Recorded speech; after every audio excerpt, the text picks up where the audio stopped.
Summary. I always get what I want. A bold declaration from Mr. The, a half-Russian businessman, who is handsome, wealthy, and straight out of a dream romance novel. He's enough to make Peach, a simple and laid-back photographer, scream internally. Pull yourself together, Mr. The. Being an unwilling consultant for a Mafia heir is not that easy. But somewhere along the line, amidst all the advice and back-and-forth discussions, why does it feel like he's become the object of Mr. The's interest instead? Chapter 1. The flash flickered in rhythm with the click of the shutter, as the model in front of the background effortlessly changed poses.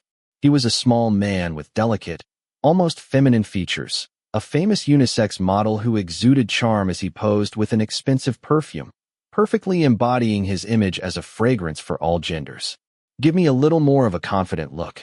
That's it, perfect, a rich, smooth voice instructed, without taking his eyes off the camera. A few clicks later, the slender figure finally lowered the camera and announced a short break to prepare for the next scene. Hey Peach, how do I look? Am I breaking it, or what? The model practically jumped, almost running, half-hopping with excitement. His exaggerated enthusiasm made Peach laugh as he casually turned the camera screen so the model could see. You don't trust my skills or what, Ran? Peach teased as he unclipped the camera from his neck. He moved to a nearby chair, plopped down, and let his younger colleague look through the photos. Meanwhile, Aaron went back to reviewing the images on his own device. Aaron was grinning from ear to ear until his cheeks were puffed out, sparkling eyes glued to the images on the screen. Who wouldn't trust you, Peach? I already knew the pictures would be amazing. That's why I couldn't wait to see them. And Aaron wasn't exaggerating. Peach, or Peachayarat, was one of the country's top photographers.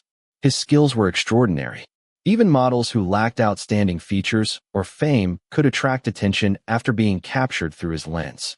Many actors and celebrities owed their success to a handful of Peach's stunning photographs. In addition to his exceptional talent, Peach also had an impeccable reputation in the industry. Known for his professionalism, impeccable manners, and calm demeanor, he had never been involved in a scandal or bad press, not even once. However, despite being so accomplished in his career, his love life was a complete mess, almost tragic in a laughable way. After being dumped by his third girlfriend for the same reason as the previous two, Peach had resigned himself to the idea that love might not be in the cards for him. Peach, are you coming to the closing party tonight? Aaron asked, finally satisfied with the photos and turning to him. His wide, innocent eyes had a slight pleading look that made Peach smile in amusement. The stunning model had been close to Peach since his early days in the industry. Some would even say that Peach was the one who helped him rise to fame. Still, their bond had always remained superficial, a professional relationship at best. To Peach, Aaron was nothing more than a doting younger brother. The only problem? Aaron's situation was irritatingly possessive and overly dramatic, enough to make anyone want to roll their eyes. Have you told Tawan yet? If you two start fighting at the party, I'll kick you both out, Peach warned, crossing his arms. The small model immediately looked taken aback, shifting uncomfortably before sheepishly admitting that he hadn't mentioned it yet. Without another word, he ran off to his dressing room, probably to call and report to his partner and prepare for the next photo shoot. Peach let out a long sigh before standing up to inspect the next set. Pulling out his phone, he checked his messages and glanced at his schedule. After a moment, he opened the Bluebird app to catch up on the news while he waited. His scrolling came to a halt when one headline in particular caught his eye. It was the latest news about a young half-Thai, half-Russian entrepreneur who was making waves as a rising star in the perfume and jewelry industry. Not only was he famous for his sharp business acumen, but his striking looks and on-again, off-again romances with multiple actresses had catapulted Theerakit Kian Arseny to the pinnacle of fame. Peach glanced at the perfume bottle that was neatly placed on the set, then turned his focus back to his phone, shaking his head slightly with a light smile. His boss really was a clever guy. This thought briefly crossed his mind before he returned to his work. Although he was technically his boss, the term applied only in the sense that the man was the CEO of the company Peach was making commercials for. The likelihood of their paths actually crossing was virtually zero. What he really needed was to hope that his young model colleague wouldn't drag him into some new drama that night. With long strides, Peach made his way to his small car, deciding to stop by his condo first before joining the others at a trendy restaurant pub in the heart of the city. Once at the condo, he parked in the underground parking lot, locked his car, and gathered his things before heading to the building's entrance. After tapping his key card on the security panel, he entered the elevator and pressed his floor. The mirror reflected a young man with marked features and a slender figure, who was just over 175 centimeters tall, perhaps closer to 180. His build was thin, but fit, with the toned look of someone who takes care of himself. He wasn't dazzlingly handsome, nor extraordinarily beautiful, but he had the kind of face you'd never tire of looking at. The elevator dinged softly as it reached his floor. Peach made his way to his unit, tapped his card on the smart lock, and pushed open the door as he heard the click. His condo was a standard studio, not very big, but just right for one person. The layout divided the space into a living room and a bedroom, with a small kitchen on one side and a bathroom on the other. At the end was a small balcony, just big enough for a washing machine, a clothesline, and some small plants that added a touch of green to the space. Peach's room was simple and understated, just like him. Peach organized his things. He prided himself on being fairly tidy, though his version of organized often made no sense to anyone but him. After putting everything away, watering his plants, and grabbing something from the fridge to keep his stomach from growling later, he headed to his closet to pick out an outfit for the evening. Sliding open the closet door, he was met with his usual collection of plain and solid-colored t-shirts in dark shades and a row of well-fitting jeans.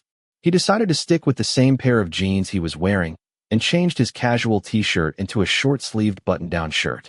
He left the top 2 or maybe 3 buttons undone, just enough to show a glimpse of his pale chest. After a quick swipe of cologne, he was ready to go. Truth be told, Peach wasn't all that surprised when his last girlfriend dumped him 2 months ago. His life was simple, probably too simple, and so was his personality. He wasn't one for grand gestures or over-the-top displays. What he offered was stability, someone who appreciated the little things and took care of the day-to-day life together. Most people described him as the perfect confidant, someone who gave great advice, made them feel comfortable, and radiated warmth. Reliable, dependable, but never someone to fall in love with. The thought made him laugh to himself, remembering the exact words his ex had used to end things. The phrase had left him fighting the urge to respond with a sarcastic comment. "Oh, so you want someone unreliable? Should I depend on you like a parasite instead of being the chosen one?" Of course, he didn't say any of that at the time. When it came down to it, all he managed was a sad smile as he watched her walk away, hand in hand with her new boyfriend. The tragic story of Peachayarat's love life, he thought, dismissing the lingering frustration and walking back down to his car. 2 months after the breakup, Peach was more or less back to normal. Sure, he wasn't exactly looking forward to meeting up with his ex, but at least he could think about it without flinching. Slipping back into the city's congested traffic, he was reminded why Friday nights were pure chaos. It was as if the entire city had collectively decided to let loose after a grueling week. The roads were packed, with barely an inch of space between cars. After nearly an agonizing hour of stopping and starting, Peach finally arrived at the restaurant and headed inside to join his friends at their table, ready to let the night unfold. The place was a restaurant pub with live music, not the kind of crowded, chaotic place you might call a full-blown club. It was busy enough to feel lively, which made finding your friend's table quite cozy. Tonight's gathering was a wrap-up party for the fall collection photo shoot, which featured a full complement of matching perfumes and accessories. Nearly 10 looks in all. The shoot had taken nearly a full week, combining video commercials and still photography. Sure, there was still a mountain of editing and post-production work ahead, but celebrating what they had accomplished so far was a huge morale boost. Peach was led to a seat near the head of the table. He offered a polite, subdued smile and sat quietly. Across from him was Aaron, the campaign's star model, who waved enthusiastically like a puppy excited to see its owner. Unfortunately, Aaron didn't seem to notice the glare Peach was receiving from Tawan, the model's boyfriend, sitting right next to him. "If you look at me any more intensely, Tawan, I'm going to end up pregnant." Peach joked with a smile as he reached for the cocktail ingredients to prepare his own drink.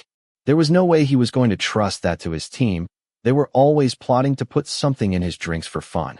Tawan responded with an exaggerated glare, His sharp eyes narrowed in mock warning.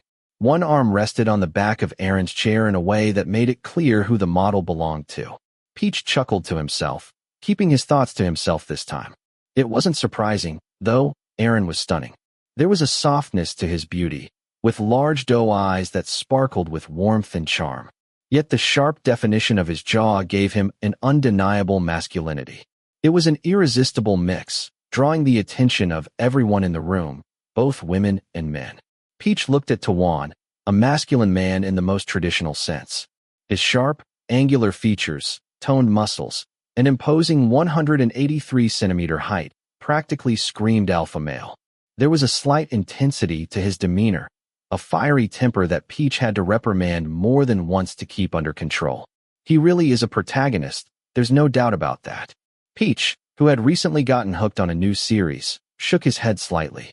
If he had to evaluate it, those two were destined to be in the spotlight, leading roles from start to finish.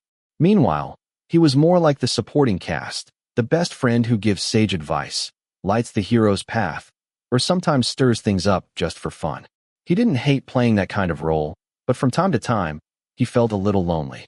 After filling up on food and satisfying his hunger, he stayed for a while with a drink. But he soon decided to call it a day. He had driven himself here, and he still had work to do later. Getting drunk was not an option. Getting up, Peach headed to the bathroom, planning to splash his face with water and freshen up before leaving. But the moment he opened the door, he was met with an unexpected sight. The petite model, Aaron, cornered by three men dressed in black. What the hell is this mess now? Peach cursed inwardly but quickly stepped inside, his long legs closing the distance in seconds. In the back of his mind, he cursed Aaron's glowering boyfriend, so quick to glare at him, but seemingly missing in a situation like this. Outwardly, however, Peach kept his composure, forcing a slight smile as he tried to defuse the tension in the room. "Hey, Ran, why have you been gone so long?" he called nonchalantly, though he had no idea when Aaron had left the table. Gently, he reached out for the younger man's arm and maneuvered it behind himself as naturally as he could. "Are you drunk? Are you okay? You didn't bother these gentlemen, did you?"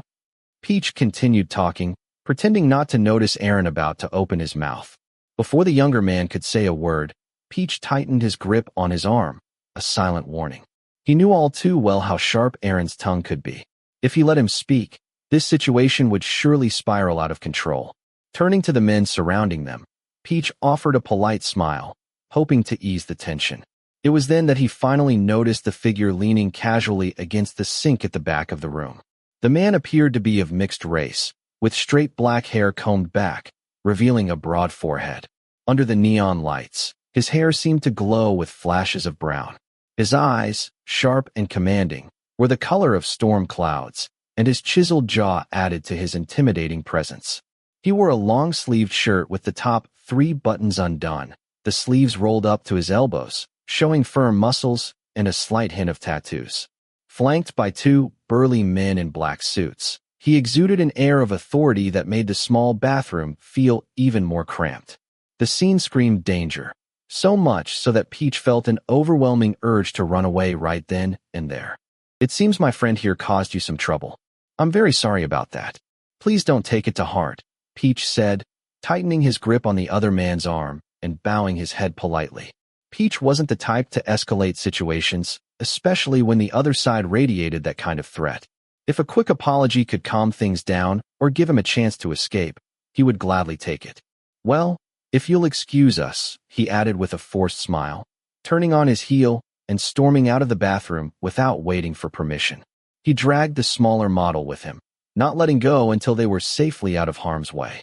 So much for wanting to cool off before driving home. That little scare had already sobered him up more effectively than a cold splash. Once they reached a quiet spot, Peach finally turned to face the younger man, questions piling up. "What the hell happened back there, Ran? Who were those guys?" "I have no idea. I didn't do anything." Aaron huffed indignantly, his cheeks flushed from anger and the alcohol coursing through his veins. "That mobster tried to touch me, so I talked back. Then he called his thugs to scare me. What a jerk." Peach resisted the urge to bury his face in his hands. Sure, he knew this guy was handsome enough to attract the kinds of scoundrels who thought with their egos and hormones. But Aaron's idea of conflict resolution clearly needed work. Barely bigger than a kidney bean, alone in a room full of dangerous-looking men, and yet he was still talking nonstop? It was a miracle he hadn't ended up dead or worse. Did this kid not have a shred of survival instinct? He was about to open his mouth and say something to defuse the situation when he was suddenly yanked. A strong hand grabbed his shoulder hard enough to hurt before pushing him aside, without a shred of compassion. Thankfully, he managed to keep his balance, but not before the railing he grabbed for support scraped his palm, leaving a burning cut.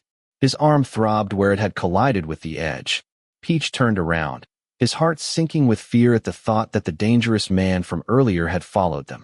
But to his surprise, the person glaring at him, ready to tear him apart, was none other than the stern celebrity. Tawan was there, holding the petite model to his chest. His harsh, biting tone did not match the protective gesture. "What the hell is going on here?" Tawan growled, his voice like a whip. His grip on Aaron tightened, as if trying to stop him from escaping. "I'll tell you that. You've been going for years. Turns out you were hanging around with this damn photographer, huh?" "Tawan, listen to me." Aaron twisted in the iron grip, trying in vain to free himself. "It's not what you think. Peach helped me, that's all." Aaron's protest only seemed to fan the flames.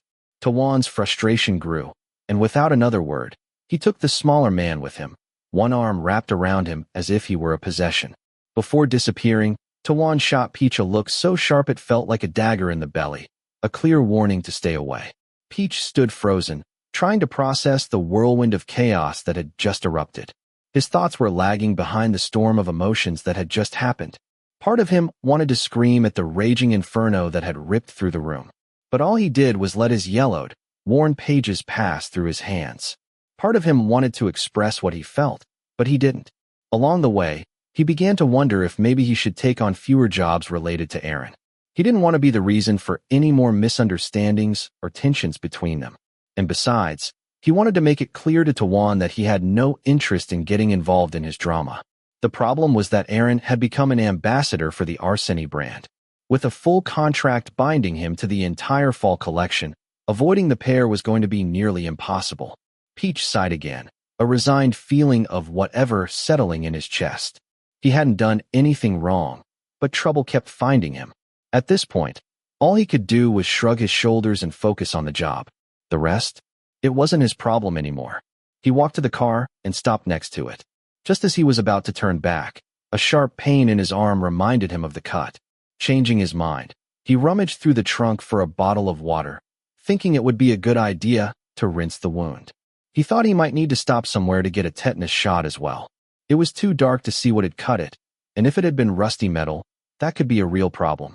Peach grabbed the water bottle and fumbled to open the lid without using his injured hand. His clumsy fumbling made him think of the man he had encountered earlier in the bathroom, the one who had a dangerous vibe. He had to admit that the guy was ridiculously handsome, no doubt about it. But the air of danger surrounding him was hard to ignore. Still, what impressed Peach the most wasn't the man's looks, but his smoky gray eyes. They were amazing, almost hypnotic, the kind of eyes that made you stop dead in your tracks. He even found himself wishing he had a camera to capture them. There was also something eerily familiar about them, as if he had seen them somewhere before. Their beauty, almost like moving smoke, was rare enough to ignite the photographer's spark in him. "Do you need help with that?"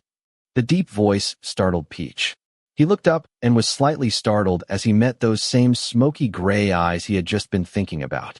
Great. It looked like that pesky freshman was dragging a whole new load of trouble right onto him. Chapter 2. The man was only an arm's length away. Now that he was standing at full height, it was even more apparent how tall he was, probably hovering around 190 centimeters. Broad shoulders and a solid frame gave him the appearance of some sort of mixed-race athlete. In the clearer light, his smoky gray eyes were even more striking, almost mesmerizing. His strong jaw, lightly shaded with 3-day stubble, added to his intimidating aura. Sure, he was handsome, there was no denying it, but the dangerous vibe he radiated completely overshadowed any attraction. It wasn't so much swoon-worthy as run for your life away from him. "You're not going to get that open with your hand like that," the man said in a calm, matter-of-fact tone, extending an expectant hand. Peach blinked, confused. His guard was still up, but after a moment of hesitation, he handed him the water bottle. More than anything, he felt a strange sense of familiarity with the man in front of him, but no matter how hard he tried, he couldn't place him. "Thanks," Peach muttered as the guy easily twisted off the cap and handed the open bottle back to him. Peach stepped back to make sure the water didn't splash anyone, then tilted it to pour it over his wound, letting it wash away the blood.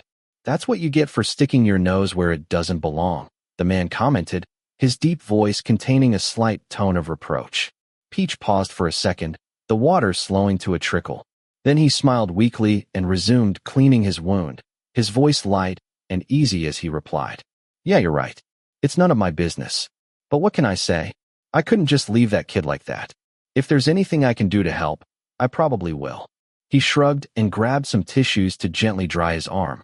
The wound wasn't that bad, just a scratch, nothing deep, but he'd still need a tetanus shot, no doubt about it. "Do you ever think that helping others might get you into trouble?" The tall, broad-shouldered man crossed his arms, his eyes narrowing in clear disapproval.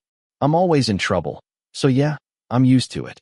Peach chuckled softly, pausing briefly before adding in a resigned tone, "But seriously, could you please not try to woo the guy? I'd rather not deal with him fighting about his situation or whatever. Every time they have drama, I'm the one who ends up caught in the middle." The other man's expression instantly hardened. His already intimidating face darkened even further, and his tone, laced with barely contained anger, came out sharp. "There's nothing I want that I can't have." The weight of his words hung in the air for a tense moment before Peach suddenly burst into uncontrollable laughter. He tried to stifle it, but it only made him choke, coughing and laughing at the same time. Eventually, he managed to compose himself, though the other man's gaze grew darker with each second. I'm sorry," Peach said, raising a hand in mock surrender, his voice still shaky with amusement. "I didn't mean to laugh. It just took me by surprise. Who says things like that in real life? It's so, over the top, bossy and completely tyrannical." The man's frown deepened, and at the growing irritation on his face, Peach quickly raised both hands in an apologetic gesture, his wide smile fading into something more sheepish. "Damn my big mouth," he cursed inwardly. "If you really like Ran, why don't you just approach him properly?" Peach suggested, trying to change the mood and deflect any impending anger. "I mean, those two aren't officially a couple yet, right? Aaron is still single. If you just throw yourself at him like a normal person, it might work." The frown didn't budge. If anything, the guy looked even more annoyed, his jaw set as he stared at Peach with disdain. "Why should I waste my time on something like that?" the man replied, his arms crossed tighter, his demeanor practically screaming mob boss energy. His piercing gaze carried a tinge of disdain, as if the idea of following the rules was beneath him. Looking back on it now, this guy wouldn't be out of place in one of those alpha male romance novels, the hit-and-run Mafia kind. Yeah, this guy had all the hallmarks of that trope. Peach nodded to himself a few times. Yes, he had read this type of novel before. The hero in these stories was always the same, aggressive, loud, domineering to the point of being controlling, and maybe a little unbalanced. Honestly, this guy was hitting all the right notes. Control your emotions, man. Who in their right mind enjoys being bossed around or pressured? Unless, of course, they're into masochism. Peach shook his head, leaning casually against the side of his small car. The way this conversation was going, it was going to take a lot longer than he had planned. He still had work to finish tonight, but clearly, that wasn't going to happen anymore. It's just a one-night stand. Why make a big deal out of it? Even if it's just a one-night stand, sex should be about mutual satisfaction. It's about enjoying the moment together, not about one person taking what they want while the other is simply dragged along to tag along, or, worse, used as some sort of bargaining chip. Where's the fun in that? Peach's tone was serious now, his expression as sincere as he could manage. For him, sex was something that should happen between two willing, consenting parties. The idea of forcing someone, pressuring them, or even throwing money at them to get your way, it all gave him the creeps. "It's just sex," the wannabe mobster muttered, though it sounded a little less ardent this time. Still firm, sure, but quieter. "Have you ever actually tried it?" Peach replied, raising an eyebrow. "Sex where you're both into it, both having fun, not just rushing to get it over with. I'd bet it feels a lot better." He sounded like an expert, but the truth was that his experience was almost laughably minimal. He'd been in 3 relationships, none of which had come to fruition. Sure, he'd had a couple of one-night stands back in the day, but that felt like an eternity ago. These days, he was too busy to even think about having an affair. Mr. Mafia's face turned blank as he sank into deep thought, his dark brows furrowed, as if trying to figure out an impossibly complex puzzle. Peach could only stand there, waiting. Unable to help himself, he let out a soft yawn. He had been running on fumes for days, staying up late, and working nonstop. Today had started with a photo shoot in the morning and had continued until, well, now. Peach wanted to tell Mr. Mafia to go home and think about things there. He'd like to go home too, honestly. He was about to pass out from sheer exhaustion. Give me your phone. Peach, who was on the verge of falling asleep where he stood, snapped back to attention. He blinked at the outstretched hand, puzzled at how their conversation had somehow turned to his phone. When the guy gave the order again, his deep, authoritative tone brooked no argument. Peach sighed and pulled out his phone, unlocking it without protest. What could he say? The guy was at least twice his size, had 2 bodyguards at his side, and oh yeah, they both carried guns. Whatever this mob guy was up to, he definitely wasn't trying to steal an old, beat-up phone like his. Peach stood there, watching as the man fiddled with his phone. Those smoky gray eyes held a strange familiarity, a feeling that tugged at the edges of Peach's mind and refused to fade. It only grew stronger as the seconds ticked by. When his phone was handed back to him, Peach absent-mindedly took it, his exhaustion mixing with that nagging feeling of recognition. Before he could stop himself, the words slipped out. You look a lot like someone. Have we met before? Mr. Mafia froze, a flash of something, disappointment, perhaps, glimmering in those gray eyes before disappearing behind a wry smile. That's the dumbest pickup line I've ever heard. What? Have you been watching too many soap operas? Peach blinked a few times and then burst into laughter, the kind of laughter that left him doubled over and wiping his eyes.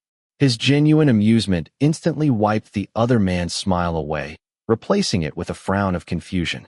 I'm sorry, Peach said quickly, trying to calm down before things got tense. The last thing he needed was for Mr. Mafia to get offended and start waving his gun around. I didn't mean to laugh at you. It's just that, man, that was so over the top. I swear I wasn't trying to flirt with you or anything. I promise. He finally managed to control his laughter, although the smile remained stubbornly on his face. I asked because you really do look familiar. I feel like I've seen you somewhere before, maybe in a magazine. Your eyes, that smoky gray color. They're really striking. I guess they just stuck in my head. Mr. Mafia relaxed his brow, the sharp edge in his eyes softening as if he were deep in thought. Peach stood there, waiting. He wanted to beg for permission to go home and sleep, but he was too afraid that he might end up sleeping permanently. It wasn't an option. He still had a lot of work waiting for him. I'll think about it, the mob guy said at last, then turned and walked away with his men following him. Peach didn't release the breath he'd been holding until they were completely out of sight.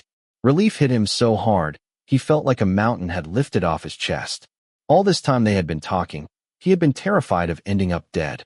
But between his usual personality, a hint of alcohol still buzzing in his system, and extreme exhaustion, he had somehow managed to act braver than he really was. At least he hadn't done anything too reckless. That was what he told himself as he got into his car and drove back to his condo.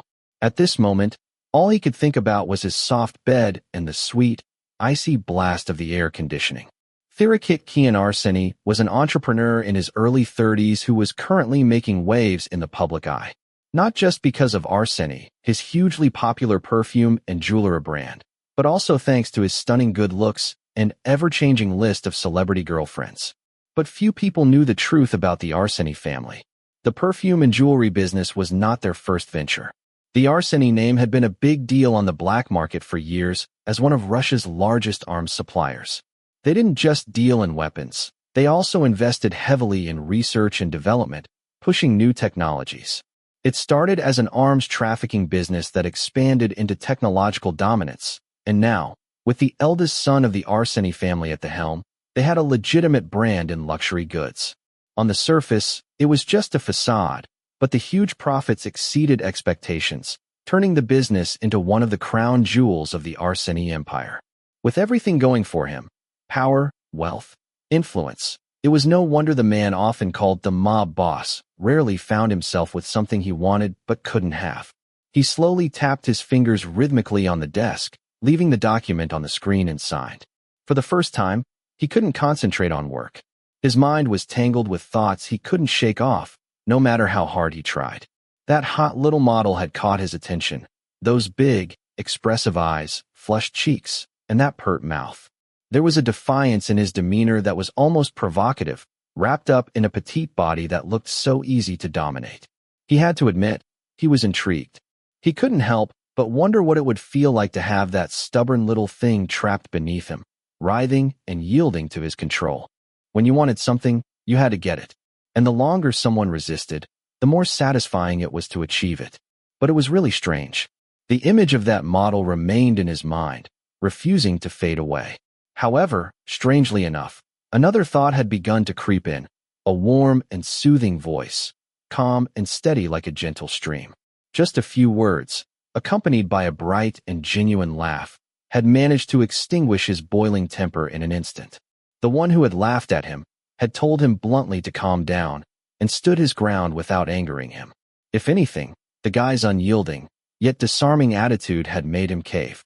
No one else had ever spoken to him like that and come away unscathed. Yet here was this photographer, still very much alive and in one piece. At first glance, he wasn't even that remarkable. He wasn't blindingly beautiful, nor someone you couldn't look away from. And yet, being around him had been oddly reassuring. "Sir, here are the background reports you requested." His assistant walked over, placing 2 files on the desk. Each had a name written clearly on the cover. He hesitated. Honestly, he had been questioning himself since last night, when he had ordered the background checks. He had intended to look into the model's history. But somehow, he had also told them to look into the photographer. Even now, a part of him wondered what the hell he wanted with that photographer's file. However, when his hand moved, he bypassed the model report he was so sure he wanted and picked up the photographer's file instead. The other file sat untouched on the desk. He pursed his lips slightly as he flipped through the pages. The photographer's record was impeccably clean to the point of being almost frustrating. No scandals, no hidden secrets. Just a simple life. As the eldest son in the family, his parents' names were not even listed in the file. The young mob boss's eyes briefly paused on the section listing favorite foods. Then, as if making a decision, he picked up his phone, searched for the number he had saved the night before, and called without hesitation. The line barely rang before the other party answered. The sleepy voice that answered made him glance at the clock. Almost 10 in the morning, wasn't it? "I'll be downstairs in an hour. I'll pick you up," he said, short and direct, out of sheer habit. The person on the other end, however, was clearly not used to such abrupt orders. "Pick me up? Go where? Wait, who is this?" "For breakfast," he clarified, although he only said as much as he felt like explaining. He was a little annoyed that the other person didn't remember who he was, but he let it go. Considering the sleepy tone of the guy's voice, it was probably too early for his brain to process anything properly. Oddly enough, rather than feeling irritated, he found the confusion and drowsiness in the voice somewhat amusing. The person on the other end still sounded puzzled, but they didn't give him a chance to ask any more questions. He hung up and turned his attention back to the documents on his desk. The paperwork, which he had found irritating before, now felt a little less bothersome. In fact, he could concentrate on it. Perhaps the photographer's suggestion to take things slowly and start with flirting wasn't such a bad idea after all. He'd start with a little reconnaissance, gathering some information about the pretty-faced model. They seemed close enough that he'd probably find out something useful. He was noticeably in better spirits, although he himself did not know it. Meanwhile, his secretary and the bodyguard stationed nearby exchanged silent, nervous glances. Questions filled their minds, but no one dared to voice a single one. No one was stupid enough to risk provoking their boss and unleashing one of his infamous outbursts. If that happened, there would be no one left standing to calm the storm. Chapter 3. Peach was a creature of the night. Sure, he could drag himself out of bed to take photos in the morning or go to a shoot if he had to. But when it came to tasks that required focus, precision, and a creative touch, like editing photos, arranging compositions, or editing videos, he preferred to work at night. So last night after he got back from the event, even though he was dead tired, he still ended up sitting down to edit the first draft of the photos he needed to send. By the time he finally got to bed, it was already well past 5 in the morning. He figured his next job wasn't until the afternoon, so staying up until dawn wasn't going to be a problem. He hadn't counted on being called at 10 in the morning. Peach was so stunned that part of him wanted to just ignore the call altogether. But as soon as he managed to compose himself enough to check the name flashing on his phone, he was wide awake. Because those smoky gray eyes had been haunting him all night. The thought of them had driven him out of bed last night, forcing him to rummage through every piece of work he'd ever found. It had taken him barely 10 minutes to find what he was looking for. Theerakit Kian Arseny, a half-Thai, half-Russian businessman, and his temporary boss for the Arseny brand's fall fragrance collection, which Peach was managing at the time. So when he saw the name Theerakit pop up on his screen at 10 in the morning, it all clicked. He was sure he didn't know anyone else by that name. Combined with the memory of his phone having been briefly confiscated the night before, it wasn't hard to figure out who was calling. The real question was why? Why was he calling him? Why not call Aaron instead? Of course, those questions remained firmly in his head. All he could do was drag himself out of bed, wash his face, take a quick shower, and get dressed. However, he hesitated for a long time when choosing his outfit. His life used to be quiet and uneventful, so much so that it could even seem a little boring. He didn't like the nightlife and preferred to stay at home.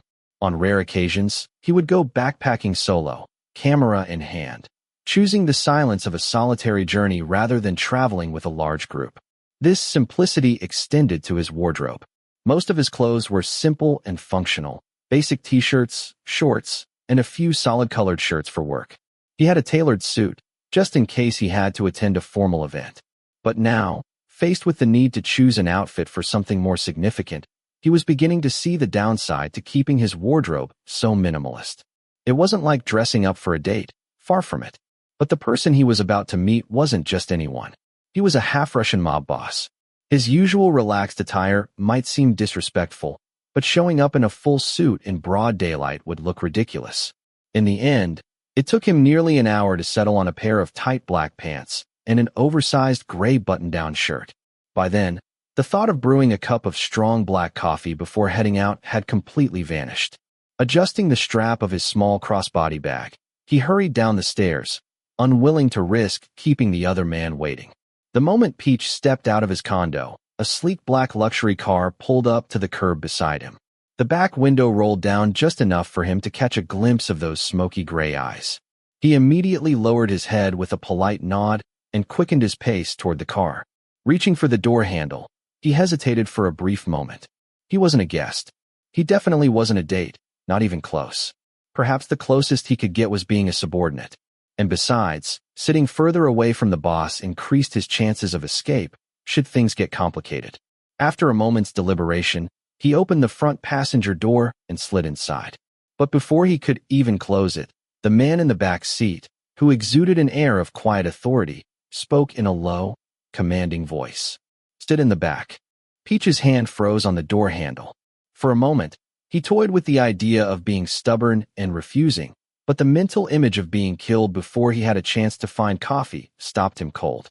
After weighing all the options, he climbed back out, walked around the car, and slid into the back seat, feeling completely out of options. Peach sat stiff as a board. His discomfort was reflected in his frown. His mind was racing, trying to figure out why he had been summoned. Had he done something to piss this guy off? He replayed the events of the previous night in his head, but couldn't think of anything inappropriate. Unless, maybe Mr. Big Mob Boss was holding a grudge over something he'd said, which he'd laughed at. But if this was about anger and retaliation, wouldn't it make more sense to deal with him under the cover of night rather than call him out in broad daylight? Why so tense? "You're not half as bold as you were last night," he commented, his sharp gaze fixed on him. Peach snapped out of his spiraling thoughts, giving a hollow smile and trying to smooth things over. Not that he thought that would help much. "I may have had a little too much to drink last night. I'm sorry if I did or said anything inappropriate." "I didn't say it was inappropriate," he replied calmly, his eyes still piercing him, his voice carrying an edge of mimicry. "Why don't you speak like you did last night?" "Well, I didn't know who you were last night," Peach blurted out, running a hand through his hair in frustration.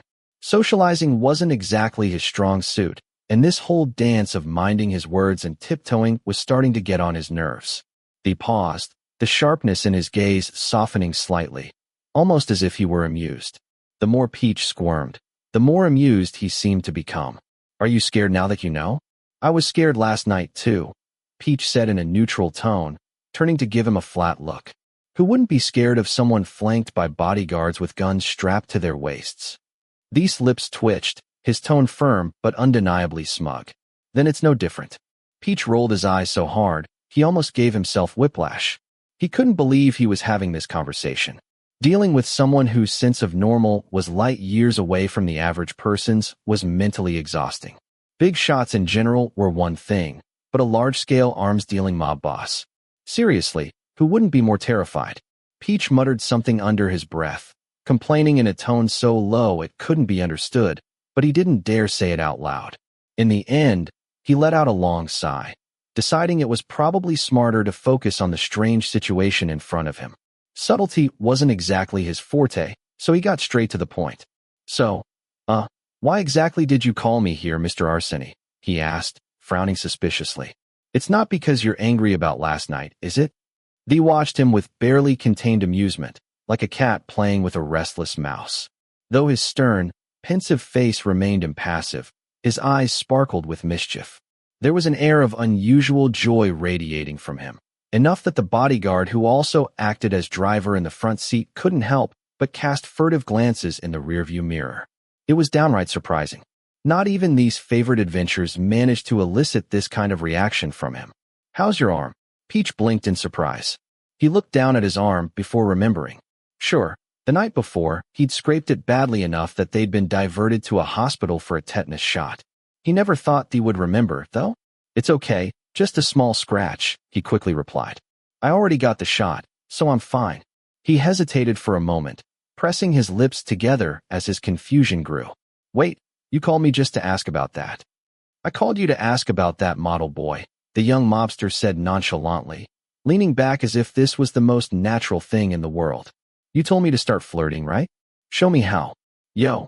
Peach pointed a finger at his chest, eyes wide as if he'd just been told the world was flat. Any remaining fear instantly disappeared, swept away by the sheer absurdity of what he'd just heard. Just so you know, Mr. Arseny, I got dumped 2 months ago because I was, quote, too boring to be a boyfriend. Apparently, I'm better at being a therapist than I am at being someone's significant other. And you think I'm qualified to teach you how to flirt? Are you sure about that?" "Really?" These lips curved into a light smile. Not only did he seem completely unfazed by Peach's wide-eyed gaze, he actually looked more amused than ever. When he spoke, his tone was brimming with confidence. "Well, aren't you supposed to be a good advisor? You're also close to that model guy. Seems like a solid choice to me." This time, it was Peach who opened his mouth to argue, but he quickly closed it, not knowing what to say. As much as he wanted to deny it, he wasn't exactly wrong. And to make matters worse, his words resonated a little too close to home. Still, no matter how logical it sounded, Peach couldn't figure out how he was supposed to help the mob boss with this. With a deep sigh, he resigned himself to the fact that things were quickly spiraling out of control. But on the other hand, part of him was genuinely worried for his younger friend. Aaron didn't exactly have the best judgment when it came to people. Most of the people around these seemed to be as far removed from common sense as the man himself. As someone who still clung to a glimmer of rationality, Peach felt compelled to step in. "May I ask what you really think of Aaron?" Peach finally ventured. He didn't respond immediately. For a moment, he looked away, as if he was considering something deeply. But when he looked back, his expression was cold and composed, almost indifferent. "Close to my type. I wouldn't mind having sex with him. So what about anything else?" Peach pressed. "Interesting. Pretty face." Peach slapped his hand against his forehead, feeling the beginnings of a headache throbbing behind his temples. Sure, he knew he was gruff to the point of being oblivious to social norms, but this level of brutal honesty was almost too much. "But wasn't Aaron pretty clear in saying that he's not interested in a one-night stand with you?" Peach said quickly, his tone firm as he tried, desperately, to inject some basic common sense into thee. "I think we should really respect his boundaries." He leaned forward, his voice firm despite the nerves that were starting to creep in. Look, I know someone like you probably has plenty of ways to get Aaron to conform. But forcing someone emotionally or in any other way isn't going to lead to anything good in the long run. Honestly, I don't think it's worth it. He fell silent, his gaze falling as if he was pondering something. Peach, worried for his companion's safety, quickly chimed in again. You said Aaron was more interesting than the usual models you know, right? Peach prompted, feeling like he was trying to tame a lion with nothing but a toothpick. Why don't you start with something normal? You know, without expecting sex to be the main focus, he suggested, moving forward cautiously. But that's my approach, Dee said matter-of-factly. Peach could barely resist the urge to slam his forehead against the car window. His brain felt fried, and he hadn't even done anything yet. He found himself daydreaming about an iced Americano to calm his nerves. What the hell was this mess? The urge to scream in frustration bubbled up, but he suppressed it. There was no way he was going to risk upsetting the mob boss sitting right next to him. Just make it a part of the whole picture, okay? Peach tried again, forcing a calm tone. If you think Aaron is interesting, why don't you try to get to know him? Talk to him. Who knows? It might turn into something real. Maybe even love. And when that happens, sex will it will happen. Naturally, you know. It doesn't have to be the goal. He delivered the explanation in one breath, barely pausing. To his surprise, he did not interrupt or argue. He simply listened, his expression serious. That's an interesting idea. You're close to Aaron, right? Help me with this. Peach almost rolled his eyes, but managed to restrain himself. Of course, he would try to woo someone like it was a business deal. Forget about romance. We're not that close, Peach replied with a sigh. We've worked together a lot, sure, but it's not like we're best friends or anything. I doubt I can be of much help. I don't expect that much from you, Dee said, dismissing it as if it didn't matter. Before Peach could figure out what to make of that, Dee waved to the driver and gestured for him to start the car. No further explanation. No clarification. Peach watched as the car glided smoothly, his wide, panicked eyes looking around. He thought they would just call him for a quick chat and then kick him out of the car. Isn't that how it always happens in the movies? Mr. Arseny. Call me Thee. Leave the Arseny out, it's annoying. Thee interrupted, his tone laced with irritation. However, the way he glanced at Peach out of the corner of his eye seemed to say he was waiting for the next question. Well, Mr. Thee. So, where exactly are we going? The corner of Thee's mouth curved into a subtle smile, his eyes shining with slight amusement. Let's have lunch. Do you have anything special in mind? Peach was still trying to wrap his head around the situation, but the mention of food managed to snap him out of his confusion a bit. His mind immediately went to the one thing he had been craving since he picked up the phone that morning. Can we have a coffee first? An iced Americano, with extra coffee, please, he blurted out almost desperately. He needed something to anchor him, and caffeine was definitely at the top of the list. Chapter 4. The sleek luxury car pulled into the parking lot of a high-end mall in the city center. Too exhausted to argue or protest, Peach followed the mob boss like a docile shadow. It wasn't until he got an iced Americano from a fancy coffee shop and took a few much-needed sips of caffeine that his fatigued mind finally began to reset. Walking behind the young photographer blended almost effortlessly into the entourage, sipping his coffee from time to time as he let his gaze wander aimlessly around the mall. At this point, he was too resigned to care about being caught in the middle of a security detail. The coffee in his hand and the bustling atmosphere of the mall seemed a better focus than the awkwardness of his situation. By the time his cup was halfway empty, they had led him to a high-end Japanese restaurant. Peach paused to stare at the sign, a little dazed, until Thee's voice snapped him out of his thoughts. Without much choice, he followed the mob boss inside, still dazed. It was exciting, though. Peach loved Japanese food, and eating at such an expensive restaurant, one he had never even dreamed of visiting, it was definitely a thrill. But that thrill was accompanied by an uncomfortable, oddly out-of-place feeling. Perhaps it had something to do with the armed escorts and the fact that his dinner companion was a mob boss. He stood there silently lamenting his fate for a good 3 seconds before one of the escorts gave him a gentle push forward. Following his lead, he walked deeper into the restaurant, to the private dining area. As the escort slid the door open, Peach was surprised to see that they didn't follow him. Instead, they left him alone with the mob boss. Seriously, guys? You're just going to leave me here with your boss? Alone? Peach screamed internally, but obediently entered the private room. What was he supposed to do? He was not a beautiful model whom they would treat with indulgent patience if he decided to throw a tantrum. No, there was no point in trying his luck. The sheer cost of this restaurant was staggering. There was no way Peach could afford to eat here on his own. However, if someone else was footing the bill, he wasn't going to turn down the opportunity. Order something, Thee said, arms crossed, as the waiter placed the menu on the table. Peach opened it and glanced at the options, but his gaze was caught on the prices. His brow furrowed slightly, a twinge of discomfort emerging. It wasn't like he didn't have any money, but spending thousands on a single meal? That just wasn't going to happen. Is this on you? He asked, just to be sure, casting a wary glance at Thee, complete with unintentional puppy dog eyes. The mob boss hesitated for a moment, his expression unreadable, before answering. I'm putting you to work. Of course, I'm paying. His gruff tone might have intimidated most people, but the confirmation had the opposite effect on Peach. A bright smile spread across his face, and he dove back into the menu with renewed enthusiasm. Peach had read glowing reviews of this place before. It was on one of those places you must eat before you die lists. Back then, he could only stare longingly at the photos on his phone, promising himself that if he ever landed a big job, he would treat himself to a meal here. Now that the opportunity had fallen into his lap at no cost, he couldn't help but take his time choosing. After some internal debate, he finally settled on a large bowl of unagidon. He heard Thee order something that sounded fancy, a steak of some sort. Once the waiters served their food and quietly left, closing the door behind him, the realization hit Peach like a barrel of bricks. He was alone, in a private room, with Thee. Good grief. The lure of good food had completely distracted him from the blatantly obvious danger of being trapped with a mob boss. How had he allowed this to happen? Internally, Peach was screaming. His brow furrowed tightly, and tension returned to his body. He sat there, frozen, trying to think of how he should handle this situation.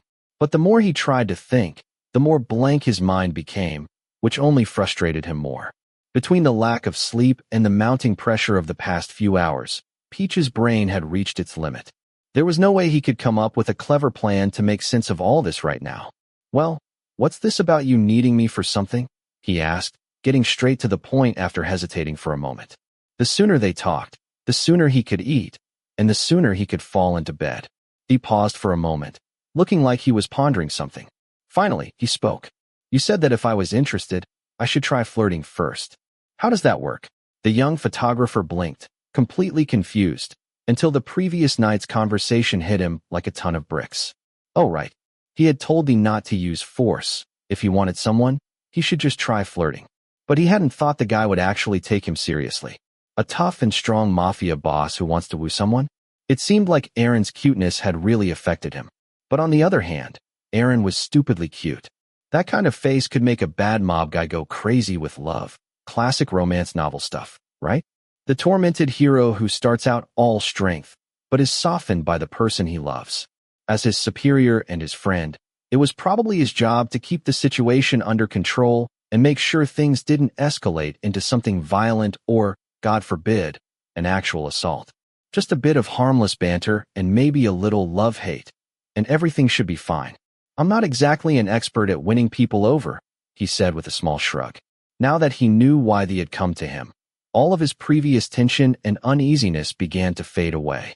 Plus, it was clearly none of his business directly, which made him feel even more at ease. The conversation began to flow more naturally.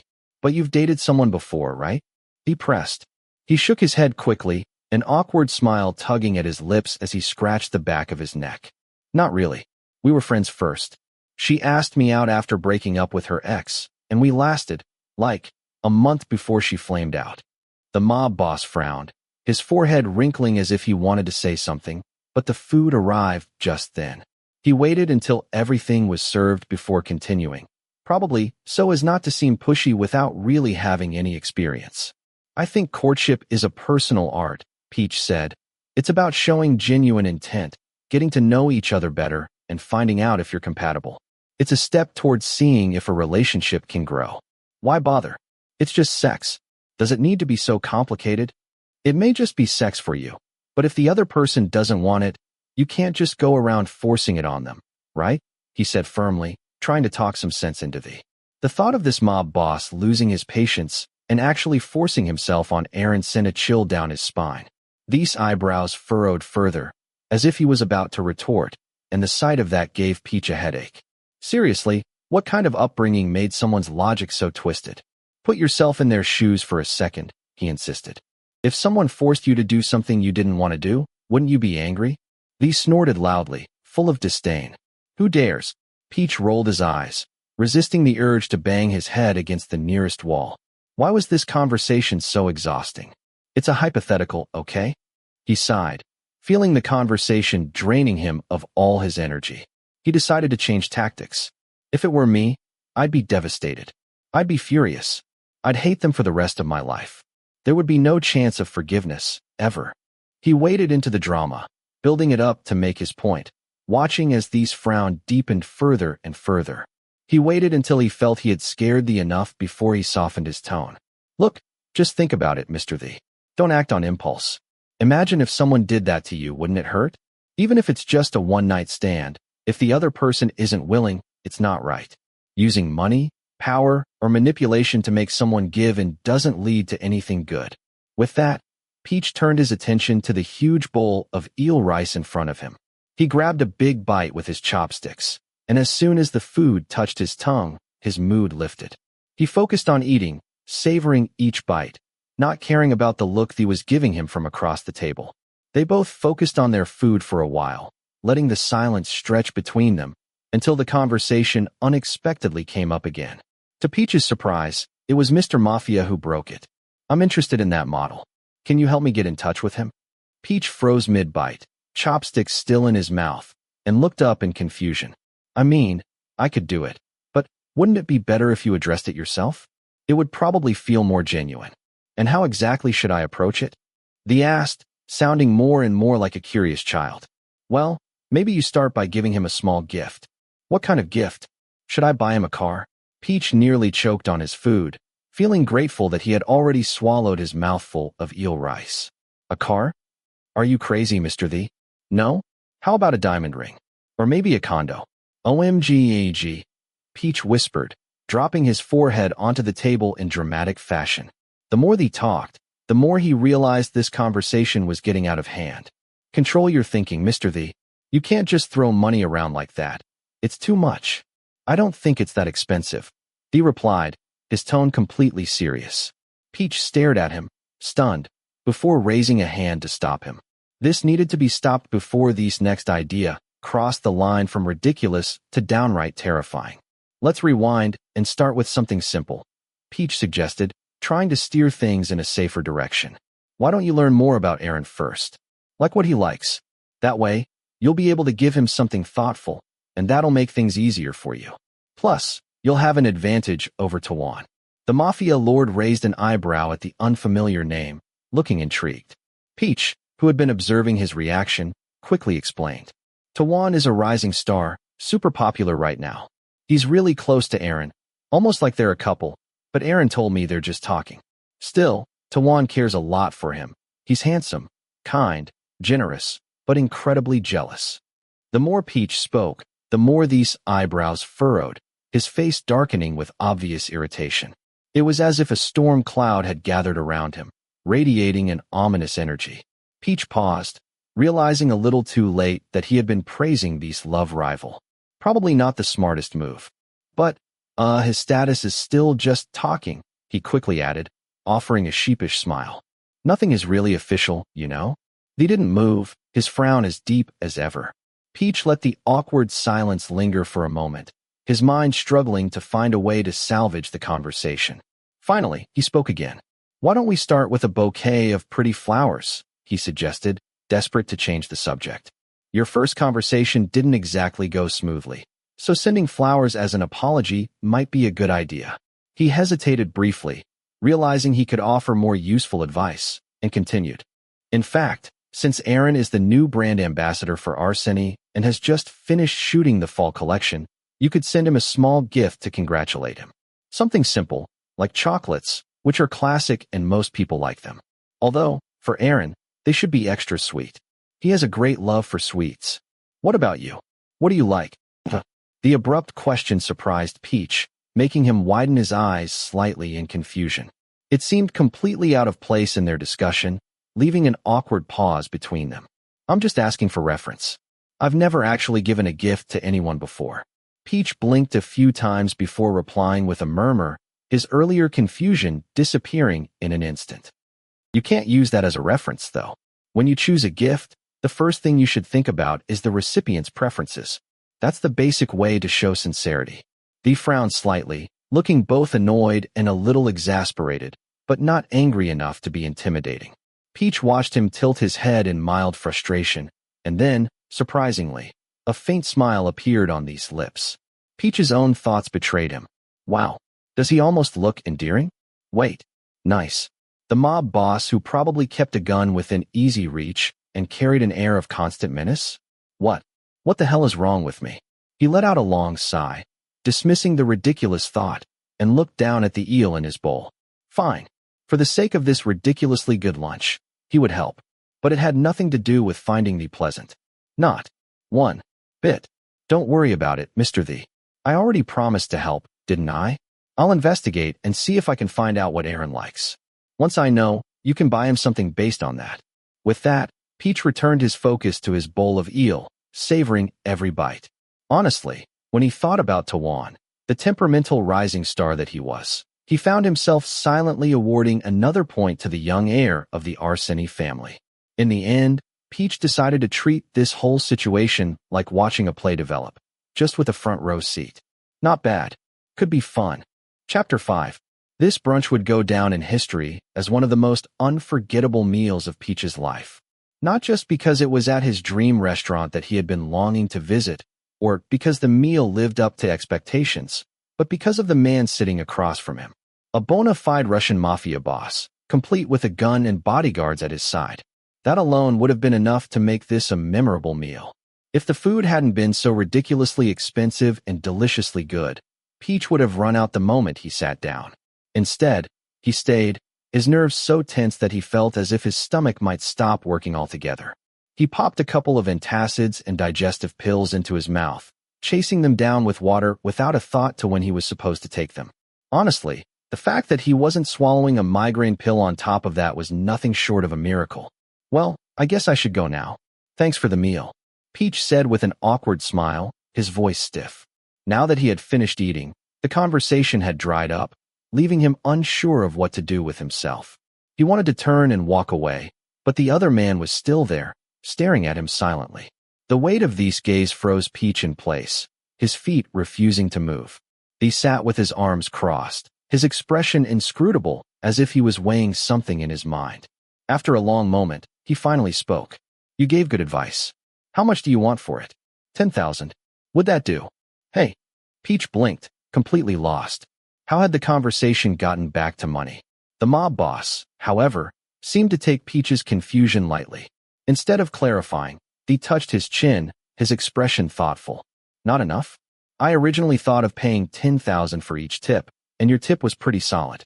Okay, I'll increase it to 50. Happy now? The young photographer groaned, rubbing his temples as if he was trying to keep his head from exploding. He felt like he might actually cry. Why was it so fucking hard to talk to a Russian mob boss? Sure, the guy's words were frustrating as hell, like he was trying to solve every problem by throwing money at him, but Peach couldn't blow up at him. Losing his temper could get him driven before he even finished his next fashion shoot. Do I want money? Of course. But accepting it would be like signing up to be this man's personal lackey, and he was pretty sure that tangling with Thee wouldn't end well. He would most likely end up dead long before he spent a cent of it. Peach took a deep breath, calming himself, then asked, Why are you trying to give me money?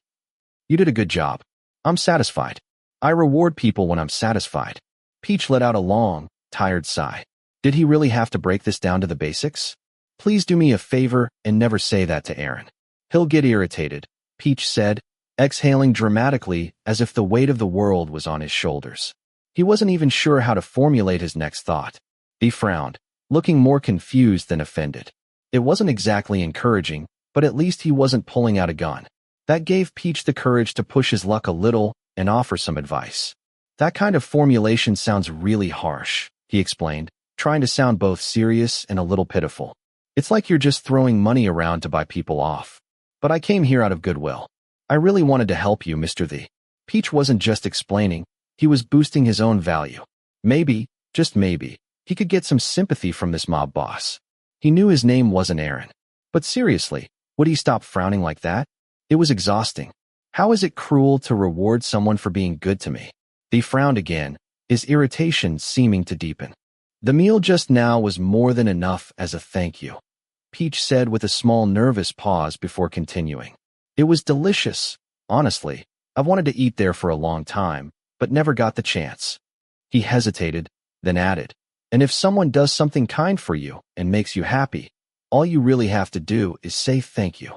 The mob boss remained silent, his expression unreadable. The bodyguards nearby exchanged strange glances, caught between stifling laughter and mild panic. But he paid them no attention, his gaze fixed firmly on Peach. Despite knowing he wouldn't hear what he expected, Peach couldn't help but hold his breath in anticipation. He seemed to be pondering something, his lips moving slightly as if he were trying out unfamiliar words. Finally, after what seemed like an eternity, he said in a calm, monotonous voice, "Thank you." That was all it took to light up Peach's face. A radiant smile spread across his lips, reaching his eyes and making them curve into crescent moons. He hadn't expected it, not really, but now that he'd heard it, he couldn't deny how happy it made him. Finally, his words seemed to have reached the man. "You're welcome," Peach replied warmly. Theerakit was a Russian Mafia boss through and through. His father had been a Russian Mafia leader, an arms dealer who started out as a middleman and worked his way to the top, eventually owning his own weapons manufacturing company. Today, his father dominated the global black market arms trade, supplying everyone from small-time gangsters to national governments. The Arseny name was infamous in the shadows of the underworld. In recent years, various organizations had begun to investigate his empire. Although no one dared to take a direct step, the constant meddling had become a nuisance. In response, he had created a legitimate front, a luxury brand specializing in jewelry and perfumes, which turned out to be the perfect machine for laundering money from the family's arms business. Of course, many of the pieces of jewelry contained hidden surprises. Some were modified to become weapons, others made from the same high-grade metal used in the manufacture of weapons. With these keen business sense and determined leadership, the Arseny jewelry and perfume brand soared to prominence within its first year of launch, achieving a prominent position in the luxury market. It was a classic case of the apple doesn't fall far from the tree. With a father like his, how could they have turned out any different? He had grown up learning that if you wanted something, you had to fight, claw, and manipulate to get it. Reward those who cooperate, punish those who don't, and always make sure people feared you. That was the way it had always been. But today, right here, right now, someone looked him in the eye and asked for nothing more than a meal and a simple thank you. Apologies and gratitude. Words as empty as they come. He never thought those words could get him anything worthwhile. So when Peach asked him, he hesitated. He, a man who had never uttered such words in his life, found himself considering the request carefully. But then he saw those bright, honest eyes looking at him, half expectant, half resigned. And he thought, okay, he had already promised a reward. If a two-syllable word was all it took, it wasn't much effort.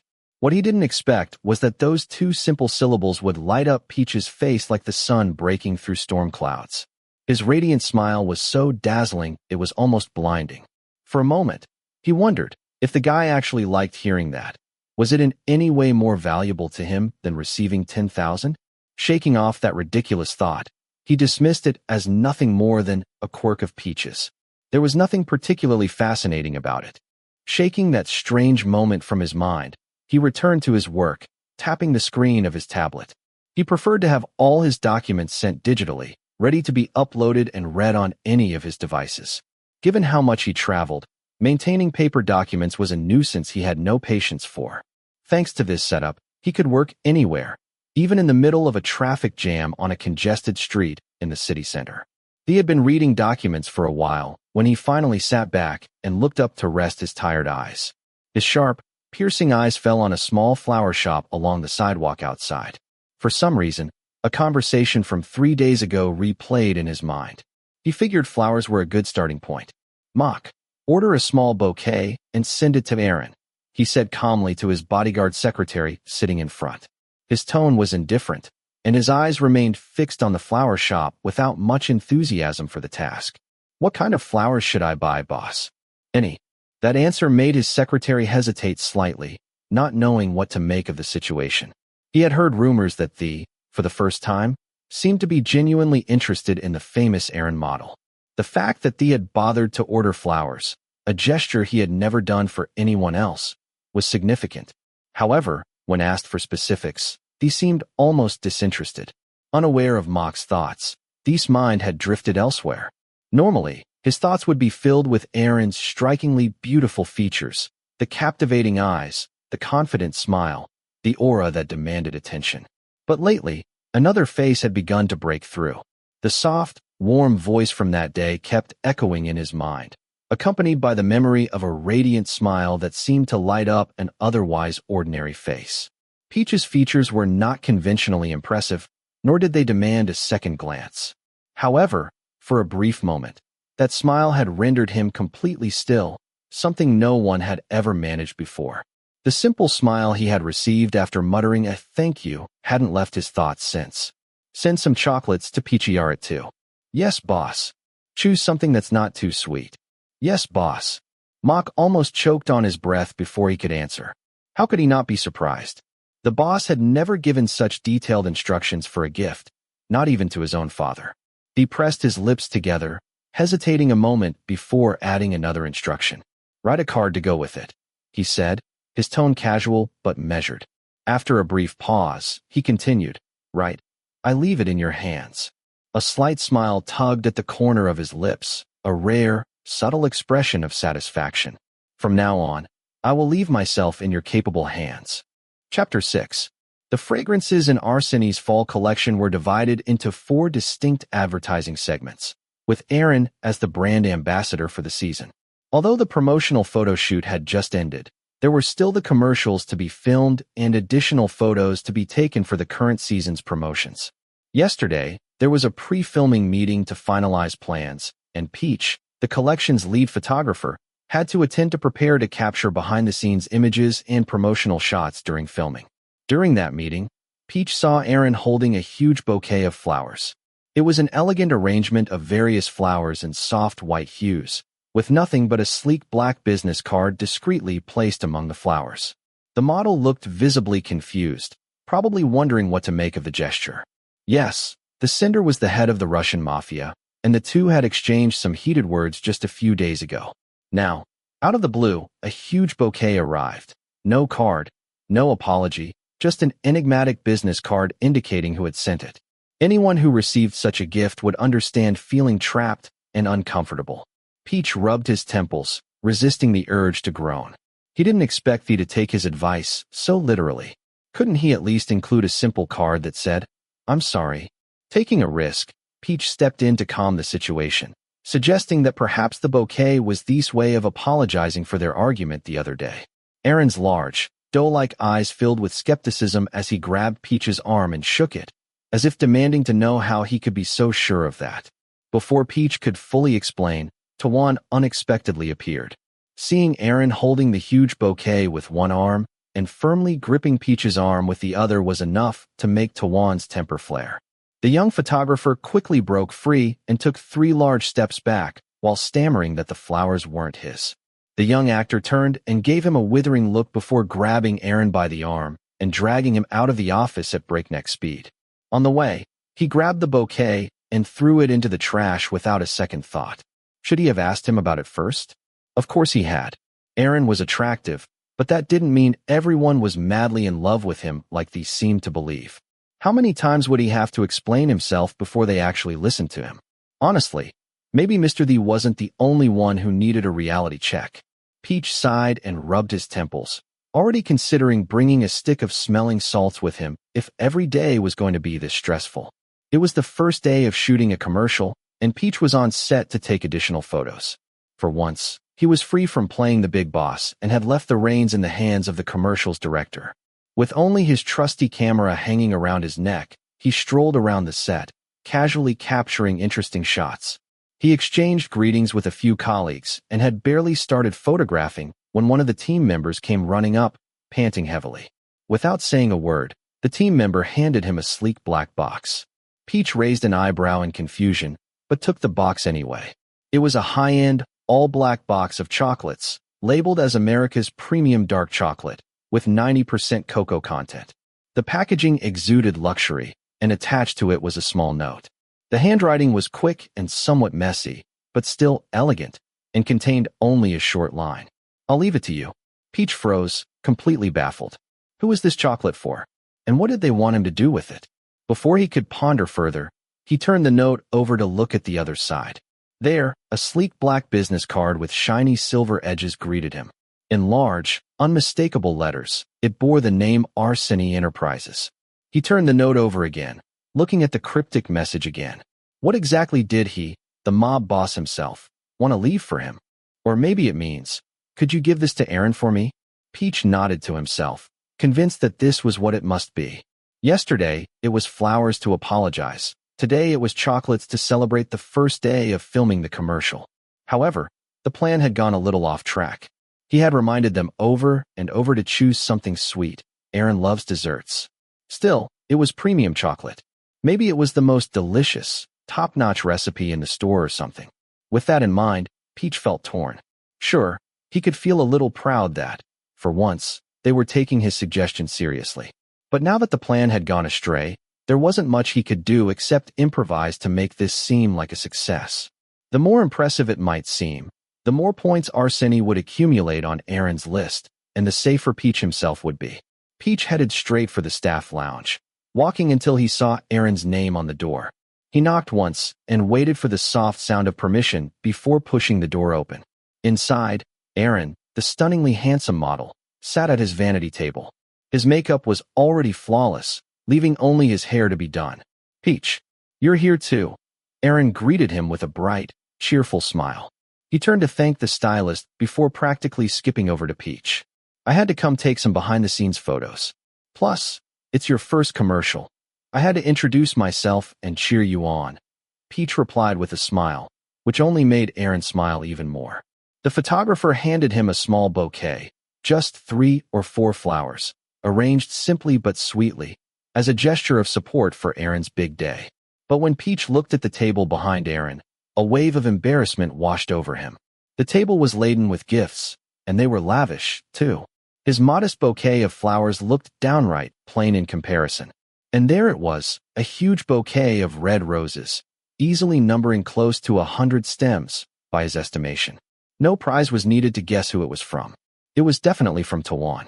Was this his way of getting back at Theerakit for the apology bouquet last time? He couldn't help but feel both amused and annoyed. Tawan, a young actor and the only son of a billionaire, was spoiled and stubborn, always eager to win. It was no surprise that he would put so much effort into something like this. Despite appearing to be a problem, Tawan wasn't all bad. Deep down, he was polite, respectful, and well-mannered. His charming way of speaking often won him the affection of others. Even his demanding attitude was seen by many as endearing. It seemed like he was the only one who, whenever he met Tawan, was greeted with a look that screamed that he wanted him dead. Not once had there been a hint of kindness. Peach sighed, exasperated. He had no idea what else he could do to convince the actor that he wasn't interested in the model. This jealous, irrational rage that Tawan displayed whenever Aaron interacted with another man. What was so fascinating about it? And yet, the makeup artists were shrieking about it like it was the juiciest drama they'd ever seen. Shaking off his wandering thoughts, Peach held out the bouquet. He wasn't concerned if his small gift looked unimpressive compared to the others. He was just there to show some professional courtesy as a senior colleague, nothing more. "This is from me. I wish you a smooth shoot," he said with a smile, handing him the bouquet before continuing with the luxurious box of chocolates. "And this is from someone who wanted to congratulate you on your first commercial." Aaron took the bouquet, hugging it carefully, and then reached out for the elegant box. His perfectly defined eyebrows furrowed as he turned it over, searching for some card that would reveal who the sender was. "Whose is this?" the model asked, raising his eyebrows in confusion. "From the sender of yesterday's white bouquet." Aaron froze. The model's delicate features transformed, a mix of confusion and wariness crossing his face. Peach simply smiled at him, his expression soft, trying to reassure him. He probably just wants to congratulate you on your first commercial. Just accept it, Peach urged, trying to figure everything out quickly. He was terrified that Aaron might reject him and give him back the box of chocolates. He didn't even want to imagine what would happen if he failed this mission. Would that infernal mob boss show his true colors? No way. There was absolutely no chance he was going to let his neck, or his head, end up on the wrong end of a bullet. Aaron hesitated for a moment before finally giving in and opening the box. A faint sweet and sour aroma spread out the instant the lid was lifted, and his eyes lit up with curiosity. Taking out a piece, he brought it to his mouth only to instantly frown, his lips pressed together in an obvious display of displeasure. "It's so bitter, Peach," Aaron complained, fumbling around for a bottle of water to wash it down. Peach simply shook his head with a sympathetic look. Of course it was bitter, it was 90% cocoa. What did Aaron expect? Now that the box had been officially opened, Peach didn't hold back. He took a piece for himself and let it melt on his tongue. The intense chocolate flavor spread through his mouth, balanced by a slight sweetness at the end. The light scent of cocoa lingering in the air was oddly soothing. Nodding to himself, he couldn't help but admit, "This is some top-notch chocolate. Don't you think it's bitter, Peach?" Aaron growled, eyeing him warily as he held the water bottle like it was his lifeline. "Nah, just a little. It's very good quality." Aaron rested his chin on his hand, watching as Peach absent-mindedly took another bite. He looked so absorbed in the rich flavor that Aaron couldn't help but tease him. "You know, I think that guy probably wanted to give this chocolate to you, not me." Peach froze mid-chew, choking on the piece in his mouth. He coughed violently, the sound echoing in the small room as Aaron hurriedly grabbed a bottle of water for him. Peach downed half of it in one gulp before finally catching his breath, though his arms were still covered in goosebumps. There was no way, not in a million years, that Russian mob guy had bought the chocolates for him. Just thinking about it made his skin crawl. "It's not like that. It's for you," Peach explained hastily, pausing before taking another piece of chocolate. Suddenly, the rich taste didn't seem so appetizing anymore. "How could it be mine?" Aaron replied, crossing his arms. "I only eat sweet things. Desserts, cakes, anything sugary. The only person I know who likes bitter dark chocolate is you, Peach." Peach instantly frowned. The question had crossed his mind as soon as he received the chocolates.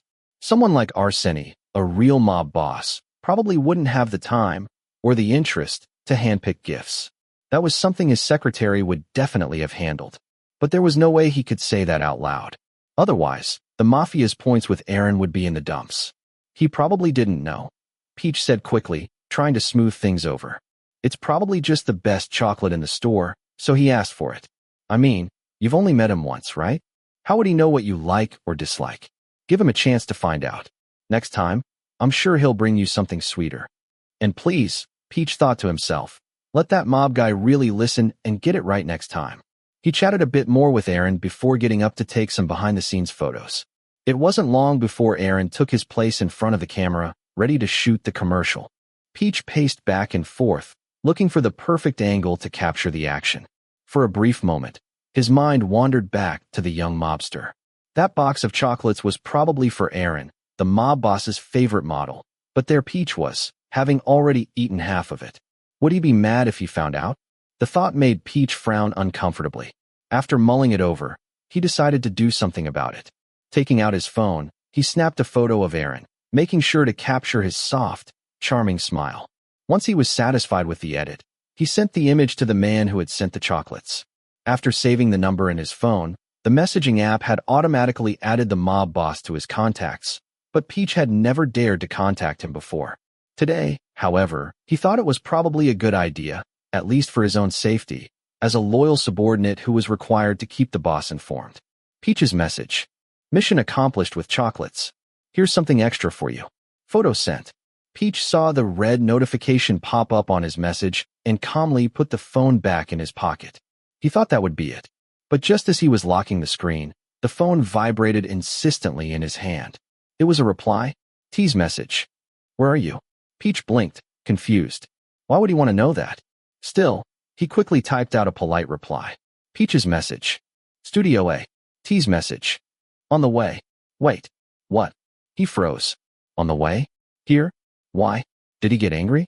Did he somehow find out that Peach had eaten half of the chocolates? Peach felt like he was about to scream inside as he held his phone in one hand and an imaginary stress ball in the other. He wished he could come up with some urgent excuse to disappear from this place. Please let him go. Chapter 7. Click. Peach continued taking photos, fulfilling his duties perfectly, though his mind kept returning to the message from before. His heart was beating so loudly it was alarming. No, this wasn't a romantic emotion. His racing heart was fueled by pure panic, nothing more. He let out a silent sigh, still unable to understand why this Russian mob boss would bother coming to such a small studio. Sure, this commercial shoot was under the umbrella of his company, but did the CEO really have to oversee it in person? Peach snapped another photo and then looked down to check his work. The last shot was of Aaron, the young model turning to smile at the camera. His smile stretched wide.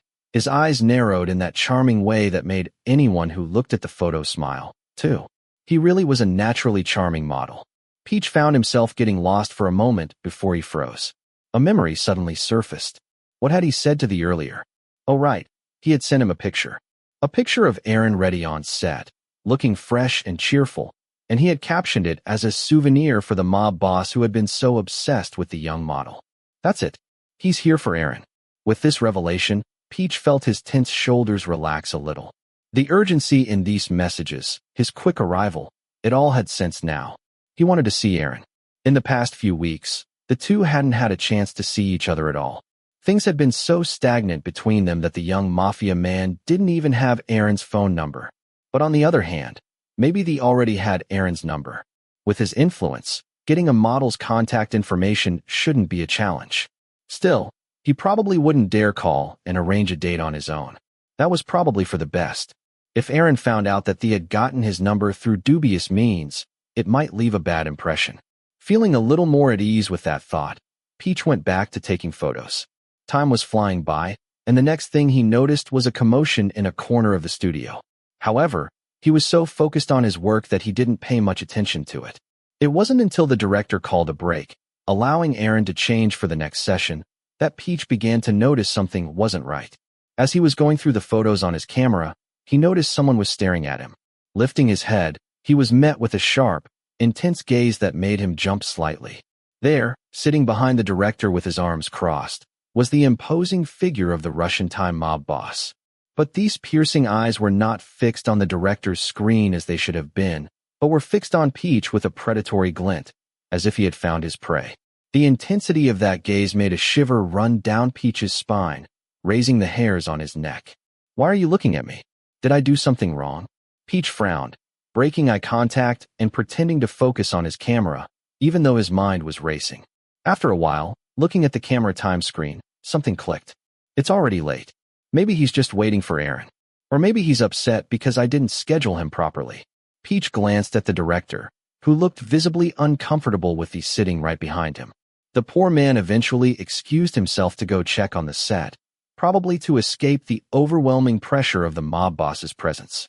Taking advantage of the moment, Peach walked over, giving the middle-aged director a slight bow before leaning in and whispering something softly. I think we should call it a day, Peach suggested quietly, stealing a glance at the mob boss, whose gaze seemed even sharper than before. The director wiped his forehead, visibly uncomfortable. After taking a quick look at his imposing guest, he quickly nodded in agreement. Peach stood back as the director announced the end of the day, shouting for everyone to pack up. Smiling quickly at his peers, Peach headed straight to the model's changing room with determined steps. He knocked on the door, and when a voice from inside said to come in, he opened it. Inside, Aaron was removing his makeup, looking relaxed. Someone had probably already informed him that the session was over for the day. When Aaron saw who it was, he immediately perked up and asked, "Why did they cancel, Peach?" "We finished faster than planned, so the director said we could take a break," Peach replied, half seriously, half jokingly.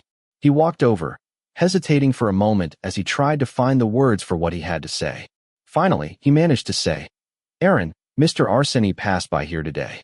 The young man froze, turning completely towards him, his large eyes wide with a mix of surprise and distrust. He looked like a scared little animal, fragile and vulnerable. Peach couldn't help but smile slightly as he reached out to gently stroke the young man's head a few times, trying to comfort him. Just for a moment. He quickly pulled his hand back, knowing perfectly well that if Tawan walked in and saw this, he would probably end up with a black eye. Why is he here? Is he mad at me? Aaron frowned deeply, his lips pressed into a tight line as doubt crossed his face. Peach couldn't help but let out a laugh, tempted to ask how on earth Aaron had come to that conclusion. That mob boss would probably eat you if he could. Peach kept the thought to himself. There was no way he was going to blurt that out and send the guy in front of him into a full-blown panic. If that happened, Peach figured he would probably be the one who would end up getting shot. Maybe he just wants to patch things up with you, Peach said casually, his tone soft and relaxed. You're going to be working together for a while, right? Of course, Peach knew that a company president wouldn't bother making peace with a model just because he was the brand ambassador of this season. But well, it was the most reasonable excuse he could think of to calm Aaron down. The model fell silent, his face set in deep concentration. Peach decided to give him a little push. Come on, why don't you come out and say hello? It's the polite thing to do, Peach suggested. Then, sensing Aaron's hesitation, he added, oh, and I wouldn't be surprised if someone mentions that Tawan threw Arseny's bouquet. Better to clear things up before it causes any drama, don't you think? Aaron frowned even more at that, but eventually nodded slowly, albeit reluctantly. Seeing him give in, Peach smiled widely. He was about to suggest to Aaron that he freshen up his look a bit when his phone vibrated in his pocket. Peach pulled it out, leaving Aaron to continue packing his things. The notification on the screen was hard to miss. T's message. It's already dark outside. Are you not having dinner?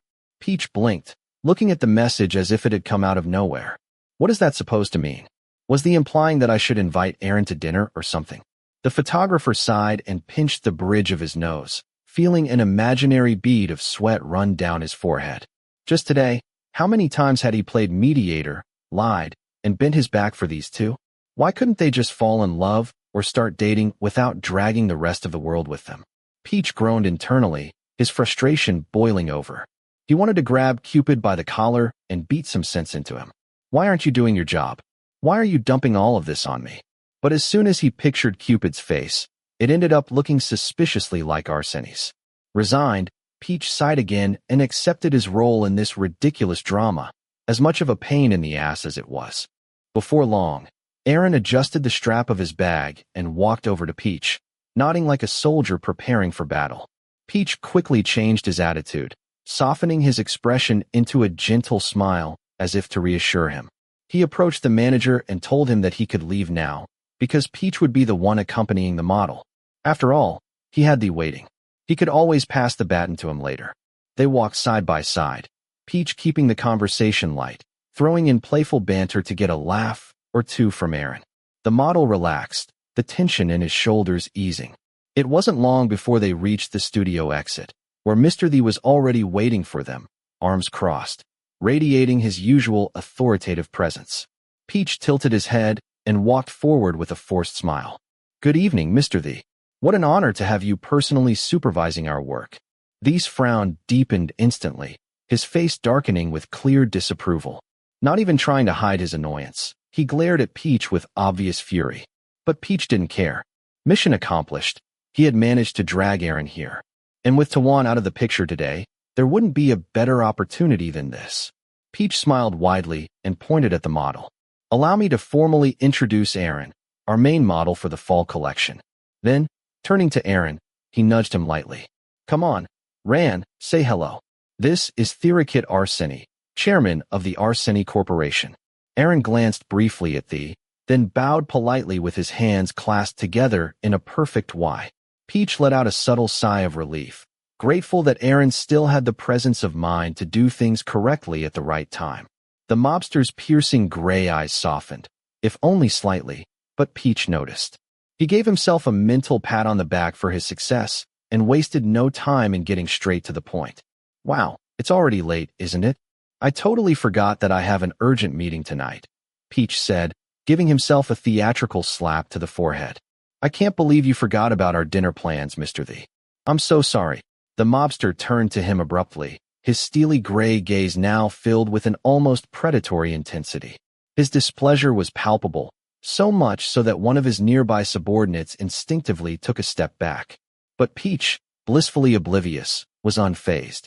Instead, he turned to Aaron, taking his hands in his own and putting on the most pitiful voice he could muster to plead with him. Mr. Thee is really involved in this fall collection project. And since you don't have anything scheduled today, I beg you, Ran, could you please talk to him for me? On the way back, I'm sure Thee's team can drop you off. I don't need a ride. Peach, I can go home on my own, Aaron replied, shaking his head so quickly that his hair flew everywhere. But Peach wasn't about to give up now, not when he had already committed himself to this task. He squeezed Aaron's hands tighter, looking at him with the most pleading expression he could muster. I promised our manager, Ran. How can I break my word? Plus, you're getting more and more popular. What if you stop the wrong driver or run into some obsessed fan? What would you do then? Peach blurted out the words, not giving Aaron a chance to respond. Without wasting a second, Peach turned back to Thee, grabbed his larger hand, and directed it towards Aaron's smaller hand, physically joining their hands together. In his hurried nervousness, Peach completely forgot that he shouldn't touch Thee so casually. But there he was, slipping Aaron's delicate hand into Thee's broad palm, as if he were sealing some sort of deal. Okay, I'll leave it in your hands then, Peach declared with a quick bow. Before any of them could react, he released their hands, turned on his heel, and ran towards a taxi waiting nearby. Professionalism at its finest, he thought, already imagining eating a Wagyu steak after having achieved such a trick. Theerakit froze for a moment because no one had ever forced anything, or anyone, on him like that, and then ran away. His sharp eyes followed Peach until the photographer disappeared into the taxi. These eyebrows furrowed, a mix of irritation and bewilderment. But before he could stop to reflect on the audacity of it all, the sound of his phone ringing brought him back to the moment. Releasing Aaron's hand, he reached for his phone. His gaze lingered on the notification flashing on the screen, and his expression transformed into something more complex, as if the emotions inside him were stirring in a way that even he couldn't fully decipher. Peach's message. I have delivered the perfect opportunity. Now it's all up to you. Good luck. He pressed his lips together and shoved his phone back into his pocket. When he looked up, Aaron was already there, staring at him nervously, his expression a mix of worry and slight fear. Something about it tugged at his heart, easing the storm that had been brewing inside him. He couldn't deny it. Aaron was stunning. A man with delicate, almost ethereal features, a slim figure that still carried a hint of muscle, and skin so clear and smooth it practically glowed. He could still feel the soft warmth of that skin from when he had held Aaron's hand earlier. And yet, curiously, the sensation that lasted the longest was the rough warmth of another person's hand. Heir, have you eaten yet, Mr. Thee? Aaron's hesitant voice broke the silence. His tone wavered, but there was determination in his words. I'm willing to answer any questions about the fall collection shoot on Peach's behalf. I mean, he knows most of the details, but I've been checking in often to check on the progress. Maybe I can make up for it, at least a little. Theerakit looked down, his chest still tight from the lingering irritation. What frustrated him most was that he couldn't quite pinpoint why he was upset. Taking a deep breath, he held back the whirlwind swirling inside him and replied in a dry, authoritative tone. Get in the car. Peach had gone to so much trouble to prepare all of this for him.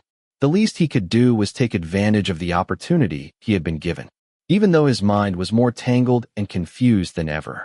Chapter 8. A famous Japanese restaurant in the heart of the city, known not only for its authentic Japanese ingredients, but also for bringing in chefs directly from renowned restaurants in Japan.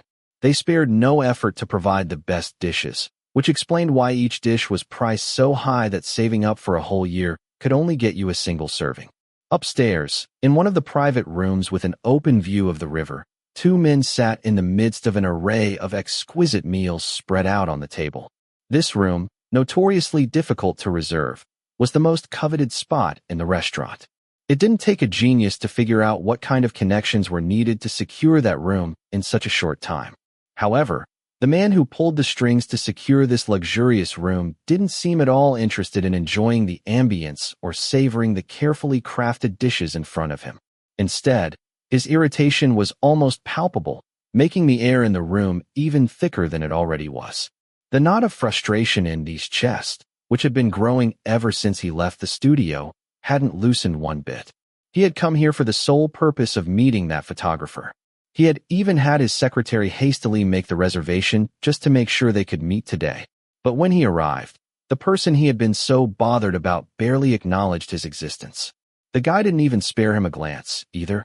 He came closer, whispering and making nice with the director instead. Dee told himself to calm down. At least Peach was still trying hard to fulfill his responsibilities. Letting out a slow, controlled breath, Dee tried to focus. There was no point in being angry when he couldn't even identify what had upset him in the first place. He needed to focus on the here and now. The food looks amazing, Aaron blurted out, breaking the awkward silence with a nervous tone, every muscle in his body on alert. Not just because of the man with whom he had a history of bad relations, but also because he was the president of the company he worked for, and, to top it off, the boss of the mob. If it weren't for wanting to help Peach, Aaron wouldn't have agreed to be there, not in a million years. Theerakit didn't say a word. His tall figure was relaxed as he leaned back with his arms crossed, his gaze fixed and impenetrable. The lack of any visible emotion only made Aaron feel more out of place. What a shame Peach couldn't come, Aaron ventured, trying to make small talk while fiddling with his chopsticks. His tone became a little brighter as he added, Peach loves Japanese food, but I actually prefer Thai food. It seems so, Dee replied, his tone flat, but with a slight, almost imperceptible twitch at the corner of his lips. Yeah, Peach doesn't like anything too spicy. He has stomach problems, so Japanese food is perfect for him. It's pretty mild in general, Aaron said, relaxing a bit as he turned the topic to someone else. He took a piece of tamagoyaki and popped it into his mouth, savoring the sweet taste. Spicy food was more his style, however, and when it came to desserts, he was a real fan of all things sweet. Oh, by the way, I haven't thanked you yet. Thank you for the flower bouquet, and also for the chocolates today. Dee's eyes immediately shot up, his thick eyebrows instantly furrowed. He looked genuinely surprised, as if he had overlooked something important. Thank me? For what? For the flower bouquet. They were beautiful. I loved them, Aaron clarified, his smile fading slightly as uncertainty began to creep in. For a moment, he wondered if someone had gossiped to him about the bouquet that had been tossed outside earlier. Regardless, he thought he should clear it up and show his appreciation for the gesture. And the chocolates you sent via Peach. Thank you for those too. They smelled amazing, though a little bitter for my taste. Peach did enjoy them very much, though. Arseny, the owner of the brand, fell silent, a strange and unfamiliar mix of emotions gathering in his chest. A mob boss who always got what he wanted and was notoriously possessive. Anything, or anyone, he considered his was guarded fiercely, sometimes to the point of irritation. Whether it was his possessions or his people, he never failed to assert his claim. But now he wasn't sure what bothered him more. Was it because the model in front of him kept talking about that photographer? Or was it because the chocolates he had specifically intended for someone else had ended up being enjoyed by someone completely different? He frowned, looking down as he tried to calm himself down. Once his emotions were under control, he raised his eyes to meet those of the person in front of him. The person in front of him still managed to captivate his attention. That stunning face, beautiful and attractive at the same time, was exactly his type. Those flushed cheeks seemed to beg for a touch, and those big, bright eyes kept glancing nervously at him. He found the nervous energy endearing, almost protective in a way. This was the person he was interested in, the same person he had set his eyes on that day. At this conclusion, Theerakit visibly relaxed and returned his attention to the conversation, pushing the lingering image of the photographer's simple, honest smile from his mind. How was work? He asked casually. It went great. Everyone on the team is so nice, Aaron replied with a soft smile, relaxing a bit as he noticed Theerakit continuing the conversation. Peach takes amazing photos too. He was guiding me the whole time. If it weren't for him, the photos wouldn't have turned out anywhere near as good as they did. Too bad you haven't seen them yet, Theerakit commented, making a mental note to ask his assistant to track down the photos for him. The originals should still be with Peach. He said he needed to do some editing first so the art team wouldn't have so much work. I can let him know and send them to you if you want, Aaron replied, noticing how they paused for a moment. They paused, a spark of satisfaction crossing his sharp eyes. Any thoughts of asking his assistant to take care of it disappeared from his mind almost instantly. No need. I'll ask Peach later, he said, a slight smile playing at the corner of his lips before quickly fading. His piercing gaze shifted to his companion, who immediately tensed again, his eyes darting around as if lost in thought, clearly overthinking the situation. People always acted like that around him, nervous, a mix of apprehension and fear. If it wasn't that, then it was greed, those expectant eyes hoping to get something from him. It was rare, if not unheard of, for someone to be genuinely relaxed in his presence. Except maybe that one photographer who always seemed immune, especially when food was involved. Then Peach's mood would turn completely cheerful. Theerakit froze, realizing that Peachayarat had somehow snuck back into his thoughts, even though he had just promised himself he wouldn't think about him anymore. Are you and that photographer close? The words were out before he could stop himself, his mind still tangled and conflicted. Opposite him, Aaron brightened slightly at the mention of his dear friend, though his smile still looked a little stiff and nervous. We're very close, actually. I think of Peach as an older brother, Aaron said, looking down at the fish on his plate. He picked at it carefully before continuing. He's so kind and sweet. I honestly don't understand how some of those women can treat him so cruelly. Theerakit's frown deepened with each word, though he still couldn't figure out what it was that irritated him so much. He looked down and absent-mindedly picked up the wine glass beside him, slowly moving it between his fingers. How did you two meet? I was feeling pretty down at the time. I had just found out that I hadn't been accepted into the university I wanted. Peach was there and asked me to model for some photos. That's how it started. If it weren't for him, I wouldn't be a model today. I owe everything to him. Aaron let out a soft chuckle, the sound tinged with genuine tenderness. For the first time, he felt grateful for that failed exam, a moment that turned out to be a blessing in disguise. I didn't feel like going home that day, so Peach even let me stay at his place. He's so kind, even to a stranger. Theerakit's hand tightened around the wine glass, his knuckles turning pale as his brow furrowed in annoyance. It was only for a moment, though, and as soon as he noticed his reaction, he forced himself to relax, loosening his grip. He couldn't lose his composure over the story that Aaron had slept at that photographer's house. He told himself firmly, though the boiling frustration in his chest was not easily dissipated. His sharp eyes darkened with irritation, and he had to close them briefly to control his emotions. When he opened them again, his gaze was calmer, although the slight edge of annoyance had not completely disappeared. He finished the rest of his wine before turning the conversation to another topic. And that young actor? Are you two dating? The question made Aaron's delicate face flush red as he bit his lip and avoided Theerakit's gaze. His cheeks tinted a light pink, and though he shook his head, his embarrassment was evident. We're not dating, he muttered. Theerakit's eyes narrowed slightly as he took in the scene before him. The image was unexpectedly captivating, the blush spreading across Aaron's cheeks, those large eyes shining as if on the verge of tears, and his soft lips pressed together nervously. It was a picture of innocence and sweetness. Blushing at another man's name.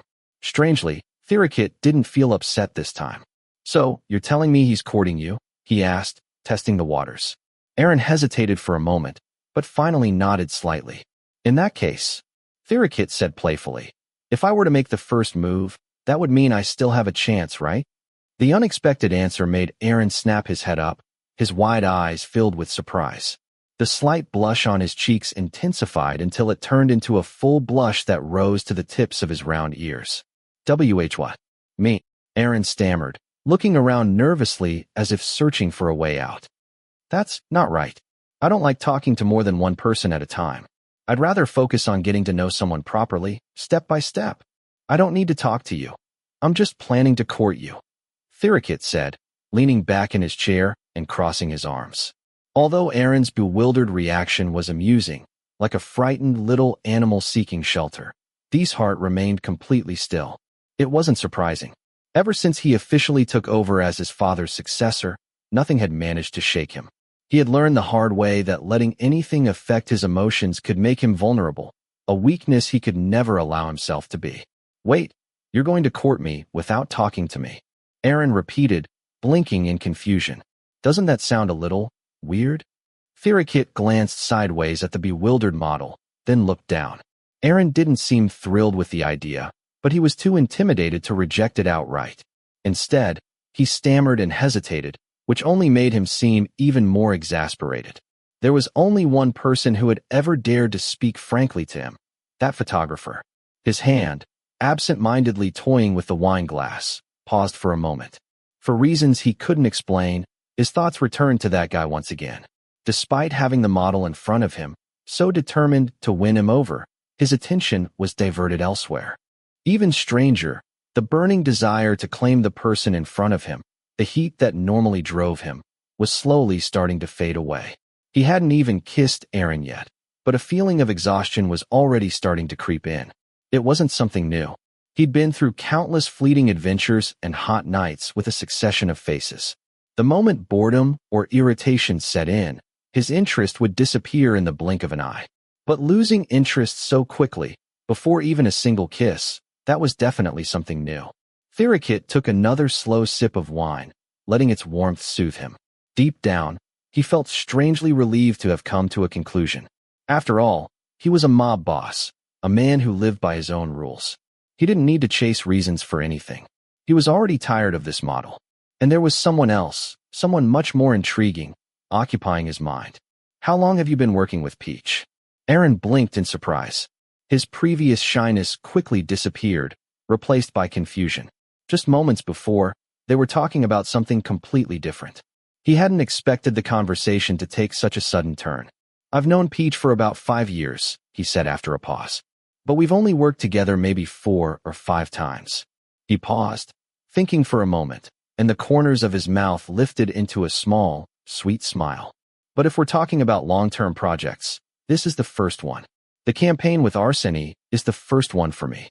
The set, which included perfumes and accessories, was designed to be launched in 4 collections, each tied to a different season.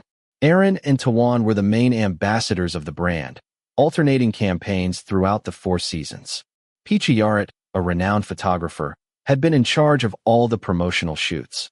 That's fine, Theerakit replied, his sharp gaze rising to meet Aaron's. Eat all you want, it's on me. But I have to go. Aaron quickly bowed his head in courtesy, offering a formal farewell. He gave him a curt nod, rose from his seat, and turned to give some instructions to his men in a low voice. Then, just as he was about to leave, he turned back to Aaron, his tone firm. I told my people to take you home. They'll take you back to your condo. Don't ever sleep in Peach's room again. Chapter 9. Peach had just sent the last batch of photos to the art team at 6 in the morning. With what little energy he had left, he managed to plug in his phone charger before collapsing into bed. Wrapping himself comfortably in a blanket, he shut off all his senses and fell into a deep sleep almost instantly. Spending sleepless nights before collapsing had become second nature to him. Plus, the previous night had been peaceful. Once he managed to deliver the model to the mob boss, he felt immense relief. His mind cleared, ideas flowed like a dream, and before dawn, he had finished all his work. Peach had already figured it out. Tomorrow would be his day off, and the day after tomorrow he only had 1 meeting scheduled in the afternoon. That left him with a full day and a half to himself. Sleeping through the day and waking up at dusk seemed like a solid plan. But barely 2 hours into his blissful sleep, the phone on his bedside table began ringing shrilly, dragging him back into the conscious world in a fog of exhaustion. Groaning, the young photographer fumbled for the phone. When he finally managed to answer, his voice sounded hoarse and half awake. Plub's voice came through the speaker, one of his teammates, who also happened to be his younger sister, her words blurred by the noise of people shouting in the background. Peach, when did you send the files? I can't find them. Without bothering to open his eyes, Peach instantly knew who it was. His sister and fellow art department member was brilliant at her job, no doubt, but she had a knack for losing things. There were even times when she misplaced files so often that he had started keeping backup copies for her. Mumbling, he gave a lazy reply without even considering getting up to check his computer. Check your mail. I sent them this morning. His words were more fragmented grunts than coherent sentences, but that didn't faze her. She was used to his half-awake ramblings and continued the conversation without missing a beat. What about the behind-the-scenes photos for the magazine interview? When will they be ready? I need to schedule the next steps. Peach let out a long sigh. The more he talked, the more he wanted to bury himself under his blanket and pretend the world didn't exist. Just open the files, plub. Huh? Wait, it's all done already? You didn't even sleep last night. I'm sleeping now, he muttered, too tired to muster the energy to scold her properly. We're having a barbecue tonight. Are you coming, Peach? No. With that, he hung up, fully aware that she had no real business with him other than interrupting his much-needed rest. He pulled the blanket over his head, hugged his pillow, and tried to return to his dreams. But just as he was about to slip back into unconsciousness, his phone rang again. Plub's voice came through, pleading. Peach, come on. Let's go out tonight. I want a drink. I'm not going. And no more than 2 drinks, got it? Peach replied, ending the call with no patience for his antics. He threw the phone out of reach, but the damn thing rang again almost immediately. This time, irritation took over him. Without opening his eyes, he slid to answer and snapped. Plub, I said I'm not going. I'm trying to sleep. We'll talk tonight. He hung up before she could say another word, tossed the phone even further away, and buried himself back into his cocoon of blankets. Sleep claimed him again, as if nothing else in the world mattered. When Peach finally woke up, he felt as if he had been unconscious for a century. He sat up awkwardly, each limb moving sluggishly, as if rust had taken hold of his joints. His room was pitch black. Heavy blackout curtains blocked out every trace of sunlight, leaving him totally disoriented as to the time of day. On autopilot, his hand fumbled for his phone, vaguely remembering he'd tossed it near the headboard. The moment his eyes fell on the screen, any traces of sleep that still enveloped him instantly vanished. It was already 6 in the evening, but Peach's phone screen was still flooded with notifications. Missed calls and unread messages had been piling up relentlessly since 8 in the morning, with the most recent one arriving just 15 minutes ago. The count included almost 10 missed calls and countless texts awaiting his attention. T's message. Who is Plub? T's message. What time is your night? T's message. You have 10 minutes left. Peach stared wide-eyed at the last message, sent 30 minutes ago. His mouth hung open as confusion swirled through his mind, desperately trying to piece together the blurry details. He quickly opened the call log. The last call he had answered before falling asleep was not from Plub calling him back to insist, but from the head of the Russian Mafia. After hanging up that call, Peach must have put his phone on silent, which explained why the 10 missed calls that followed hadn't disturbed his peaceful sleep. But why the hell was he calling so early? Peach had no idea if this ominous 10-minute countdown was still going on or if he had already lost his patience. Either way, panic set in, and Peach launched himself from the bed into the bathroom. His haste was so frantic that he tripped over the pile of blankets on the floor, hitting his head on the closet with an audible thud. Luckily, he didn't hit a sharp corner, so there was no blood. Without stopping to lament his wounded pride, he jumped into the shower, changed into fresh clothes, and ran out of his apartment. Practically running, Peach made it to the elevator, pressed hard on the button for the bottom floor, and shot out as soon as the doors opened.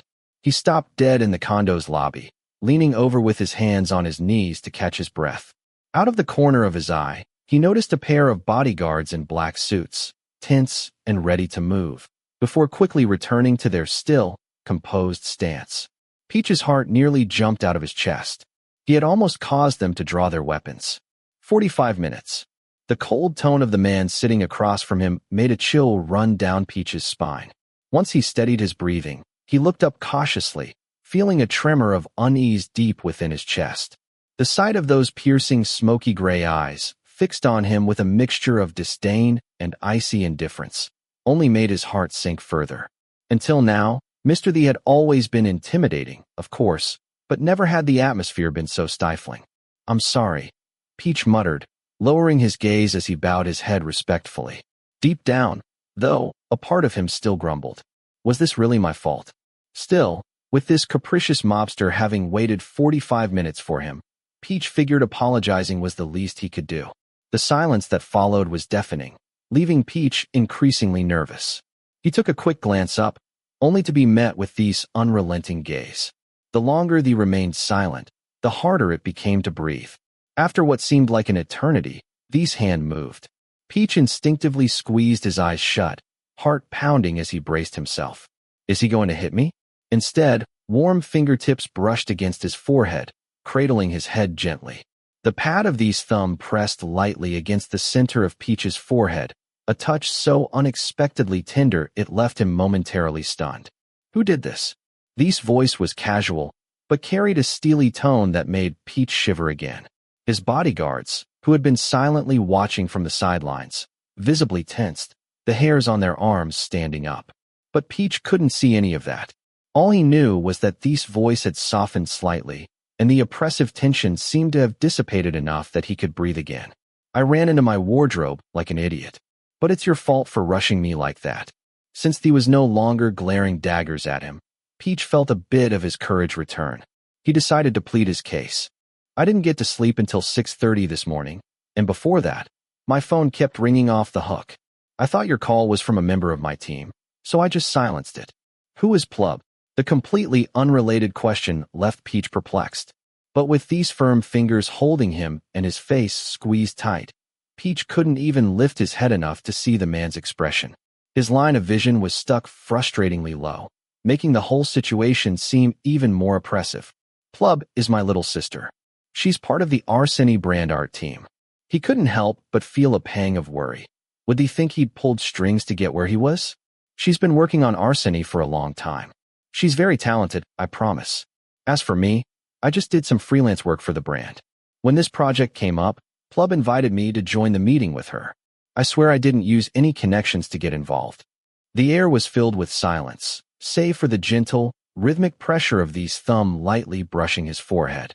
Peach felt as if he was standing on the gallows, silently praying for mercy. Please let him be reasonable, he pleaded inwardly. Finally, as if his call had been heard, Theerakit loosened his grip and let his hand slowly fall. Peach, who had been slightly hunched over throughout the entire test, straightened up and took a deep breath. His heart, which had been hammering in his chest, began to slow down. It seemed like he had been acquitted. So, is there a reason you came to see me today? He asked tentatively, still testing the waters. The idea reminded him of a certain young model, and Peach couldn't help but wonder if Thee's bad mood was a consequence of a failed date. He sighed inwardly.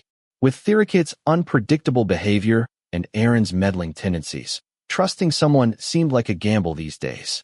It's just boring. Peach blinked and frowned instinctively before he could stop himself. For a moment, he was completely lost. Last time, Mr. Thee had said he wanted Aaron so badly he'd practically drag him into bed. That hadn't even been a week ago. Peach had gone out of his way to arrange a nice dinner date, only for Thee to show up now and casually declare he was bored. He rubbed his temples, feeling exasperated. Was this what people meant when they called someone a rich kid with too many toys? They got bored and put things aside, just like that. It didn't even seem like Aaron had reached the toy status yet. Of course, Peach didn't want his junior model friend to end up as a disposable toy. If there was ever a chance for a relationship to blossom, he wanted it to become something real and genuine. Especially when that clingy Tawan boy kept hanging around and not making anything clear. Someone needs to take a stand and fix things soon. What do you mean boring? Did something happen? Did Aaron do something that upset you? He was really worried about the younger model. If Aaron had somehow managed to anger the mob boss in front of him, that would ensure he wouldn't come out of this encounter in one piece. I'm just bored. Theerakit shrugged, a slight look of irritation crossing his sharp features before he waved a dismissive hand. It's time for dinner. With that, the mob boss stood up from the couch, turned on his heels, and strode out of the condo, not bothering to wait for Peach. The photographer blinked, completely bewildered. What does that mean? Do you mean you're going to have dinner without me? Or do you mean we're going to eat together? Peachayarat, the photographer, knew very well that his name was not Aaron, nor did he have a career as a model. He hesitated only a moment before deciding to return to his room. He turned on his heels and took just one step before the black-clad bodyguards flanking the room grabbed him by the arms, lifted him off the ground, and spun him around to face the mob boss, who now stood with his arms crossed, staring at him with an intensity that could burn a hole through steel. Where do you think you're going? The mob boss's icy tone sent a chill down Peach's spine. The bodyguard's tight grips kept him suspended in the air, and he didn't dare utter even a single complaint. Back to my room, obviously. I didn't bring anything with me. I didn't see the point in fighting. Have you seen the muscles on these guys? One punch from any of them, and I'd wake up in a hospital bed. No need. It's all up to me. When exactly did we agree to have dinner together? Peach blinked a few times, completely bewildered, his confusion only increasing with his growing hunger. The moment the words left his mouth, he realized he had made a mistake. These gaze grew icier, practically freezing him in place. Struggling to fix the situation, Peach forced a nervous smile, awkwardly looking away. He wanted to ask, "Did you really say something about dinner?" But the weight of these cold gaze was enough to keep him silent. "Calm down, Peach. You're not Aaron. Don't push your luck unless you want to get into trouble." "Mr. Thee, I already have plans with my sister tonight," Peach said firmly. "I can't go with you. I heard you tell her you weren't going. Even so, I'm still worried about her. She's planning to go drinking and, as her brother, I want to pick her up later," Peach insisted, this time with more conviction. His sister always came first. There was no room for compromise when it came to her safety. "We'll eat first, and then you can pick her up." Without waiting for a reply, he turned around and got into the car. Peach, who had nothing but his phone, found himself pushed forward by the bodyguards. A few steps further, he was unceremoniously shoved into the car, right next to the mob boss. "I thought I had handed this whole mess over to Aaron. How the hell did it end up on my lap?" Chapter 10. What are you in the mood for? The moment Peach closed the car door, Thee, already sitting beside him, casually asked the question. His eyes, however, remained fixed on the tablet on his lap, scanning some documents. Peach blinked in surprise. It was not like Theerakit to ask anyone's opinion. Usually, he just did what he wanted without thinking twice. "It's all good with me," Peach replied, tossing the ball back into Thee's court. He wasn't a picky eater, and honestly, under the pressure of this guy's presence, his brain wasn't working well enough to think of anything specific. "Then we will head to the restaurant at the hotel downtown." Peach's stomach dropped the moment he heard him. His eyes quickly darted to his current attire, an old white t-shirt, jeans, and sandals. A place like this would never let him in dressed like that. But could you blame him? It wasn't like he had much time to get ready. He just put on whatever was closest to him and didn't think twice. At least he wasn't in his pajamas yet. "Mr. Thee, I don't think they'll let me in dressed like that," he said cautiously. He finally looked up from his tablet. He raised an eyebrow, as if silently asking, why wouldn't they let him in? "You are with me. Who will stop you from entering?" Peach fought the urge to roll his eyes. "Great. Here we go again with the big fish routine. I'm not saying they won't let me in. I'm saying it doesn't look good. It's disrespectful to the place," he tried to explain. Being a photographer meant that Peach had attended his fair share of fancy dinners and high-profile events. Exclusive restaurants like this often had dress codes for a reason, respect for the venue and the other guests. Showing up in his wrinkled t-shirt and jeans wasn't exactly appropriate. "No need to overthink it. I've booked a private room." He closed his iPad, crossed his arms, and turned to him with a serious expression, clearly ready to argue his point. Peach couldn't help but laugh internally. Sometimes this mob boss acts like a stubborn child. Peach froze for a second as that thought hit him. What was he doing, risking his life by finding this guy adorable? This wasn't just anyone. This was an arms dealer with armed bodyguards and enough firepower to level a building. Had he completely lost his mind? He shook his head slightly, trying to chase away the ridiculous thought, and forced himself to focus. "This isn't about the private room, Thee. Walking into a place like that dressed like this? It's disrespectful. Show respect for the place. I can buy the whole restaurant." "Oh, please understand my point." Peach resisted the urge to pull out his own hair. Clearly, trying to explain this was a lost cause. How could he understand if he believed money could fix absolutely everything? "I'm not going," Peach said firmly, abandoning the idea of reasoning altogether. The way he operated, there was no way he would ever understand. The mob boss's eyebrows instantly furrowed, his displeasure radiating so strongly that Peach could almost see it. He was calculating something, probably trying to come up with an alternative. Peach realized he needed a distraction, something to change the conversation, fast. Out of nowhere, a memory of his little sister's words popped into his head. "How about we go for mu katao instead?" As soon as the words left his mouth, Peach regretted them. What the hell was he saying? Mukata? To the mob boss, sitting there in a tailored suit that probably cost more than his entire life savings? He must have lost his mind. In his mind, he began praying to every deity he could think of, silently begging for a quick and painless end. The more they frowned, the more Peach wanted to disappear into the car seat. Discomfort washed over him, wishing he could sink into the upholstery and disappear. He rubbed his chin lightly with his knuckles, deep in thought. Then, to Peach's utter surprise, he nodded and said something that felt like it shattered his world at that very moment. Mukata is fine then. Wait, what? Seriously? In the end, Peach didn't have the courage to drag a mob boss to the kind of roadside barbecue joint he and his sister frequented. After a lengthy negotiation that lasted nearly 10 minutes, they reached a compromise and ended up at a high-end barbecue restaurant.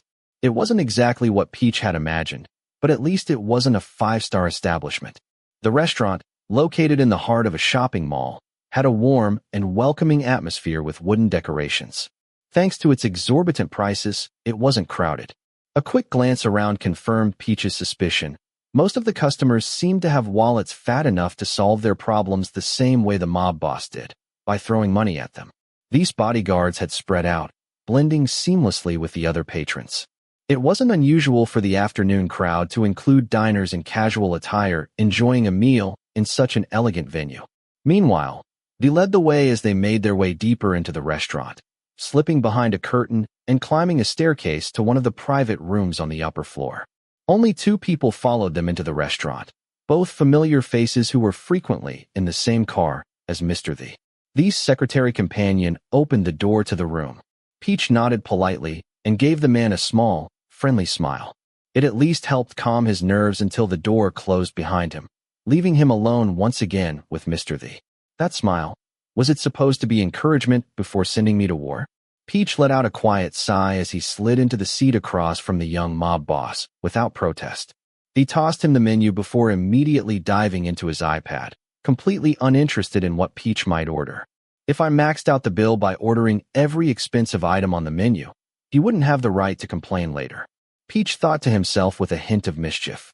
Then he sighed again, this time with slight amusement. The Arseny empire was swimming in wealth. Even if he ordered the most expensive items on the menu, it wouldn't make a dent, probably less than a quarter of its quarterly earnings. Is there anything special you'd like to eat? Peach asked, holding up the menu as he nervously pressed his lips together and cast a wary glance at Thee. He was starving. He wanted to order everything. But with the host acting so indifferent, he didn't dare make a move. Just ask, I'll eat anything. As soon as he got Thee's blessing, Peach's face lit up with a smile. He opened the menu without a hint of hesitation. He was famished, and since Thee was the one who dragged him here, and had explicitly offered to treat him, he was going to eat to his heart's content. Peach ended up pointing out nearly 10 plates of premium cuts of meat, not counting all the sides he added for good measure. The whole time, the young mobster remained glued to his iPad, not sparing him a single glance. Peach didn't mind, though. Many of his friends worked while they ate together. Being an adult comes with responsibilities. Besides, he wasn't so special that he had to pause his work just to tend to him. This is terrifying. Swallowing hard, Peach felt a shiver of fear run through him. His wrist throbbed under Thee's iron grip, and his eyes burned with unshed tears. But he didn't dare pull his hand away. His hand trembled slightly, forcing him to tense his muscles to keep from shaking too much. All he could do was bite his lower lip, trying to keep himself composed. Peach had grown too comfortable. He had forgotten Thee's true nature, lulled by the rare moments of indulgence. Thee was a mob boss through and through. I'm sorry.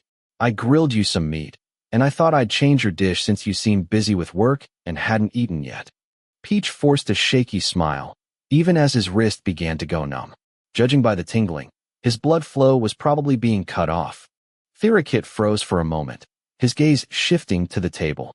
Sure enough, Peach's hand had been reaching for an empty plate. Beside it was another plate neatly stacked with perfectly grilled slices of meat, not to mention the cubes of steak still sizzling on the grill, releasing an irresistible aroma. After a moment, the mobster's eyes returned to Peach. Slowly, almost reluctantly, he loosened his grip on his wrist. Peach, who had been holding on to his faint smile for dear life, immediately slid the clean plate in front of Thee, took the empty one, and quickly retreated to his seat. Peach let out a silent sigh, glancing down at his hands, which were still shaking slightly. His pale wrist bore red, irritated marks, the clear impression of Thee's grip. He clenched and unclenched his fists several times, trying to shake off the lingering tension and steady his nerves. With a shaky breath, he turned his attention back to the grill.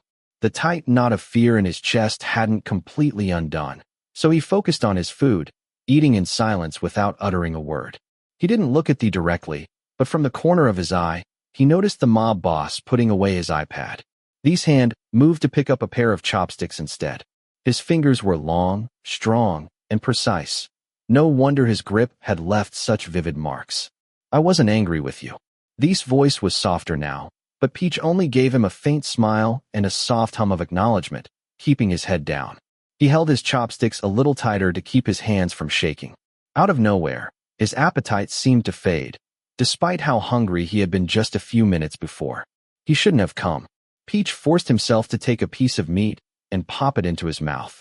The rich, buttery flavor of the tender beef melted on his tongue, a delicacy he rarely had the chance to enjoy. He should take advantage of this, he thought. Who knows? This might be the last fancy meal I ever have. How did you know what I wanted to eat? The question came out of nowhere, soft enough to sound like Thee was talking to himself. But in the room, almost quiet, where the only other noise was the soft crackle of coals, Peach heard him clear and crisp. His body tensed. He couldn't tell if the question was a compliment or a criticism. I just noticed things. Last time, you ordered a medium rare steak. And since it's already late, I thought too much greasy food might upset your stomach. He hesitated, suddenly unsure of himself. If I was wrong, I'm sorry. Thee didn't reply. He simply picked up a piece of meat and ate it without saying a word. Peach didn't press for an answer. Instead, he focused on the grill in front of him, though he couldn't help but continue to place perfectly grilled pieces of meat on Thee's plate from time to time. But one thing was certain. He avoided making eye contact with Thee entirely. He realized that he had let his guard down too much. Even though Thee seemed calm, and perhaps even kind at times, it didn't change the fact that he was still a mob boss. And Peach wasn't Aaron, the person Thee had fallen in love with. If he forgot that next time, it could cost him his life. Chapter 11. Theerakit's point of view. He had never been ignored by anyone before. Sitting cross-legged in the car, his iPad open to a document in his hand, he couldn't focus on a single word. Everything around him was silent, too silent, in fact. No distractions. Nothing at all to break the silence. It was too quiet. He glanced at the young photographer sitting next to him. Ever since they left the restaurant, Peach had been unusually quiet, avoiding eye contact and walking away. Even now, as they sat together in the car, there was only this oppressive silence between them. Normally, Peach wasn't much of a talker either.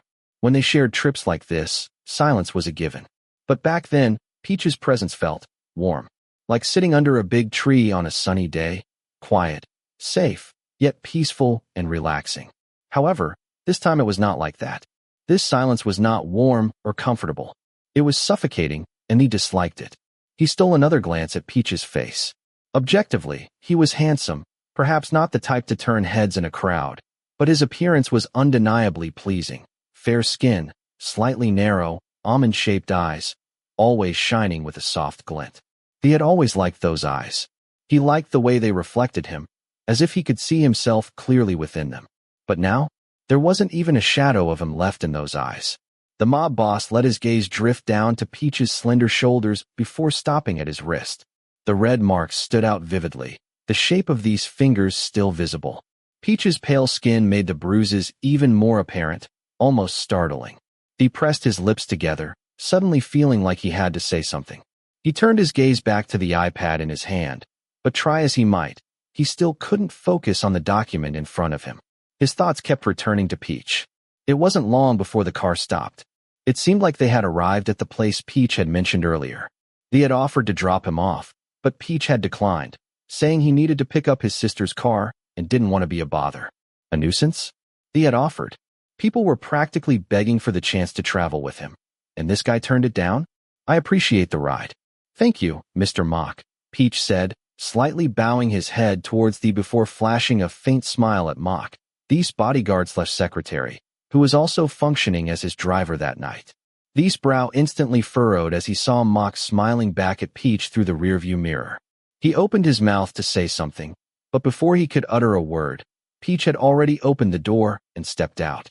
Thee watched as Peach closed the door and entered the shop. He didn't look away until he saw Peach disappear inside. Only then did he nod to Mock to leave. For the fourth time, his eyes scanned the same line of text on the iPad without registering a single word. Frustrated, he snapped the device shut and crossed his arms, fixing Mock with a sharp gaze that could cut glass. How long have you two been friends? His voice was calm, almost eerily so, but the icy tone could make a lesser man crumble to the ground in panic. Mock, however, was used to this kind of mood from his boss. Still, he couldn't help but tense his shoulders slightly, choosing his words with special care. We are not friends, sir. We have met twice, Mock said calmly before adding. Mr. Peach has a good memory for faces. He mentioned that I gave him a ride once before, and he wanted to thank me for that. Thee's gaze dropped, and he didn't press any further. He already knew that Peach had a way of being effortlessly friendly with people. The guy was easy to talk to, quick to smile, and always seemed to have this natural instinct to care for others. He pressed his lips together, unable to help but think of the dinner earlier. It was the first time someone genuinely cared about whether or not he had eaten.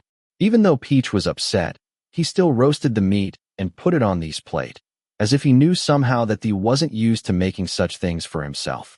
Many people were willing to please him, but Peach's actions felt so natural. To Thee, it didn't make him feel annoyed or uncomfortable. That was new. His thoughts returned to the red marks on Peach's wrist, clear and angry against his pale skin. Thee frowned, irritation bubbling up again. Send him some ointment for bruises tonight, he said, his tone casual, almost detached. And make sure someone delivers it in person. Mock responded with a silent acknowledgement, no longer surprised by these occasional flashes of unusual kindness. The secretary decided to commit this moment to memory. Peach might not have any official status in Thee's life yet, and the air between them today had been thick with unspoken tension, but Mock was sure of one thing. This photograph would become someone important to him. He thought it might be wise to start preparing to welcome a future boss into their lives. Peach's point of view. Peach followed the pin his sister had sent, arriving at the bar restaurant she had mentioned. The place had a rooftop barbecue area on the second floor, with live music from the lower level echoing out to the outdoor space above. He headed straight up, scanning the area until he spotted her right away. His sister was small, barely reaching his shoulder, with a slim frame dressed in an oversized shirt and tight pants. Her hair had bright red highlights that sparkled under the lights, and her face, dotted with light freckles, was framed by large, round, silver glasses. Her look was a chaotic mix of styles, but somehow, she made it work. Plus, it suited her, considering she had graduated from a fine arts program and now worked in an art department. Are you drunk, Plub? He asked, planting a hand on his hip and narrowing his eyes suspiciously. Plub smiled at him, her smile so wide it nearly closed her eyes, and raised her glass to show him. 2 beers on tap. Do you think that's enough to get me drunk? She joked, drawing out her words in a playful tone. She chuckled, exchanging greetings with her coworkers in a relaxed manner. They all moved to make room for him to sit, as if it were the most natural thing in the world. It wasn't the first time he'd come to pick Plub up.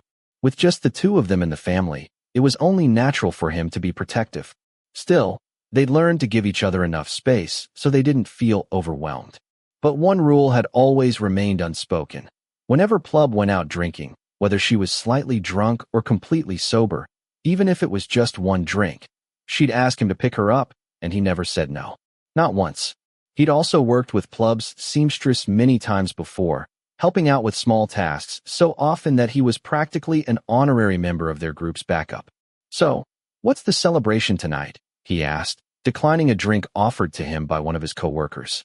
He had to take Plub home, and there was no way he was going to risk it with alcohol in his system. Nutch is leaving, Plub replied, her plate full of food as she plopped down beside him, squeezing into the tight space. She pushed the plate into his hands. We'll probably stay a little longer. You should eat something, Peach. Don't tell me you just woke up. I told you to stop staying up late, didn't I? Peach, still full from the expensive roast earlier, shook his head and refused the food. His sister looked at him suspiciously. Have you eaten yet? What did you eat? If you tell me it was instant noodles again, I swear I'll slap you. He blinked at her, internally struggling to find an answer. If he admitted to eating roast beef, she would never leave him alone. Plub knew he rarely left the house, let alone went out alone for something as indulgent as a roast meal. But the alternative wasn't much better.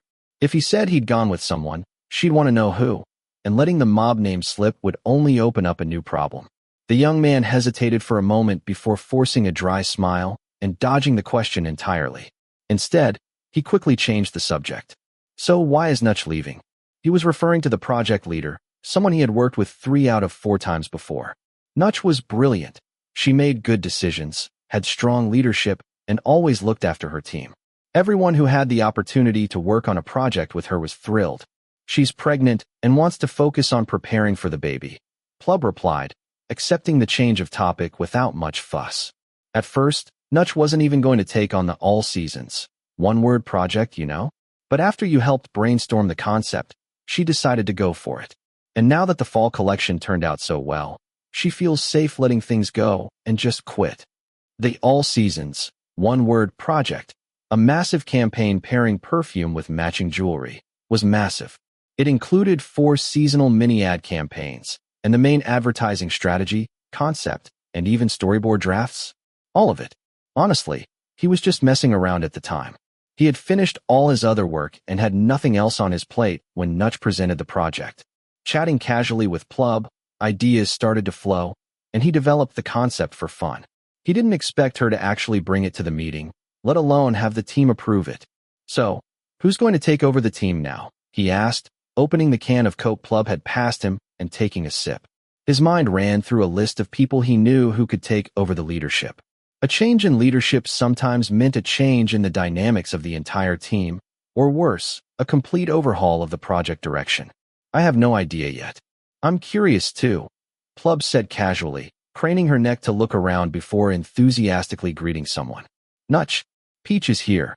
Peach tapped his sister on the forehead, reprimanding her casual way of calling out to her superior, before quickly standing up to greet Nookerin. Nutch was tall and elegant, dressed in tight trousers that emphasized her long legs, complemented by a short crop top under a fitted blazer. Her pixie cut was perfectly styled, giving her a chic and bold look that turned heads. Who would have thought that she was already a mother-to-be 3 months into her pregnancy? Congratulations, Nutch, Peach greeted her with a warm smile, briefly glancing at her abdomen. With her pregnancy still in its early stages, there weren't many visible changes, but he couldn't help but feel excited. Thank you, Peach. But don't forget that this isn't just a farewell party for me. It's also a thank you party. She smiled widely, beaming, clearly in good spirits, before clapping him on the shoulder a couple of times. The campaign turned out amazing as always. The feedback has been fantastic. Is he up for promotion yet? He asked, rubbing his shoulder reflexively. Nutch always had a heavy hand. He couldn't help but wonder how his son would feel if he ever misbehaved and received a reprimanding spanking. Although, perhaps she would be condescending. At least Plub had never been on the receiving end of such pats on the shoulder. The first promotional images for the fall collection have just been released. The response has been phenomenal. We're finishing up the ad shoot tomorrow, and after some finishing touches, everything should be ready to launch right away. That's great to hear, Peach replied in a calm tone of voice. As the person behind the concept, hearing such positive feedback always gave him a sense of pride. By the way, do you know who will take the lead of the team? The moment he asked, the atmosphere around Nutch changed. It was as if a cloud had suddenly descended upon her usual gentle demeanor. She took his arm and led him away from the table, her voice lowered to almost a whisper. The new team leader hasn't been officially announced yet. They're still finalizing it at the higher-ups meeting. Tomorrow's team meeting is when they'll make the announcement. You should be there too. She paused, looking so uncomfortable that Peach felt compelled to offer her a reassuring smile. Don't worry, Nutch. You don't have to tell me now. I'll just show up tomorrow and find out with Plub in the meeting room. Although Peach had taken it lightly, his soon-to-be ex-boss had a serious expression. I've heard some things, Nutch admitted quietly. I've tried to hold on, I really have. But I'm afraid the odds are not in my favor. Peach frowned, now genuinely curious. Nutch was the type of person who got along with everyone. So, anyone she actively antagonized to the point of being visibly worried had to be a big problem. She pursed her lips together, clearly uncomfortable, before patting him on the shoulder a couple of times and speaking in a low, reassuring voice. Just be prepared, okay? But don't overthink it. You're the most talented person I know, Seriously. With that, she let out another long sigh and told him to go back to enjoying the party. Her expression turned into a cheerful smile, and she joined the others without any trouble, chatting and laughing as if nothing had happened. Meanwhile, Peach stood there with a mountain of questions weighing down on him, wondering if he would even be able to sleep tonight. The more she tried to comfort him, the more uncomfortable he felt. If she wanted to calm him down, she should have told him the truth. At least then he would know what to expect. Peach sighed heavily, one name in particular popping into his mind. He ran a hand through his hair in frustration. What kind of rotten luck was it today anyway? Chapter 12. Peach was too restless to sleep that night, not from excitement, but from pure anxiety that made his head throb. After the party, he stayed by Plub's side, making sure his little sister didn't get too drunk, not mentioning a single word about his conversation with Nutch. Around 11 at night, he gently nudged her and suggested they go back home. Plub, ever the carefree one, waved goodbye and left without making a fuss. Although they lived in separate condos, Plub had chosen one closer to his office to avoid the city's infamous traffic, while Peach preferred a place near the BTS station to have flexibility in his freelance work. Despite living separately, they had each other's keys and access cards, in case of emergency. After parking his car underneath her building, he walked up with Plub to her unit, made sure she got in safely, and handed her back her keys. With one last farewell, he headed back down, ready to call a cab home. But the moment his foot touched the last step outside the condo's entrance, a sleek black car smoothly stopped right in front of him. Peach blinked, paralyzed for a second, before instinctively taking 3 or 4 large steps back, heart pounding in suspicion. Was this some squad of Mafia hats sent to take him down after what happened? Just then, the driver's side window rolled down, revealing a familiar face with a wide, friendly smile. Mr. Mock. Peach greeted the secretary he had met earlier that night, still bewildered. Then it occurred to him, Mock worked for that mob boss Arseny. Peach took another 2 giant steps back without thinking, causing Mock to laugh in amusement despite himself. He couldn't decide whether to praise Peach for his impressive reflexes or be exasperated that his boss had scared the poor photographer enough to make him consider running away on the spot. Good evening, Mr. Peach. Heading back to your condo. The young secretary decided to crack a small, disarming smile, hoping to ease the tension radiating from the photographer. Peach's shoulders relaxed a little, though suspicion still clouded his eyes. Yeah, just passing through, he asked cautiously, silently praying that Mock would say it was a coincidence, just a friendly greeting. Too bad. The secretary's smile widened, and his next words landed like a punch to the gut. No, sir. My boss sent me to find you. Peach turned pale in an instant, feeling dizzy. He could already imagine himself being dragged into that sleek black car if he didn't move now. The thought sent a fresh wave of panic through him. He inhaled sharply, forcing himself to stay conscious. Passing out wasn't an option. Why are you looking for me? Are you still angry about what happened earlier? Peach fired off the questions, his voice growing more frantic with each second. Mr. Mock, please let me go. I swear I won't go near him ever again. Mock watched Peach's growing anxiety and couldn't help but sigh inwardly. He quickly raised both hands in a non-threatening gesture. Thank God he had come in person instead of sending someone else. Over time, pay be damned. If things got any worse, he would be the one in serious trouble. Please calm down, Mr. Peach. I'm not here to hurt you, Mock said hurriedly, his voice soothing but firm. Seeing Peach practically ready to run away, he did his best to shrink his ample frame, trying to look as harmless as possible. Please don't run. If you do, I'm dead. I beg you, don't make this any harder on me. Peach looked at the imposing bodyguard, who now looked half desperate, half pleading. He couldn't help but let out a small, tired sigh. Back to work. Mock was always so stiff and formal around Mr. The. Peach never imagined the guy could be, well, like that. However, the exaggerated pleading worked. It calmed him down, if only a little. Peach's smile softened slightly. He cautiously approached the car, but didn't let his guard down completely. So, why exactly did your boss send you to pick me up? He was worried about you coming home alone so late, Mock replied softly, his expression serious as he worked to rack up points for his boss. Every word out of his mouth had been revised thoroughly from the original message he had received.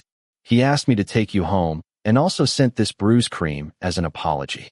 Peach raised an eyebrow, his lips curving into a slightly wider smile. Of course, he didn't believe a word of it. Worried? That's amazing. Apologize? Not in this lifetime. By no means. However, he didn't draw attention to Mock's obvious lies. Instead, he simply smiled weakly, already calculating how much money he would save on the taxi fare. Since the boss wasn't in the car, it seemed safe enough, for now.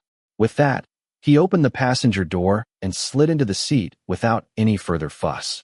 The silence inside the car was deafening, broken only by the constant hum of the air conditioning. Peach sat rigidly, pressed against the door as if ready to open it at the first sign of trouble. Meanwhile, the young secretary debated whether to lock the doors, but worried that he might.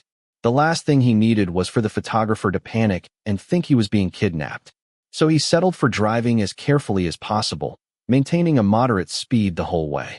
When the car finally pulled to a stop at the curb in front of Peach's condo, he practically jumped out, eager to escape.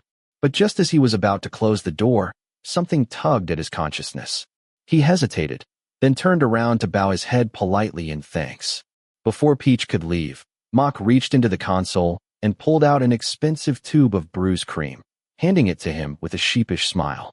Peach hesitated, tempted to refuse, but Mock's expression was so sincerely apologetic that he sighed inwardly and accepted. I know I exaggerated a bit about my boss, Mock admitted with a rueful smile, clearly aware that his earlier story was way over the top. He wanted to help him gain some points, but guessing that whoever was listening to this was too smart to fall for any of that stuff. Honesty like that was hard to find. But it's true that Mr. Thee told me to make sure you got home safely, Mock added seriously. And the part about getting the cream for the bruises, that was his order too. Peach looked down, his thoughts spinning in a chaotic whirl. He had always thought that the intimidating mob boss couldn't possibly care less about someone like him, someone small and insignificant. He seemed like the kind of man it would be wise to stay away from at all costs. But that worried look Thee thought he'd hidden on the ride, Peach had noticed. He wasn't blind to it. Mr. Thee might look scary, but he's not a bad person. Peach slowly raised his head, his lips curving into a faint smile. It wasn't as bright as before, but the heaviness in his eyes had eased a little. Now he had an answer, one just for him. I don't hate him, Peach said with a shrug, his shoulders relaxing at last. But if you ask me if I'm afraid of him, yes, I am. We only got into a tangle because of the errand situation. From what I can tell, things seem to be resolved now. There's no reason for us to meet again. He gave Mock a polite nod, a silent farewell, before turning and heading back to his apartment. Though he had slept most of the day, the moment he closed the door to his home, an overwhelming wave of exhaustion washed over him. Perhaps it was the sheer number of stressful surprises he had faced today, or how tense he had been the entire time. His body finally demanded rest. He sat heavily on the edge of his bed, letting out a long, tired sigh. Mock's words still echoed faintly in his mind, and every now and then, he couldn't help but imagine that tall, stern-faced man with his piercing eyes, so intense, so intimidating. No matter how many times they met, he would always be terrifying. Too much, too intense, too much everything. But, at the same time, Peach couldn't deny that he had softened towards him more than he ever expected. He had softened just enough that Peach could momentarily let down his guard, just enough to wonder if they could ever be friends. Don't be ridiculous. A dangerous beast could never be friends with a timid and defenseless rabbit. Deciding to shake off the tangle of thoughts, Peach stood up and headed to the shower. After changing into an old, baggy t-shirt and a pair of comfy shorts, he finally flopped down onto his bed. His eyes drifted to the small tube of bruise cream on the nightstand, and stayed there longer than he'd planned. The bruise cream was from a premium brand, not overly expensive, but definitely more expensive than what you'd find at your average drugstore. Peach rolled the tube between his fingers, then finally squeezed some onto his wrist. He gently massaged the cool, soothing cream into his skin until it disappeared. Satisfied, he grimaced at the tube. Okay, I'll use it, but that doesn't mean I've forgiven him. The thought made him laugh. He knew perfectly well that he wouldn't care if he was still angry or not. And really, his decision to keep some distance wasn't about holding a grudge. With that settled in his mind, Peach snuggled into his blanket, hoping to get a decent night's sleep. But the words of his former boss, stern and full of warnings, resonated tirelessly in his head. He spent the night tossing and turning, drifting in and out of restless sleep. In the morning, he finally dragged himself out of bed, dazed and disheveled, his hair a hopeless mess. His head ached, forcing him to rub his temples with a grimace. Grabbing his phone, he placed a quick coffee order at the cafe downstairs, then stumbled into the bathroom to freshen up. After a final check of his things, he locked his apartment and went downstairs to pick up his drink before heading straight to the Arseny Group office. Once he parked and got inside, he took the elevator to a familiar floor. He had worked on several projects with his former team leader, Nutch, and they always used the same meeting room. Nutch managed 4 sub-teams and often juggled 2 major projects at once, which meant Peach had spent countless hours there. By now, most of the staff recognized him on sight.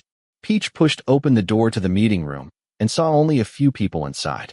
Relieved, he quickly found a seat next to his younger sister, Plub. Seeing him enter alone with a cup of coffee, she sighed dramatically and rummaged through her bag. It was almost an hour before the door finally opened, revealing Nutch, who looked decidedly disgruntled. Peach wasn't surprised. Nutch was never late. Something must have happened to throw her off schedule, and knowing her, she was probably still upset about it. The meeting started with a quick update on the project. It seemed that the fall collection was almost ready. Only the final editing phase for the promotional materials remained. Nutch nodded in satisfaction, glad that everything was progressing according to schedule. Then, she straightened up, her expression changing to something more serious, even a little uncomfortable. Finally, she spoke about the last item on the agenda. Today will be my last day working here. Her voice was firm, though there was a slight bittersweet smile on her lips. I want to say how proud I am of each and every one of you. I have managed 4 sub-teams, and this team has always delivered the best results. Every single time. I am beyond proud of us. Some of the team members discreetly wiped their eyes with tissues. Even Plub squeezed Peach's hand tightly, though he simply smiled, a warm, genuine smile that he rarely showed. But all good things must come to an end. Following the board selection process, they have appointed a new team leader. This morning, I introduced the other 3 sub-teams. Now, it's time for all of you to meet them. As if perfectly timed, the door to the meeting room opened. It almost seemed like the person outside had been waiting for the right signal. A tall, thin man with remarkably clear skin entered. His honey blonde hair, tied back at shoulder length, gleamed under the fluorescent lights. His sharp, fox-like eyes curved subtly at the corners, giving him an air of mystery. His finely sculpted face was framed by a soft, perpetual smile that never wavered. Peach's smile slowly faded, his heart pounding uneasily. I knew it. I had a feeling, but I didn't think it was really him. This is Wivet. He is currently the deputy leader of Sub-Team 2, so most of you probably already know him. Nutch paused, taking a deep breath before delivering the final blow. From today onwards, he will be your team leader. Listen to him and follow his lead. Some of the younger members of the team murmured polite acknowledgments, but the more senior staff remained silent, their faces openly hostile. Hello everyone. My name is Wivet, but feel free to call me Vit. I'm really excited about this opportunity to be your new team leader. I look forward to working with all of you, he said with a warm, rehearsed smile. If you want to say something to the team, please do so. I have to go to a meeting. Nutch gave him a small nod before gathering his belongings. Just as she was about to leave the room, she looked back at Peach, concern evident in her eyes. He quickly forced a reassuring smile in return, though his stomach churned with unease.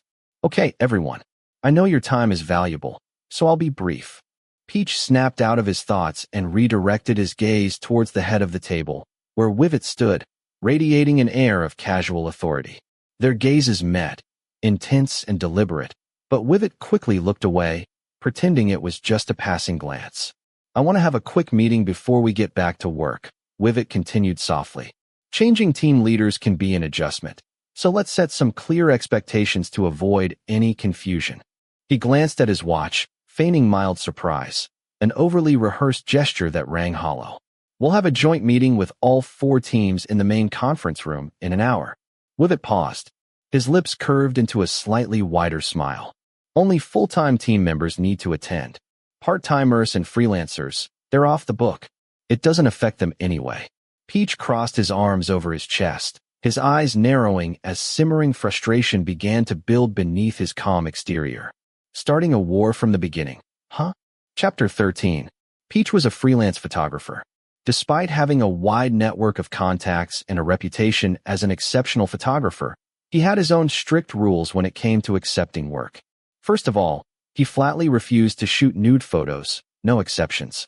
As for sexy or risque photos, he would only agree if the model was of legal age and requested it herself. Even then, Peach had clear boundaries about how far he would go, no matter how passionate the shoot was. It wasn't about trying to act like a gentleman or anything. Peach simply saw himself as an older brother with a younger sister, and the thought of someone looking at her with raw, objectifying eyes made his skin crawl. He always made sure to lay out these rules for potential clients up front. His goal was to keep things professional and comfortable for both parties. But with Wivet, things did not go so well. A couple of years ago, Wivet had hired him for a photo shoot, unofficially. The job was to capture some sexy swimsuit photos for an up-and-coming young actress as part of a summer campaign. Peach had heard rumors that Wivet and the actress were more than just professional acquaintances. Rumor had it that they had been seen entering the same condo at night. To top it off, Wivet had apparently used his connections in Arseny to get the actress a spot as one of the product ambassadors. From there, the gossip only grew. Peach had a problem with that, though. Wivet and the actress could have kissed in front of the entire crew, and Peach wouldn't have even flinched. He was there to work, not to butt in. The problem? That promising actress was only 16 years old. Wivet conveniently didn't mention this little detail until the day they sat down to draw up the contract. It wasn't until Peach saw her ID card that he realized the truth. The moment it clicked, Peach flat out refused the job. No matter how much Wivet tried to cajole or coax him, Peach stood firm, unwavering in his decision. He later discovered that Wivet had been bragging to the actress about pulling strings to hire a renowned photographer like Peachayarat for her photo shoot. Peach wanted to roll his eyes. It wasn't that hard to book him, really. If his schedule was open, he rarely turned down jobs and didn't care if the model was famous or not. As long as the pay was fair, he was good to go. The only time he said no was if the job conflicted with his personal rules or if his schedule was full. But for Wivet, Peach's refusal must have been a hard blow to his ego. Not long after, some nasty rumors about Peach began to circulate. However, nothing stuck. There was no real evidence to back them up. Plus, his work was still in high demand. Sure, there were some awkward incidents, like models trying to pay him with their bodies, but Peach handled it as professionally as possible. The rumors eventually faded away on their own. Peach didn't mind gossip, but his younger sister, Plub, was a different story. She wasn't about to let it go. Around this time, Peach had just started getting to know Arseny because Plub had gotten a job there. The company's art team, who had become close to him after discovering that he was Plub's older brother, often asked him for help, whether it was taking photographs or tweaking some edits. Plub acted as his manager, reviewing requests and organizing his work like a pro. He ended up collaborating with the team so often that they became friends. Before long, even the team leaders were dragging him to meetings. He vividly remembered one of those early sessions. It was the first time he had met the fiery Nutch, the assistant to the leader of one of the sub-teams. Her bright red hair was impossible to miss, and she presented her team's project with such pride that he couldn't help but be impressed. At the end of her presentation, the team leader asked for comments. Everyone chimed in here and there with minor suggestions until it was Peach's turn. By this point, he was already feeling comfortable with the group, and giving constructive criticism was just part of his routine. He pointed out several areas where the promotional photos could be improved to better convey the intended message. What Peach didn't know at first was that the work the sub-team leader had asked him to critique wasn't actually hers. It belonged to sub-team 2, the one under Wivet's supervision. He only found out after the meeting was over. It was hard to miss the tension on Wivet's face. Feeling bad, Peach approached him to apologize, explaining that he hadn't meant to upset anyone. Wivet responded with a polite smile, but his eyes told a different story, dark and stormy, barely masking his simmering anger. He didn't say much, but the message was loud and clear. He wasn't happy. Soon after, Peach's work caught Nutch's attention. Impressed, she began assigning him more important tasks, moving him from quick, one-off favors to a full-fledged role in projects. Plub, ever the efficient little sister, took care of the paperwork to officially add him to a sub-team for an upcoming project. She had every intention of having her brother's name recognized on the team roster. But by the time the paperwork was delivered in the morning, it was returned in the afternoon with a call to Nutch to explain himself. Apparently, involving an outsider on the team posed a security risk to the company's data, but he couldn't understand the inconsistency. There was no rule against hiring freelancers. Arseny had done it many times before for entire projects. But somehow, when it came to her brother, it suddenly wasn't allowed. Peach brushed it off and told her not to overthink it. If that's the rule, so be it, he said. But Plub's frustration persisted. From then on, even minor Peach-related tasks seemed to hit a snag. Budgets were cut, deadlines were rushed, there was always something. And behind every setback? Wivet's name. He never openly admitted anything, but he never denied it either. If anything, he seemed almost smug whenever Peach found out who was behind the disaster. Peach couldn't make sense of it. As luck would have it, Peach started receiving offers from some high-profile magazines. To simplify things, he decided to step away from Arseny's projects for a while and instead pursue other freelance work. This was how things went for almost 4 months, until Nutch was promoted to team leader. The moment she took the position, Nutch wasted no time and called Peach. She insisted that he come back to work with them, this time on official terms. Peach had just finished a few other contracts, and since he trusted Nutch, he agreed. It felt good to be back. Everyone seemed happy to have him. Well, almost everyone. Peach had been keeping his head down, avoiding unnecessary drama. With Nutch now in charge, everything was going smoothly.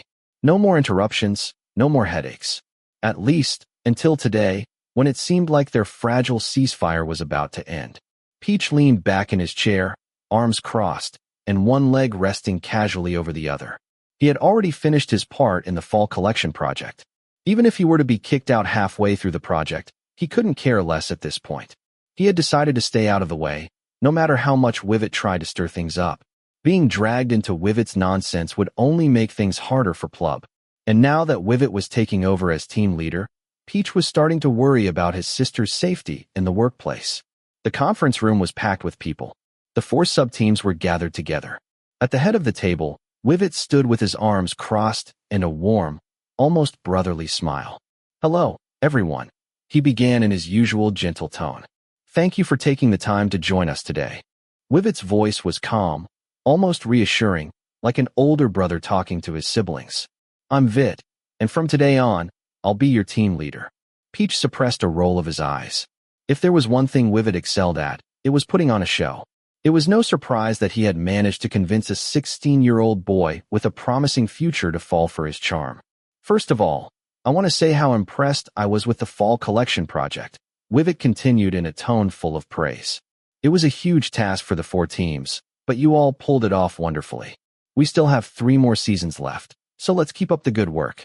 It might be difficult, but I know we can do it together." "Difficult? Of course it's difficult when you and your cronies don't lift a damn finger." Peach was seething inside, but managed to hide his irritation, looking away as if he wasn't interested. There was no way he was going to let Wivet notice the furious stream of insults going through his head. He reminded himself to remain calm. He was not about to cause trouble that could come back to haunt his sister. Actually, today's meeting was meant to discuss the winter collection, Wivet said, his annoying smile still plastered in place. "But since the fall project is already finished, I thought we could take a moment to appreciate everyone's hard work. As a little morale boost, I'll show you the promotional clip for the fall collection."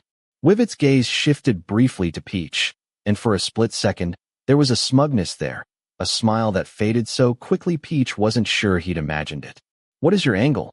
Peach wasn't too concerned about the job itself.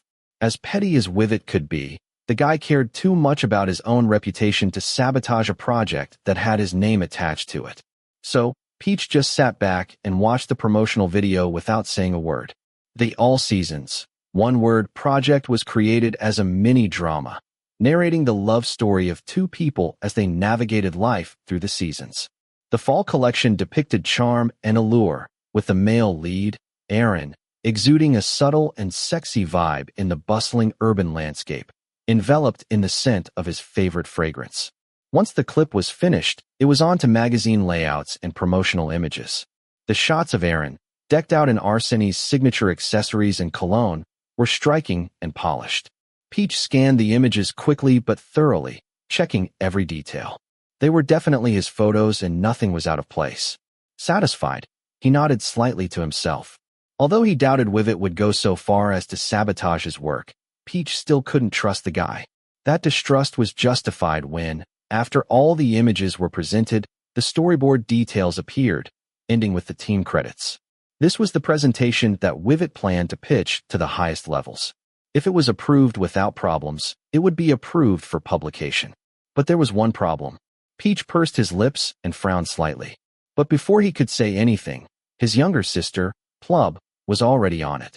As soon as the video presentation ended, she raised her hand, quick as lightning. "Excuse me, Vit. I think there's some information missing from the video." "Is there any information missing? How is that?" Wivet's response came with his characteristic soft, friendly, and open smile, as if he were willing to accept any criticism with the utmost sincerity. "Why isn't Peach's name appearing?" Plub's tone was firm, but her piercing gaze made it clear that she wasn't going to back down. The problem was that Peach's name didn't appear anywhere in the credits. Worse, the spots that should have been his had been replaced by someone completely different. Peach spearheaded the theme concept for this project. He attended every team meeting and photographed the entire fall collection. Why doesn't his name appear in any of those roles? "Oh, that," Wivet replied, his expression not faltering. "We rearranged the team credits, and your name may have been omitted by mistake." He gave an apologetic chuckle before adding, "But I suppose we can include your name in the photograph credits. As for the topic of the project, well," he trailed off, turning to Peach with that infuriatingly serene smile. "It wouldn't really be accurate to say it was your idea, would it?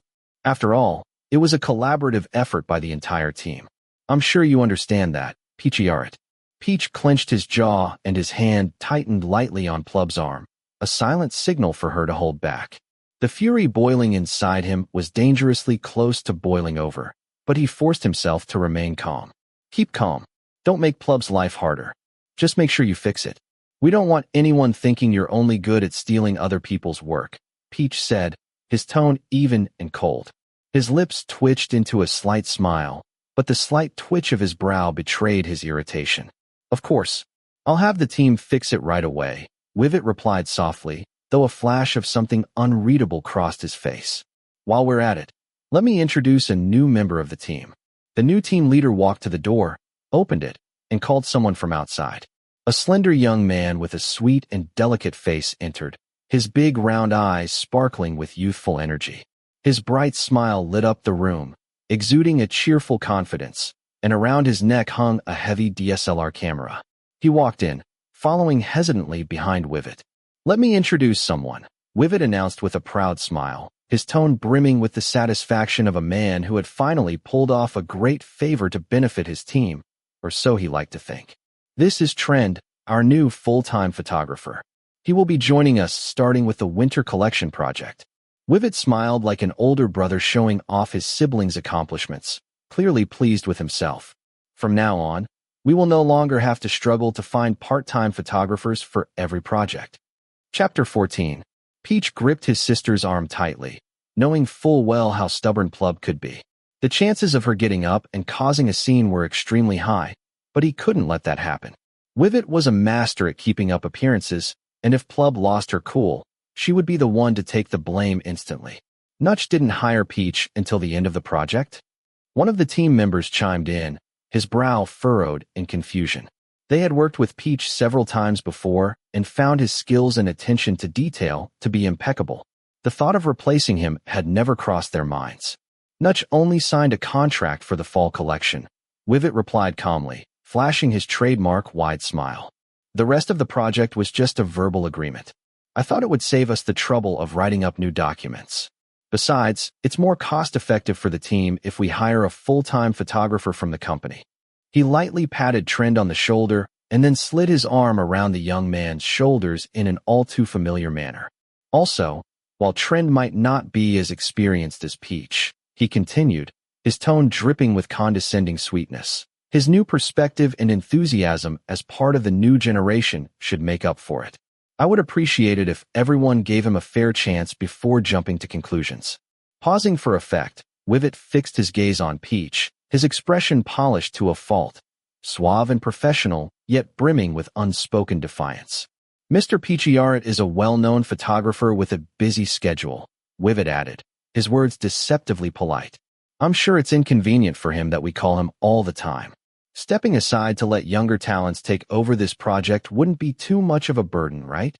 Peach pursed his lips and narrowed his eyes slightly. But in a split second, he hid his irritation with a calm, casual smile, as if none of this had bothered him in the slightest. I have no problem. I'm happy to support new talent, Peach said softly.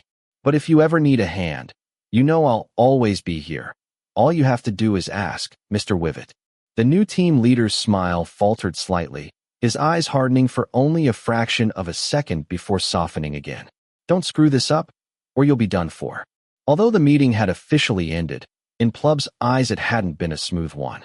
If it weren't for her brother holding her back, she would have already done something about it. She followed him to the parking lot, her hand lowering her phone after a frustrating call with her former team leader, now a stay-at-home mom. Nutch said that moron already sent the team list to upper management. He only found out about it by yelling it out right before the meeting this morning.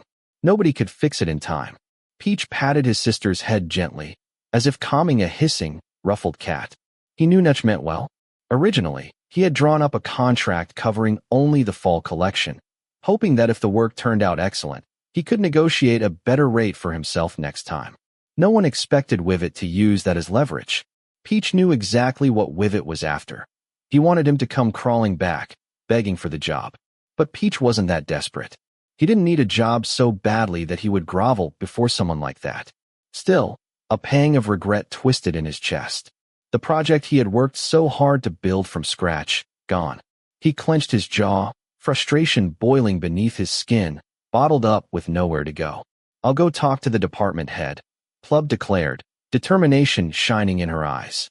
Don't even think about it, Plub. Let it go. Stay away from that guy. He put an arm around her shoulders and gently guided her to a nearby bench. Peach knelt in front of her, his large hand gently squeezing hers. Don't give up, Peach, Plub pleaded. We may not have the connections to fight him, but I won't give up that easily. Plub, it's not about winning or losing. That jerk is a rabid dog, and he won't stop chasing me no matter what. Even without this job, I have a lot of work ahead of me. You know that. He tried to keep his voice as calm as possible. He could see how angry she was. He felt the same way, but he couldn't let this mess drag her down too. Stay out of this, Plub. If he hates me, let him come after me alone. If you try to reject him, I'm afraid he'll come after you too. You're my sister, and I've already caused you enough trouble. You're my brother too, she replied, her voice shaking. Why should I stand by and watch someone hurt you? Her tears spilled over and ran down her cheeks. She was furious at Wivet for what he had done and at herself for not being able to fix it. Peach hugged her tightly, gently pressing her face into his shoulder as he ran his fingers through her soft hair. Seeing her cry made his chest ache. It had always been just the two of them against the world, and now he had made his beloved sister cry. Shoo, it's okay, he murmured softly. Don't cry, darling. If you cry too much, your eyes will swell up. What will your brother do if his beautiful sister isn't so pretty anymore? He rocked her gently, as if soothing a child. Why, Peach? Just because we don't have connections like he does? Is that why he has to treat you like that? Her voice cracked. What did you do to him? Why won't he just leave you alone? Peach didn't respond. He simply gave her a tender kiss on the top of her head and continued to rub her back and shoulders until she stopped shaking. When she finally seemed calm enough, he gently wiped away her lingering tears with his fingertips.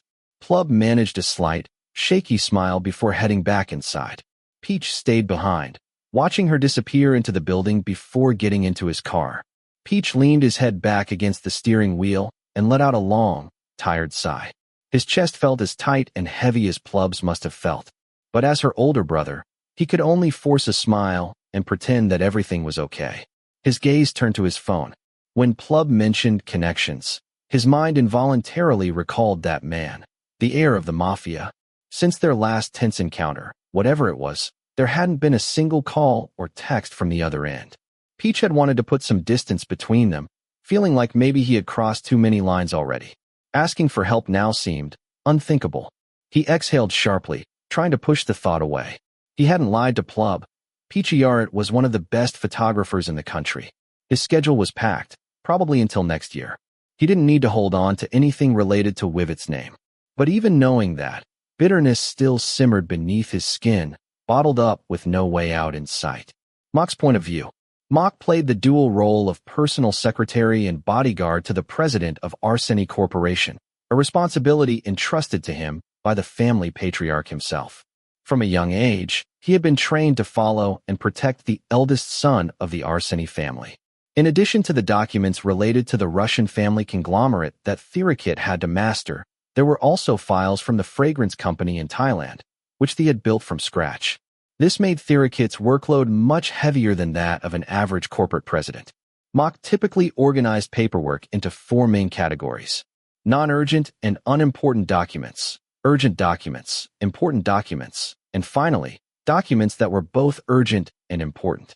He had already moved the all seasons, one-word project file to the important category.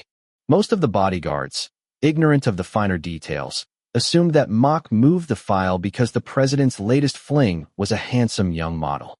But only he knew better. It wasn't because of the model. Why would the president's new toy matter anyway? The real reason he moved the file was because of a certain photographer whose status was unclear in his mind. New documents were delivered that day. Mok quickly opened the file and noticed the title of the project he had already classified as important. He decided to read it first, his eyes scanning the pages as a slight frown tugged at his forehead. He had done his own research on Peach and knew exactly who the photographer's former team leader was. He also knew that her resignation officially took effect yesterday. This meant that the previous team leader, Ms. Nutch, had only finished her work for one day. However, in his hands was a new team template for the project, dated 2 days earlier. Somehow, the file had circulated through the usual corporate channels, reaching the president's desk much faster than usual. Too fast to have been formally drafted. Too fast for the document to be submitted through official procedures, especially since the former team leader's signature was conspicuously missing. Mok put aside his growing suspicions and read the file more carefully. He turned to the last page, where he finally saw what was wrong. The photographer's name did not appear anywhere. Having served the president long enough, Mok immediately reclassified the file as urgent and important, and even retrieved previous related documents for cross-reference.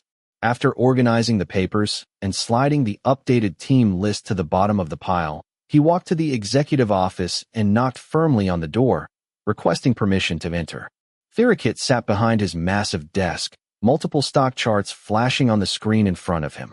An iPad loaded with documents waited beside him, along with a large stack of printed files. The atmosphere in the room was thick with tension, making it clear that no person in their right mind would willingly approach him. Yet, despite the heavy workload, the chairman of the Arseny Group stared at his phone, his dark brow furrowed in deep concentration. The air around him felt oppressive, as if he was about to close a billion-dollar deal. Mok couldn't help but shake his head slightly, unsurprised by the scene. After reporting the night before that he had safely delivered Peach home, even slipping in the last words Peach had left for him to pass on, his boss had become eerily silent. Since then, he had been glued to his phone, alternating between furtive glances at the phone screen and simply picking it up, only to put it down again as if fighting an internal battle. Mok had never seen his boss like this before, although, strangely, he didn't seem so out of place now. Mr. The urgent documents for approval, the secretary announced, moving forward to place the papers on the desk, completely unfazed by the stifling atmosphere radiating from his employer. The hummed in acknowledgement without looking up, sparing only a fleeting glance before returning his attention to his phone as if it held the secrets of the universe. For God's sake, if you want to call, do it now, Mok thought with mild exasperation. As much as he was tempted to let his boss muddle through his own mess for a while, the matter at hand couldn't wait. If he found out later, he would only end up blaming Mok for the delay. Boss, these documents really need your urgent attention, he pressed firmly. They gave him a sharp, slightly annoyed look before reluctantly looking away from his phone and back to the stack of documents. Mok still had the old list of the project team, silently hoping that they would notice something was wrong and ask him for the old file himself. If he overlooked the inconsistency and signed the approval blindly, Mok would have to hand it over anyway. Mock, who was already leaning a little towards the photographer's side in his heart, combined with his boss's unpredictable mood swings, came to a solid conclusion. If he didn't realize the problem, he would have to speak up for the sake of his own survival. The young secretary remained silent, watching his boss sift through the stack of documents with practiced efficiency. These keen analytical skills and decisive nature allowed him to tackle problems at lightning speed. Everything was going well until he reached the last file in the stack. His already furrowed brow deepened and his hand stopped mid-turn. His fingers traced the names listed on the document for the third time, moving faster with each pass. Where is Peach's name? Mock suppressed a knowing smile. It seemed like the photographer's importance had just been raised to a new level. The new project leader requested a replacement.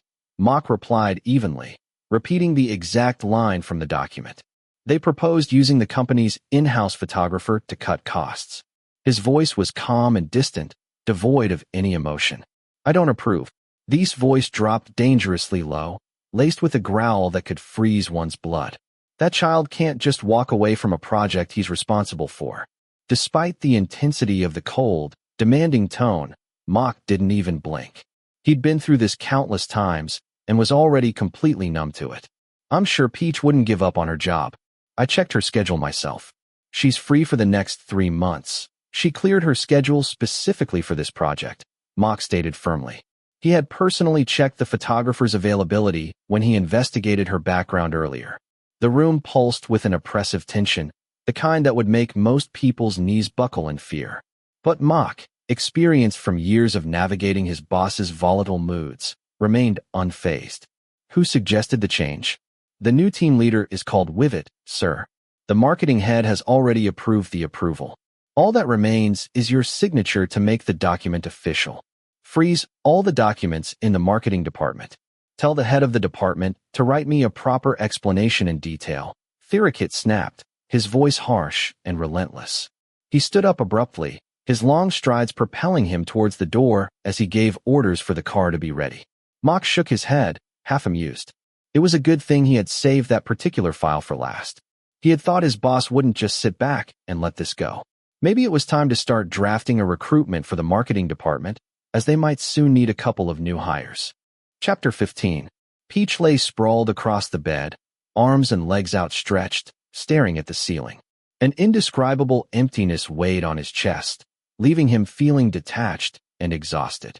Yesterday's emotional storm had calmed, but a lingering heaviness still stubbornly clung to his chest, making even the thought of moving feel exhausting. The contract for the All Seasons, one-word project had only been a verbal agreement with Nutch, but he had cleared his entire work schedule for 3 months just for that. Now, with the project canceled, he was left with absolutely nothing on his plate, an unknown and unsettling reality. He could try to reschedule old work or accept new assignments, but the mere thought of working exhausted him even more. With a long, resigned sigh, his frustration dissolved into paralyzing laziness. To tell the truth, he couldn't remember the last time he had been so genuinely free. As a child, he had worked tirelessly to support himself and his younger brother. After sending his brother to school, working nonstop had become second nature. Maybe taking a break wasn't such a bad idea after all. His eyes drifted to the calendar, its empty slots staring back at him mockingly. He felt lost, like a car forced to brake hard after speeding too fast on the highway. Pursing his lips, Peach's gaze drifted to the bookshelf against the wall. Among the work-related reference books was a stack of travel guides that Plub had left behind years ago. Maybe he could go on a trip. The thought brought a slight sense of relief. He picked up his phone and started looking at potential destinations, preferring somewhere relaxing and quiet. He wasn't in the mood for anything adventurous or demanding, just a relaxing getaway to clear his mind. The beach looked perfect.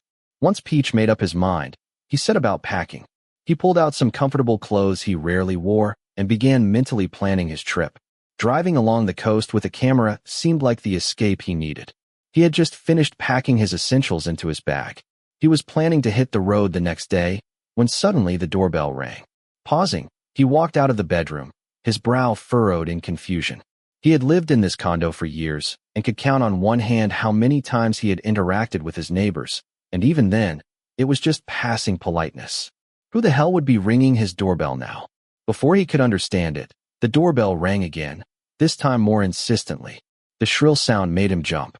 Worried about disturbing the neighbors, he hurried, practically running. And he flung open the door, completely forgetting to check the peephole. The last person he expected to see was Thee, standing in the doorway with his arms crossed and a dark, unforgiving expression. Mr. Thee, Peach managed to gasp, mouth slightly agape. Before he could ask what the man was doing there, the stern-faced Mafia boss pushed the door open with ease, forcing his broad frame inside. Still stunned, Peach could only stare, frozen for a moment. But as soon as he saw Thee casually enter the apartment like he owned the place, indignation erupted. Mr. Thee, change your shoes first, Peach snapped, his voice carrying a hint of urgency. He was too lazy to mop the floor again if there was any dirt left. Without thinking, he grabbed Thee's arm, holding on firmly, his mind completely focused on finding a pair of slippers. Thee looked at the hand gripping his arm, something unreadable flashing in his eyes, though his expression remained neutral. He stopped short, silently pleased, though his voice remained cold as ever as he asked, "Why should I do that? Your shoes are dirty. I won't clean the floor again. I'll call housekeeping." Thee deadpanned, already reaching for his phone like he meant it. Peach then grabbed an old pair of slippers from his sister. "Just change your shoes, that's all. Here, I have my sister's slippers." Peach trailed off, suddenly noticing that the slippers were bright pink with a giant fluffy bunny tail on the back.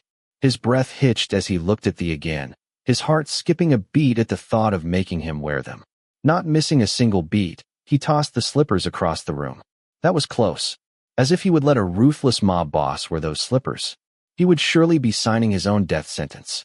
"Just take off your shoes, please. It's much easier than calling housekeeping." Theerakit hesitated, but when he caught sight of Peach's pleading expression, he sighed and stepped back, kicking off his shoes. Then, with the air of someone who owned the place, he walked into the living room and lay down on the couch, propping his feet up on the coffee table as if it were his personal lounge. Arguing was useless, so Peach hurriedly fetched a glass of water, practically on autopilot, and set it down in front of his important guest. "Why didn't you call me?" The abrupt question left him cold. He was getting used to these random interrogations, though, so he didn't let it show. He silently set down the glass before sinking into the chair opposite. "I had no reason to," he replied with a slight smile, and looked down. "I didn't know what I would say." The lingering fear from that day still clung to him. He studied him silently. His expression was large and unreadable, less cold and authoritative than usual, almost dull. Even his voice was calmer when he spoke again. "Why did you abandon the project?" "I didn't quit. The team told me they didn't need me anymore. What else was I supposed to do?" Peach said, shrugging, though the tightness in his chest flared again. "If you're worried about Aaron, don't worry. I hope you are. It seems like you two are working things out nicely. You can go on without me. I'll even send you his number. I'm not worried about Aaron. I'm worried about you." Peach froze and raised his head to stare at the young man in front of him in disbelief. The man's face remained unreadable, calm as ever, as if he hadn't just dropped a bombshell. His tone was firm, unwavering. There was no softness in his gaze, but his intensity carried something stronger, unwavering determination. "You're not the type to give up easily. That project was yours. Why didn't you fight for it?" I couldn't do anything." Peach's voice faltered, breaking under the weight of the emotions he'd bottled up for so long. Rage with no outlet, resentment with no resolution. It all crushed his chest, making it hard to breathe. "If I had fought back, Plub would have been the one to suffer. They have connections, power. I couldn't let my sister get hurt because of me. But I'm so angry, so furious that I can't even think straight. But I was powerless. So why didn't you call me?" The same question, again. Peach stood still, realizing he might have misunderstood Thee's meaning all along. He had assumed the mob boss was simply angry that he wasn't keeping an eye on Aaron, as usual. But now, it seemed the meaning was deeper. Was it possible to believe that someone really wanted to protect him? "Could I really have called you?" Peach asked quietly, his voice distant. Ever since Mr. Thee had given him that number, he had never considered using it other than to respond when they called, demanded updates, or issued commands. He was a mobster, after all. How could Peach have thought he had the right to ask for anything? "There are hundreds, thousands, of people who would kill to have my number," Theerakit said, his tone dripping with arrogance. But you've had it all along, which means I've given you permission to call me. Peach blinked, his mind reeling. His chest felt tight, his emotions tangled into an impossible knot. If I had called, would you have helped me? Why wouldn't I help you? You're mine. No one can mess with what's mine. Peach froze. Thee's gaze remained firm, unwavering, as if daring him to question his sincerity. His voice had a gravity that felt almost tangible, rooting Peach to the spot. There was no deception there, only resolute conviction, as solid as a lone tree standing firm in the heart of a raging ocean. Can I really call you? If I do, will you really help me? I won't have to fight alone anymore. I won't have to be afraid of that bastard's connections. Won't I just have to accept it? He crossed his arms and squared his shoulders with an air of superiority, as if to ask, what part of that didn't you understand? You're mine. Isn't that connection enough? His lips curved into a confident smile, exuding authority as if he could rule the world with just a flick of his fingers. Even if the sky falls, I'll help you carry it, or have my men do it. His words, so typically Mafia-like, struck harder than any vow of protection. The emotions Peach had fought so desperately to suppress rose, spilling over like foam from an overfilled glass of beer. He couldn't speak, couldn't look away from these resolute eyes. His chest heaved, and before he knew it, hot tears were spilling down his cheeks. He stiffened, startled, instinctively straightening up. His thick eyebrows furrowed in frustration. He was clearly not used to handling something like this. But in the end, he simply stayed where he was, letting Peach cry until every trace of anguish was washed away with his tears. Whether it was his blurry vision or something else, Peach thought he saw a softness in those familiar smoky gray eyes, a tenderness that was rarely revealed, hidden behind the usual hardness. Whatever it was, for the first time in a long time, Peach felt like he was standing on solid ground. After crying his heart out in front of someone for the first time in his life during a 15-minute total meltdown, Peach finally managed to pull himself together. He mumbled an apology for the emotional outburst and excused himself to go to the bathroom to clean himself up. He hadn't hugged him or tried to comfort him or told him to stop crying. He'd simply sat there, watching intently and waiting patiently, giving Peach the space to let out every pent-up emotion he'd been carrying. Oddly enough, that silent support made him feel better. Peach wiped his tear-stained face with a towel and returned to the living room, only to find the couch empty. He was nowhere to be seen. He frowned and looked around. His condo wasn't exactly spacious. There weren't many places a mob boss could go. Just as he reached the bedroom, he saw Thee standing in the doorway, his broad frame tense and his expression dark and stormy. Gone was the calm, steady presence of before. Now he radiated pure fury, like a gathering storm. What the hell now? What's going on? Peach asked cautiously, choosing his words carefully despite the confusion swirling in his mind. Theerakit turned sharply, his eyes burning as he pointed a shaking finger at something inside the room. Tell me, what the hell is this? Were you planning on running away? Let me make one thing very clear. With the Arseny family's influence, you could fly to the other side of the damn planet, and I would still find you. Peach blinked in bewilderment before leaning over to see what had sparked such outrage. His gaze fell on his half-open suitcase and the pile of clothes strewn across the bed. Understanding came instantly. I wasn't planning on running. You didn't call me, but your first thought was to run? Remember this. The only way to escape me is through death. The young photographer turned away, making a monumental effort not to roll his eyes. He racked his brain, trying to remember if there were any currently successful soap operas that might have planted another strange idea in Thee's head. He made a mental note to tell Mock to pick better shows for Mr. Thee, ones with less over-the-top plots. Mr. Thee, calm down. Calm down, okay? Peach reached out and grabbed Thee's broad hand, giving it a firm squeeze to make sure he had his attention. I'm not running away. I'm not packing up my stuff or moving or anything like that. I'm just going on a trip. The mob boss looked at the slender hand holding his own.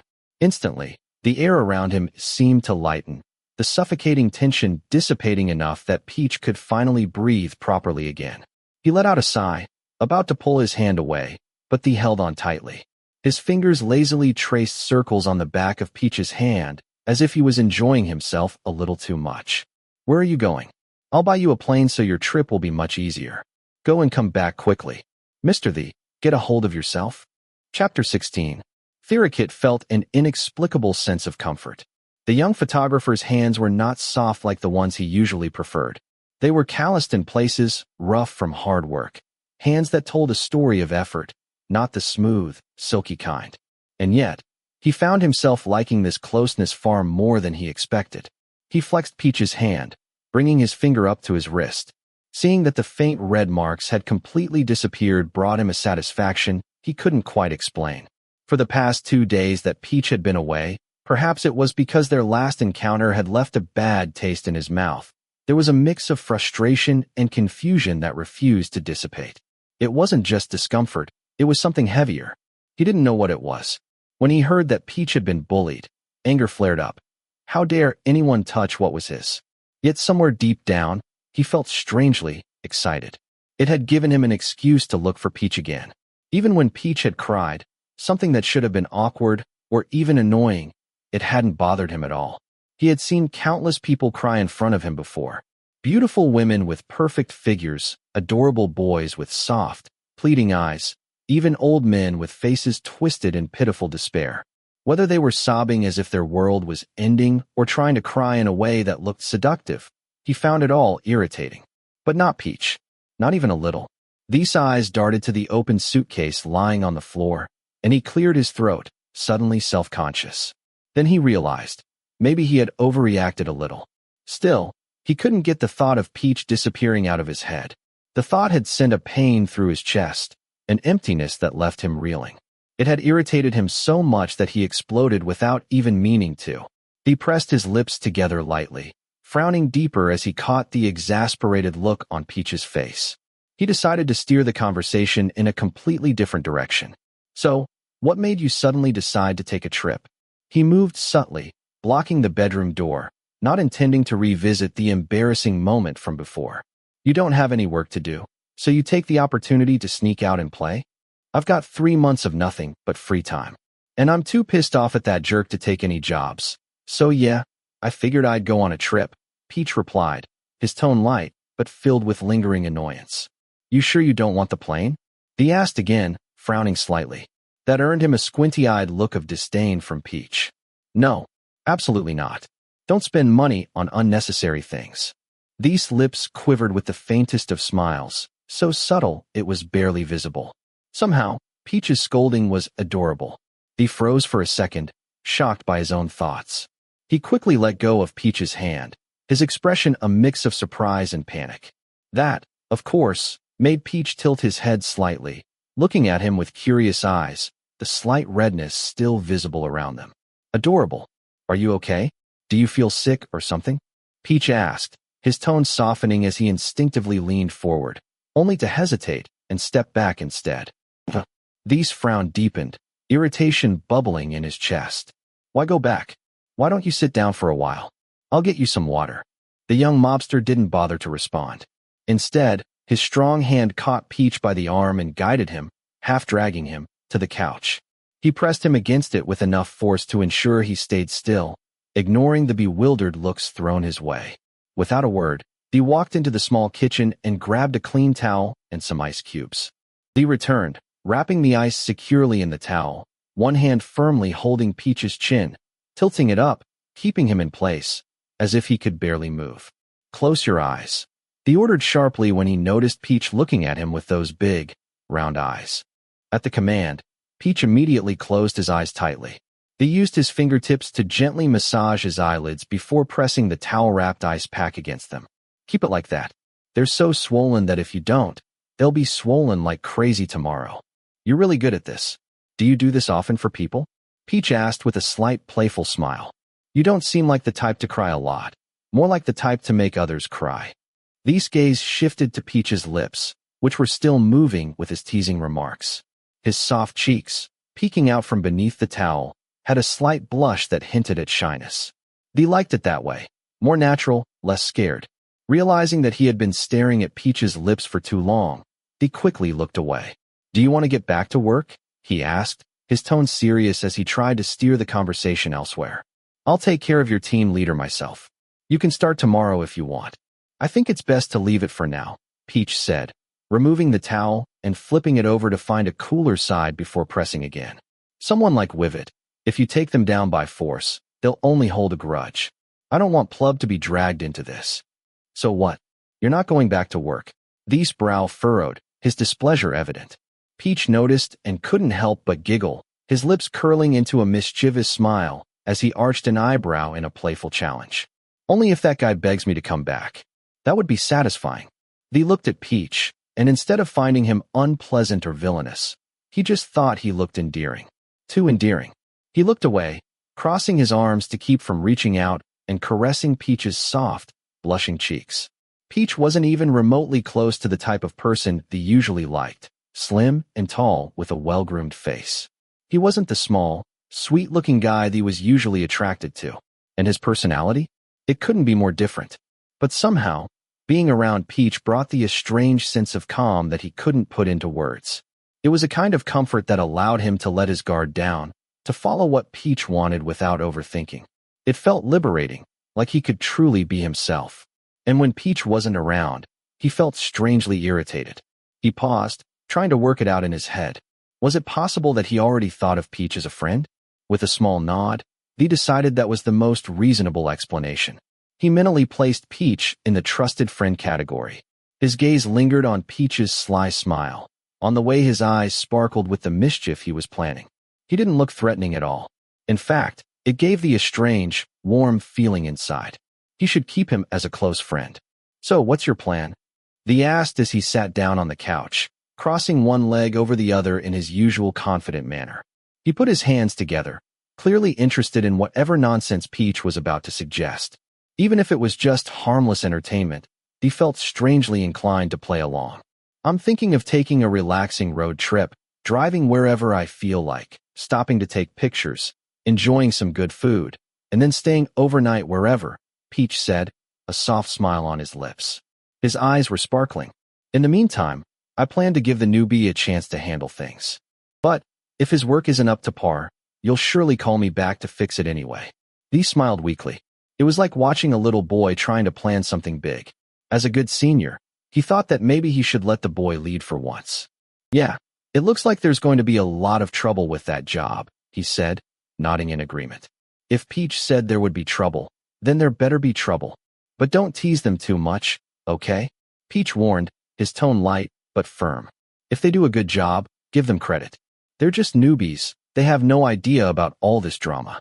Besides, a project like this could be very important for their portfolio. For the young photographer, the real target of his frustration was Wivet.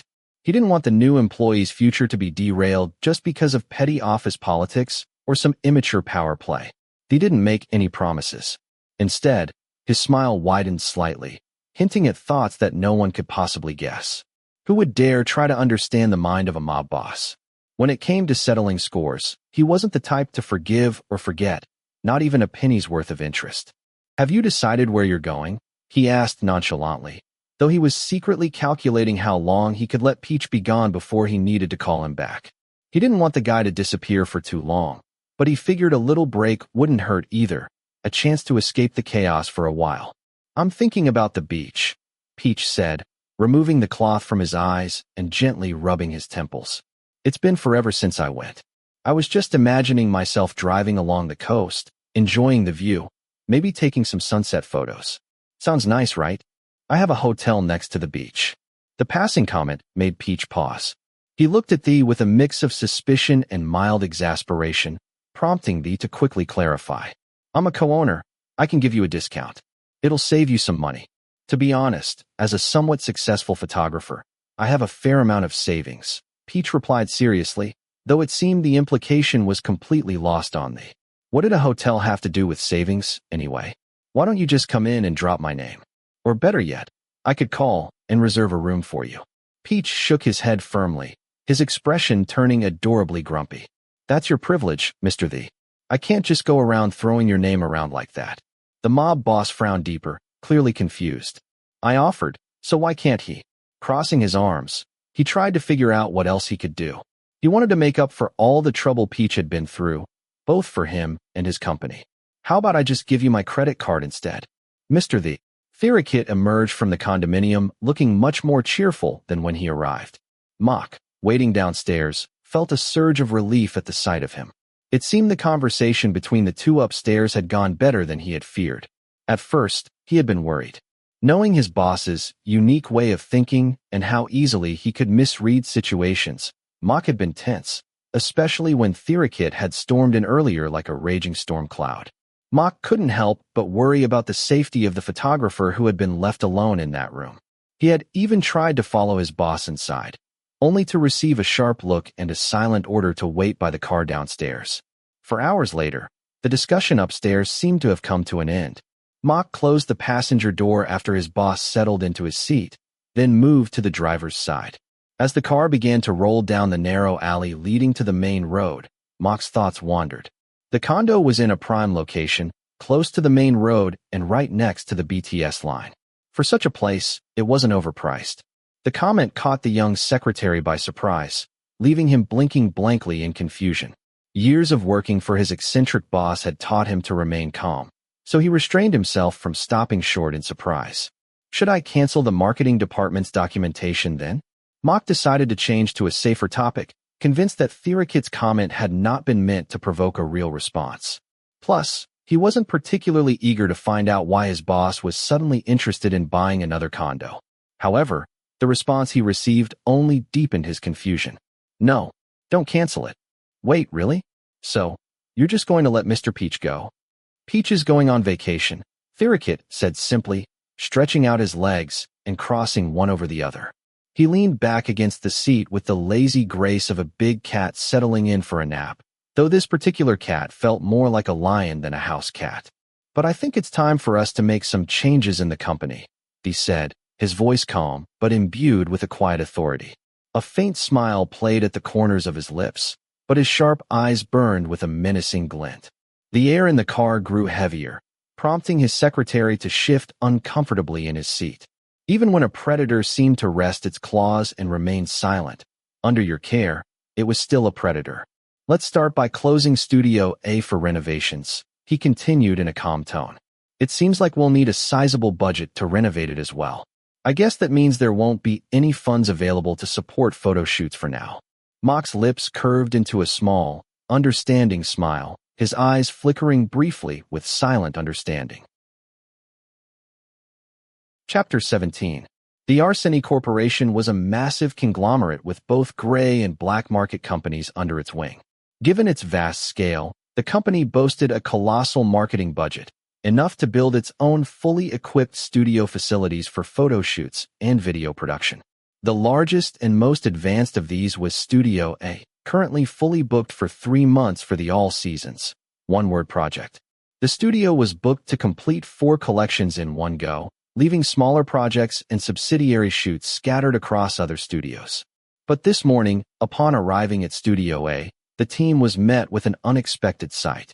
The main doors were locked with heavy chains, and a bold vinyl banner hung across the front announcing that the studio was undergoing renovations. The schedule indicated that it would remain closed for a full month starting today. None of the team members had been informed beforehand, and they stood stunned at the entrance. Today marked the first day of shooting promotional photos for the winter collection, with the lead model Tawan, a rising star and a household name. Mistakes or delays were simply out of the question. What now, Vit? Trend asked nervously, his face a portrait of worry. He had only joined Arseny as a photographer a year ago and had not yet had the chance to make a name for himself. When Wivit personally recruited him to be the lead photographer for such an important project, Trend enthusiastically accepted, thrilled by the opportunity. Even if the position came with its own burdens, Trend hadn't regretted saying yes for a second. Wivit's eyebrows furrowed tightly as he tried to process the situation. He couldn't get through to his department head, the very person he had managed to align himself with before this chaos. But now, when a crisis erupted, they had conveniently disappeared into thin air. Vit, the facilities manager said that Studio A is off limits. Emergency renovations. There's no way to open it, one of the team members reported, having gotten off the phone. Wivit's face darkened even further at the news. Why now? I told you we've booked Studio A for 3 months. Can't you wait until we're done? His voice was calm, but frustration was bubbling just beneath the surface. The polite, easygoing smile he usually wore was nowhere to be found. The team member hesitated, looking uncomfortable and unsure of how to delicately break the news. "It's an order from the president." "Damn." Wivet ran a hand through his hair, his irritation burning hot as time slipped by. The session with the actor was scheduled for tomorrow, and if he couldn't figure this out, they would end up paying overtime rates. Worse yet, he would lose face in his first project as team leader. "Vit, the facility says there's a studio available," another team member commented hesitantly. "Which one?" he asked, hope flickering faintly in his expression. At this point, he'd take anything. "Studio 4. The answer dashed that hope in an instant. Studio 4 was old, one of the original spaces built when the company started. Sure, it wasn't completely unusable, the structure was still intact, but the interior was horribly outdated, lacking modern equipment. It was practically a glorified storage room. That studio was usually reserved for rookies trying out or as a last resort location for remote shoots. Hardly anyone chose to work there anymore. Biting his teeth, Wivet clenched his fists in frustration, nails digging into his palms. But after a few moments, he forced a thin smile and turned back to his team. There were 4 studios available in total, and the 4th was the furthest away. It was relatively small, only about a third of the size of the one they normally used. Inside, it was spotless and spacious, free of the clutter he had feared. But it was too empty. The entire studio had nothing but a plain white backdrop, some basic lights, and an old mid-range camera that had clearly seen better days. "Vit, is this really all we have to work with?" the young photographer complained. He was used to working with state-of-the-art cameras, editing software, automatic color-adjusting lights, and a full range of support equipment. To be reduced to just a camera and some dim lights? Unacceptable. "We can borrow from the other studios for now," Vit said reassuringly, affectionately stroking Trent's head. He took out his phone and called the team's deputy leader to coordinate with the other studios. However, after calling each studio, the answer was the same: no. Mr. Mock ordered all studios to speed up their work. "No one is willing to lend us anything," the deputy leader reported apologetically. Vit frowned, puzzled.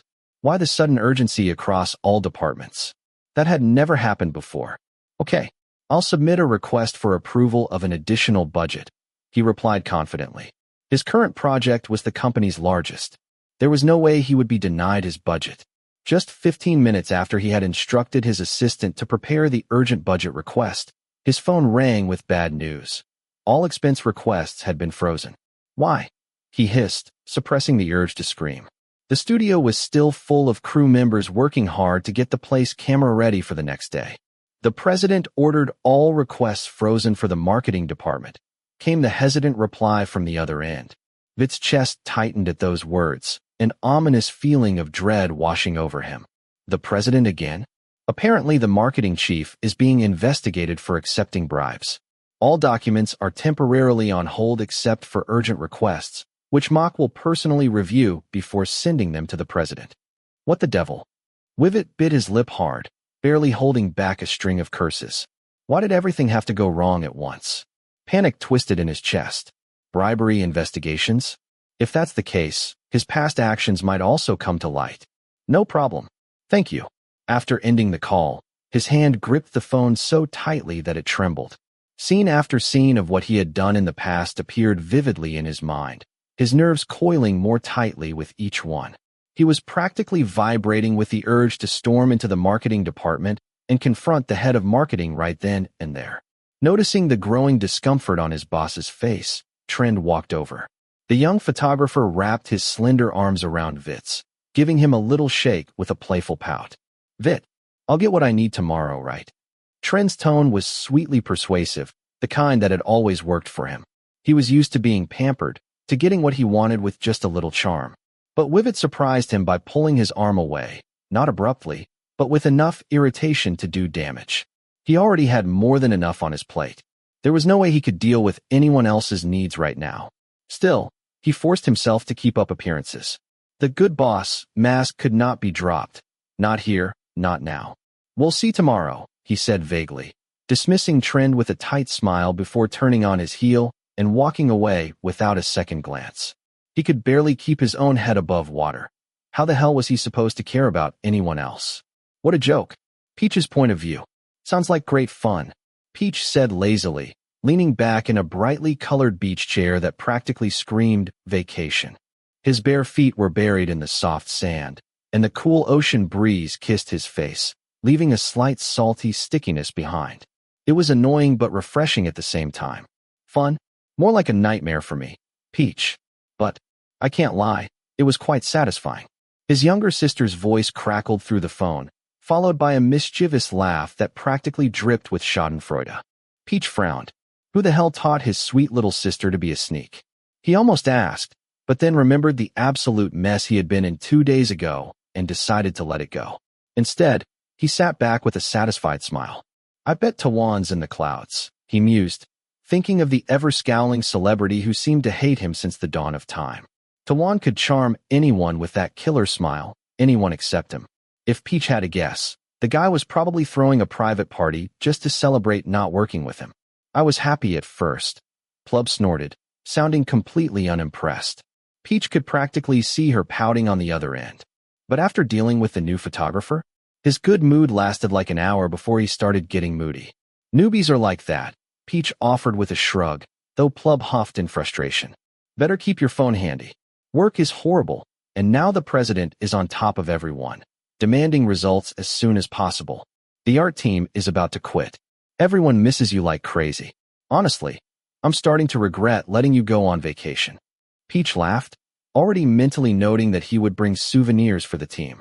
They were drowning in chaos while he was off the grid living his best life. After all, a peace offering couldn't hurt. After surviving the headache-inducing call with Mr. Mafia boss and successfully seeing Mr. The off back home, where he belonged, Peach's spirits lifted. He finished packing his bag with a renewed sense of purpose, phone in hand, scrolling through travel guides. After some thought, Peach decided he wanted a relaxing trip somewhere not too far away, just enough to relax for about a week. He happily pinned places on his map app, planning his route with almost childlike excitement. The next morning, he packed up and left his condo. Before he left, he texted his sister, promising to bring back souvenirs. She called him right away, sounding excited that he was finally taking some time off. After reminding him once again about the souvenirs, she told him to drive carefully and enjoy his vacation. He promised that he would do what his sister suggested. Turning off his internet and putting his phone away in his bag, Peach allowed himself to enjoy the peaceful surroundings. Normally, he handled work through chat apps or email. Only close friends or family had his real phone number. Well, maybe he'd make an exception for a certain grumpy mob boss. After chatting with his sister for a few more minutes, Peach ended the call and lazily placed his phone on his stomach. Just as he closed his eyes, thinking he could take a quick nap, the phone vibrated. He picked it up, his lips curling into a slight smile. Funny how the phone rang the second he thought about it. When he left that morning, he didn't bother to send a message to Mr. The. Honestly, he didn't see the point. He had already mentioned that he was going on vacation, not that he was going to disappear off the face of the earth. Plus, he didn't have any work lined up, so there was no reason to check in. On the second day, Peach finally turned his internet back on, planning to post some pictures just to let people know he was still alive. That's when he saw over 100 notifications waiting for him. 2 were from his sister. 4 were from his team, venting about work. The remaining several dozen messages were from Theerakit Kian Arseny, the one and only. Almost 90 messages in 2 days. What the hell was going through his head? Peach wanted to ask, but thought that would only make things worse. He sighed and began reading through the avalanche of texts instead. As much as he wanted to complain about the amount of messages, deep down, he couldn't find it in himself to be upset. Despite the over-the-top behavior, there was something sincere about these efforts. Sincere even. Sure, some things were a little excessive, bordering on ridiculous, but not enough to truly anger him. With a small nod, Peach responded with a picture of a serene, endless blue ocean and an adorable sticker. After hitting send, he turned off his internet again and called his sister. When he received a call while he was still online, he pointedly ignored it, continuing the conversation with his sister until they hung up. The phone rang again almost instantly. Peach looked at the screen, smiling slightly as he saw Mr. The's name flashing. After a brief pause, he finally accepted the call. "Hello, Mr. The.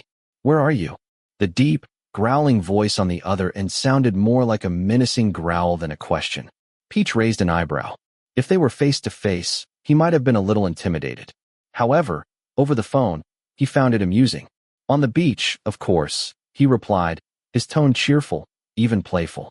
Didn't I tell you I was going on vacation? You didn't respond to my messages. The menacing tone in the mob boss's voice softened, replaced by something that almost sounded hurt. Are you in a bad mood? You told me to enjoy my vacation to the fullest, so that's exactly what I'm doing. Peach's voice softened unconsciously, taking on a persuasive, almost coaxing tone, though he still didn't know why they sounded upset or why he felt the need to appease him. Seeing me like this was oddly endearing. Thee's resigned sigh was heard over the phone. He remained silent for almost a full minute, the only sound being his steady breathing. Just as he was about to hang up, Thee's voice cut through the silence. Wait. The sharp command sounded almost like a scolding.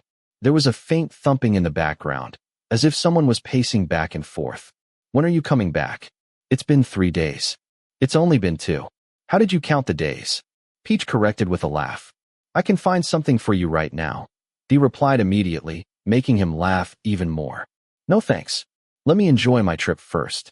If anything urgent comes up, you can drag me back then. He stretched his arms, feeling the pleasant sensation of relaxation settle into his muscles. The vacation was really starting to make him too lazy to think about work. But traveling alone for too long can be dangerous. Thee still sounded grumpy, his frustration barely concealed. I should have taken time off to come with you. At least you'd be safe. No way. You have a lot of work to do. You can't just leave like that. Peach immediately dismissed the idea, his tone firm. Taking the mob boss on a trip would be the opposite of relaxing. He could already imagine the army of bodyguards following them around. And he'd probably end up acting as a personal assistant, catering to Thee's every whim. One wrong move, and who knows, he might end up thrown into the ocean because he irritated him nearby. Sure, he liked the ocean, but definitely not the idea of drowning in it. Why not? Mach could take care of things while I'm away. No matter where you want to go, I can go with you. Just say the word. Or if you believe that will be too crowded, we can go to a private island. I can even buy a new one if you prefer. Peach sighed. Does Mr. Thee ever think like a normal person? You have responsibilities, Thee. At least show some consideration for Mach. Peach carefully avoided all the meaningless conversation and focused on the practical point. That's all for now. I'm going back to enjoying my vacation. Peach ended the call with a satisfied smile, placing the phone back on his stomach. He grabbed his straw hat, placed it over his face, and closed his eyes, letting the soothing sound of the waves wash over him. The soft smile that lingered on his lips refused to fade. It really was a good day. Chapter 18. Are you absolutely sure this is the kind of job you want to present to me? The room seemed to drop a few degrees as the most powerful person at the table spoke, his tone laced with irritation. His sharp, piercing gaze remained firm and intimidating, projecting a suffocating pressure that made everyone hold their breath.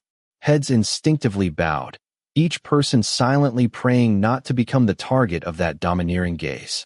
Today was the first presentation of the winter collection, part of the ongoing project All Seasons. One word. Just yesterday, promotional images were published in major fashion magazines, generating an overwhelmingly positive response. The campaign photos featuring Aaron wearing the fall collection products had gone viral on social media. Part of the buzz came from Aaron's striking appearance in the photos, mesmerizing and androgynous, combining beauty and charm with an irresistible touch of mischief. His captivating presence left people spellbound. Not only had the magazine sold out, but pre-orders for the fall collection's matching perfume and accessories had reached record numbers. For Wivet, who had recently been promoted to team leader, these glowing reviews were something he accepted with pride, without a hint of shame. After all, he had been the sub-team leader during the fall collection project, playing a key role throughout it all. But now the challenge was even greater. Expectations for the winter collection were sky-high. The ongoing project aimed to tell a story through the brand ambassador's journey through the seasons, with matching perfumes and accessories symbolizing each phase. With the fall collection setting such a high standard, and teasers already hinting at a follow-up, people were eagerly awaiting the unveiling of the winter collection with bated breath. The team hadn't expected the pressure to be so intense that the company's president himself would show up for an initial presentation meeting. He was supposed to be sitting comfortably in the executive boardroom upstairs, waiting for the final presentation after everything had been polished, wasn't he? Theerakit didn't care what anyone thought. Truth be told, even if he had been explicitly told to stay away, he would have come down anyway. He had been suppressing a storm of emotions for days, bottled up so tightly that he didn't know where else to direct them. He wasn't even sure what exactly was bothering him. As a boss, he tried hard not to take it out on his subordinates, even if those closest to him could sense the tension radiating off of him like an oppressive fog. The young mobster sat with one leg crossed over the other on the oversized leather chair, one hand holding his chin while the other rhythmically tapped on the conference table. The constant drumbeat echoed through the room, matching the frantic heartbeat of every employee present. "Did you even look at the photos of the fall collection?" His voice cut through the silence like a blade when no one dared to speak. "What is this supposed to be? I can't feel any emotion or narrative from these images." He wasn't exaggerating, nor was he trying to be harsh. The photos weren't bad. They met the technical standards expected of any professional photographer. But they were absolutely lifeless, bland and forgettable, lacking the magnetic appeal that had made the last campaign a success. "We deeply apologize, CEO. The usual studio was not available, and we were short of equipment, so the results were worse than the previous collection." "Oh, so now you're saying it's my fault for not passing the budget?" He interrupted coldly, his tone sharp enough to make the air in the room drop a few more degrees. Vit's eyes widened, and he quickly shook his head, stumbling over his words to deny it. Theerakit's lips curved into a bitter smile, his dark gaze hardening with even more intensity. "If the next presentation doesn't show significant improvement, maybe you're not cut out to be a team leader after all." With that, Theerakit stood up from his chair, ending the tense meeting on a chilling note. As he walked out, he reached into his pocket, pulling out his phone to check for messages or missed calls. Seeing no one, he let out a long, frustrated sigh, his emotions swirling inside him in a mess he couldn't untangle. It had been 5 days since Peach had left on his solo trip. He had become completely silent, only replying with a random vacation picture whenever Theerakit texted him, something that managed to irritate him even more each time. He wasn't used to feeling this way. He didn't even understand what this was. A few days ago, he had found himself impulsively calling the young photographer. Peach had answered, his voice muffled by sleep. They had exchanged only a few words, just enough to confirm that he was still alive and well, before ending the call. For the first time in days, the raging storm inside him had calmed, if only for a fleeting moment. Now, he crossed his arms, his eyes fixed on his phone as if it could ring through sheer force of will. He had already called Peach once that morning, asking the same question he had been asking about when he would be back. As usual, Peach had dodged the question, steering the conversation toward light chatter before ending the call abruptly. Theerakit thought about calling again to press for an answer, but couldn't bring himself to do so. 5 days. His brow furrowed in frustration. He couldn't take it anymore. Picking up the phone, he called his secretary, instructing him to summon Plub to his office immediately. He leaned back and waited. It wasn't long before the young woman arrived. He gestured for her to enter, studying her silently as she approached. Small and slim, she barely reached his chest. Her red-highlighted hair framed a well-defined face with sharp, familiar features. The resemblance to her older brother was unmistakable, but what stood out most were her big eyes, serene, imperturbable, and completely brave when they met his. Theerakit was silently, grudgingly impressed, but his voice was all business when he finally spoke. "You're Peachayarat from the art department, right? What happened to the project? Why is the quality so bad?" "Apologies, CEO. Today's presentation was just a first draft.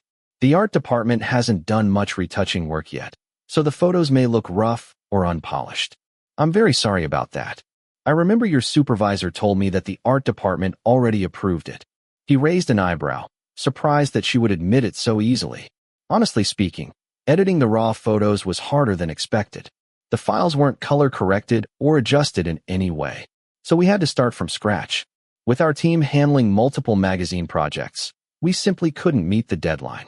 "I'm so sorry." Plub pressed her lips together. She was direct by nature, honest to a fault. even if she was a little intimidated by the man towering before her. There was something else she hadn't mentioned.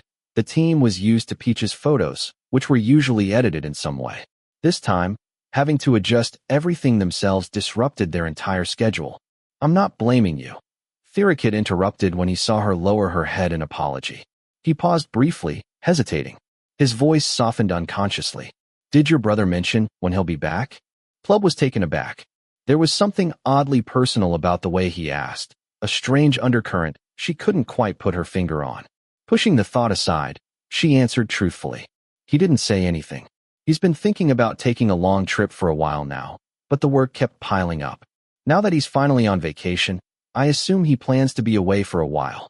Theerakit's gaze shifted, a flash of disappointment crossing his face before he could suppress it. Still, something in him silently registered her words. He should let Peach take more breaks from work.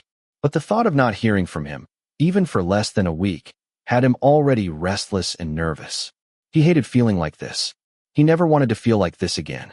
Next time, he would go with him. Resolute in his decision, the young mobster straightened his back, pushing away those rebellious thoughts. He turned his attention back to his subordinate.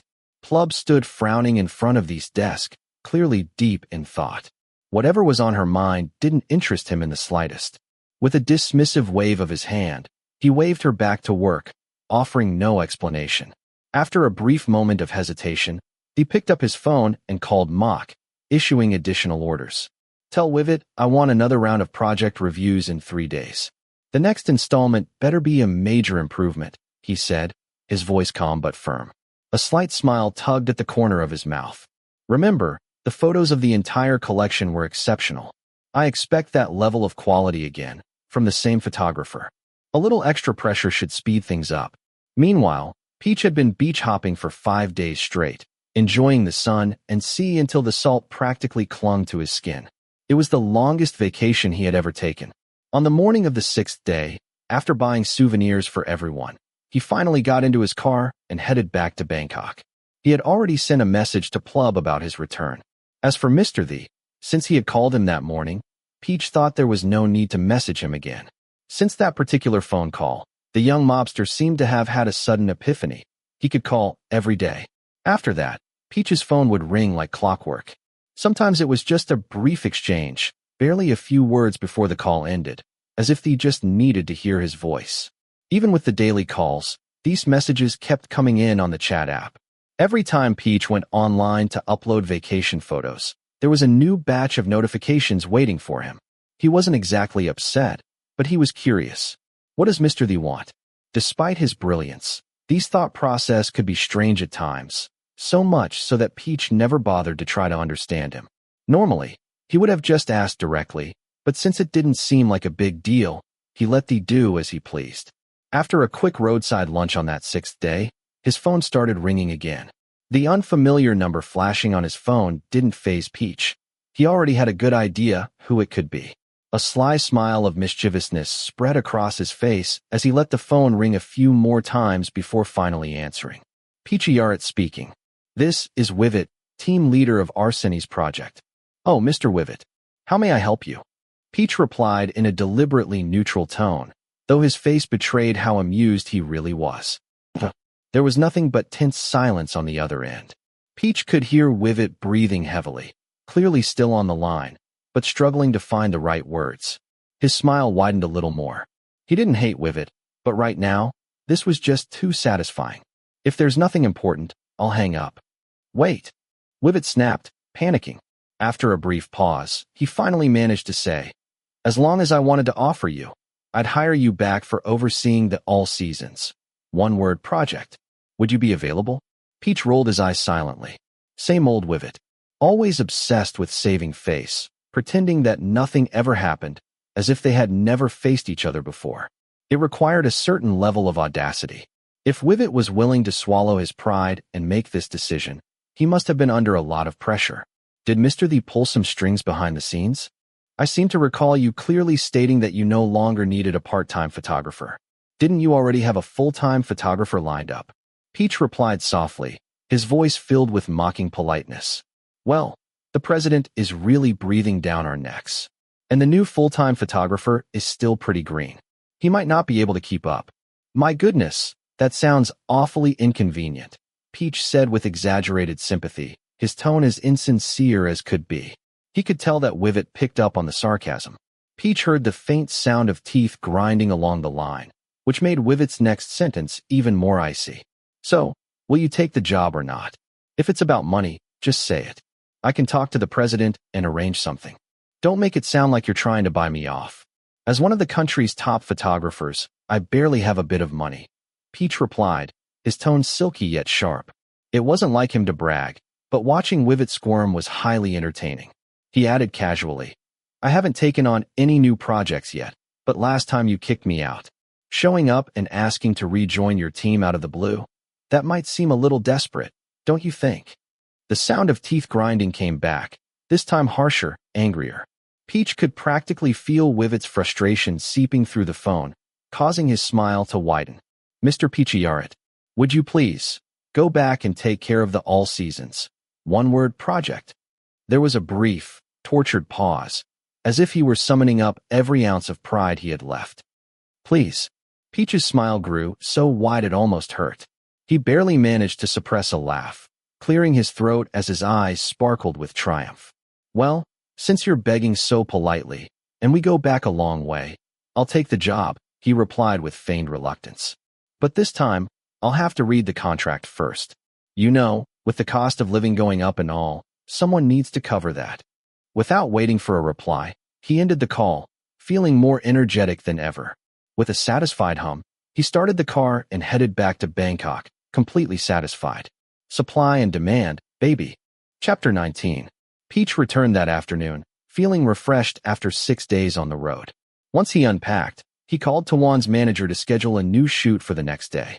Tawan's contract already covered the possibility of an extra day of filming, though usually only one was allotted. If things went wrong again, Peach would have to cover the damage himself, not to mention the serious damage it could do to the company's reputation. It wouldn't be a complete disaster, but it was definitely something he wanted to avoid. The next morning, Peach stood outside Studio 4 with his trusty camera slung over one shoulder and a messenger bag packed with essentials. His usual relaxed working style was on full display. There was nothing out of the ordinary. What was unusual, however, was the imposing figure standing stiffly beside him, arms crossed, lightly exuding a slight aura of authority and tension. He hadn't taken his eyes off Peach for even a second. Do you want me to open Studio A for you? The CEO offered seriously, his brow furrowed in concern. Should I order more equipment? I can have it rushed over right now. No, thanks. Peach dismissed the suggestion instantly, his tone firm. Just having you here talking to me makes me a target. He could practically feel the curious gazes burning into him. Even though those gazes were filled more with concern and sympathy than jealousy, they still made him feel uncomfortable. Their conversation was kept low, ensuring that no one else could listen in. From an outsider's perspective, all they saw was the serious, authoritative-looking CEO giving brief, precise instructions. Standing next to him was the much smaller photographer, who barely reached his shoulder. Peach wore a slight, uneasy smile, clearly worried about the situation. Given the explosive incident at the last meeting, all the onlookers naturally assumed that the CEO was there to intimidate the young photographer. Thee was used to being under a watchful eye, though this time, most of the gazes weren't directed at him, but at the man beside him. He'd been in a good mood after seeing Peach first thing in the morning, but now irritation was simmering beneath the surface. Meanwhile, Peach, much less accustomed to being the center of attention, felt more and more uncomfortable by the second. I don't want you to fight, the mob boss muttered in clear disapproval. He had already done a lot to pressure Wivet, and he didn't see why Peach should suffer for it as well. But the smaller man shook his head firmly. Peach not only looked unfazed, but there was a spark of excitement in his eyes as well. People will think I'm using connections, Peach shrugged, his smile widening playfully. I've been pushed around before, so I'm not about to stoop to the same level. Besides, his eyes twinkled mischievously. Don't you think this makes things a little more exciting? Thee's intense gaze softened upon seeing that smile, and the heavy atmosphere that had been radiating seemed to ease. Everyone around them could finally breathe a little easier. His face, sharp and stoic, seemed to contain even the slightest hint of a smile, though though it was barely noticeable. "I trust in your abilities," he replied evenly, though Peach could sense his mood lifting. After exchanging a few brief gestures with others on set, he turned and left, allowing the tense air around the studio to completely dissipate. When things returned to normal, familiar faces from the team came over to pat Peach on the shoulder in support. Some even offered words of encouragement, though he couldn't quite figure out why. He accepted them with a polite smile, still bewildered. Even Plub came over with teary eyes and wrapped him in a tight, witch-like grip, whispering fiercely, "Stay strong, okay?" before biting her lip to hold back a sob. What the hell is going on now?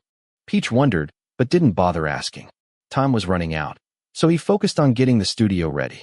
He'd brought a small string of fairy lights to enhance the ambience of the room, along with some sheer fabric he'd borrowed from the art department, ready to work his creative magic. The main reason Peach refused to change studios was that he felt that forcing the other side like this would be applying too much pressure. If he went back and demanded a bigger studio, it would lead to endless comparisons and accusations of favoritism. Honestly, just knowing what he would be up against beforehand already felt like cheating. If he wanted Wivet to accept defeat fairly, the only way was to fight on the same playing field. Before long, the young actor arrived. His long legs carried him into the studio, a scowl plastered on his handsome, sharp face. However, when his gaze fell on the familiar photographer behind the camera, his scowl seemed to relax a little, only to furrow again in irritation a moment later. Peach shook his head, practically listening to the storm of thoughts swirling around in the actor's mind. He sometimes wondered if people who were madly in love were inherently irrational. Could you please just listen to reason for once? Discarding that thought, he turned his attention back to the task at hand. Today was his only chance, half a day, to be exact. There was no room for mistakes. The shoot went off without a hitch. The photos came out just as he had imagined, and within 2 hours the job was done. As he reviewed the final shots with his camera, he let one of the assistants escort Tawan back into his street clothes. He was so engrossed in reviewing the images that he didn't notice the shadow creeping into his light until it completely blocked the screen. Looking up, he found himself face to face with a small, fair-skinned young man with wide, bright eyes and an irresistibly cute face. If Aaron was the definition of beautiful, this boy was adorable. There was just one problem. Peach was almost certain that this was Wivet's new full-time photographer, the one hired to replace him. And for the life of him, he couldn't understand why the guy was standing there smiling at him, his eyes practically shining like stars. What was even more disconcerting was that the kid greeted him loudly right there, in front of the entire crew. Everyone still in the studio knew exactly who he was and why he was there. So what was he supposed to do? What did this mean? "Hello, my name is Trent." The young man bowed politely, his respectful demeanor making it impossible for Peach to ignore him.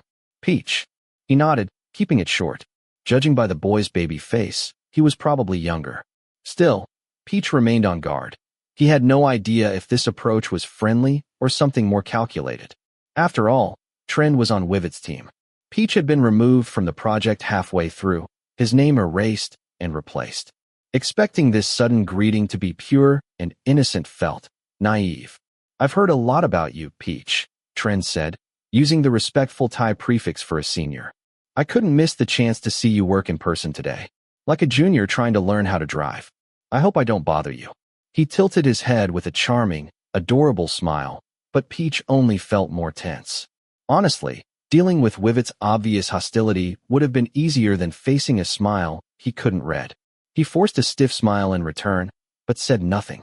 Trent, seemingly unfazed, took a breath and stepped closer, craning his neck to look at the camera hanging around Peach's neck. "Wow, these shots are amazing. Totally out of my league." Peach frowned and instinctively took a step back. He hated it when people he didn't trust entered his personal space. Even with Aaron, whom he considered family, he kept some boundaries. This was far from okay. "They'd look clearer on the computer," he muttered, taking another step back. His shoulders felt stiff and his grip on the camera was shaking slightly. Trent chuckled awkwardly before moving to check the pictures on the computer. His eyes sparkled with admiration, though a flash of envy crossed his face. Peach, very attuned to people's emotions, could tell that Trent's astonishment was genuine, but so was the underlying disgust. So when the other party turned back with another bright, innocent smile, Peach only felt more uneasy. They're really impressive, even unedited. Trend exhaled in awe, clearly mesmerized by the images. I always wanted to be a photographer. I got straight A's in school, but once I graduated, it's been tough. You majored in photography, Peach finally replied, keeping the conversation going now that Trend had retreated to the computer screen. He still felt awkward, but he couldn't help but be curious about Trend's motives.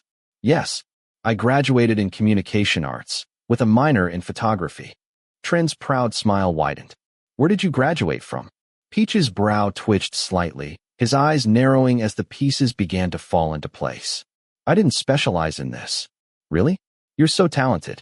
I thought you must have studied photography. Trend exclaimed with what seemed like genuine surprise, his expression so perfectly innocent it almost seemed calculated. I was wondering why you weren't hired full-time here. You're so good. How could Vit let someone like you get away? Peach calmly picked up his camera, then crossed his arms and leaned casually against the edge of the table. His lips stretched into a wolfish grin, the kind that would make his little sister scream in horror, not joy. What a horrible smile. I'm pretty picky about what work I take on. Freelancing is nice. You can choose which jobs to take on. You don't need to take orders from anyone. Peach shrugged casually. His tone was light, free of tension. And honestly, no one's ever asked me about my degree or my GPA when I'm working. But it's a shame. I graduated with a degree in German studies with honors, but I can never brag about it. He paused briefly, then added with a slight smile. But as you said, this job is about skills, not qualifications, right? The smaller boy's cheeks flushed a deep pink, his delicate hands clenched into fists. His large eyes glistened with unshed tears, making him look so pitiful that anyone who looked at him would think Peach was bullying some helpless newbie. Peach's smile widened a little, his eyes curving into something dangerously gentle. Slowly, he raised one hand and gently wiped a tear from Trend's flushed cheek with the tip of his soft, almost tender finger. He was not simply a self-taught photographer feeling his way through the trade. If this was a game of make-believe, Trend arrived years too late to even attempt to match his skill. I know you're upset, but don't worry. Photography is all about practice. Your work isn't bad, it just has room to grow. Peach's voice softened into something warm and reassuring, designed to attract sympathy from the onlookers who were now casting worried glances at them. He reached out and gently shook Trend's trembling hand. His soft smile twitched for only a second, but remained firm. If you ever want some advice, don't hesitate to ask me. I'll be happy to help. He barely finished his sentence when a sudden sharp pain shot through his wrist. His entire body was yanked backwards, causing him to stumble until his head collided with something solid, a warm, unyielding wall that shouldn't have been there. Blinking in confusion, Peach struggled to regain his bearings. He looked down at the iron grip holding his wrist, fingers strong and unforgiving. Slowly, his gaze traveled up from the sleeve of the black suit stretched over firm muscles to a chiseled face twisted into a fierce scowl, dark eyes burning with barely contained anger. Only then did he realize that the wall was the young mobster, standing so close that their bodies were almost touching. Thee's brow furrowed into a hard line, his expression radiating such intense disgust that Peach momentarily forgot how to react. Despite the tight grip, there was no real pain, just a firm restraint, as if taking care not to hurt him while simultaneously making escape impossible. After what seemed like an eternity, Thee's icy gaze shifted to Trend, pinning the smaller man down with a look so frigid it could have frozen anyone in place.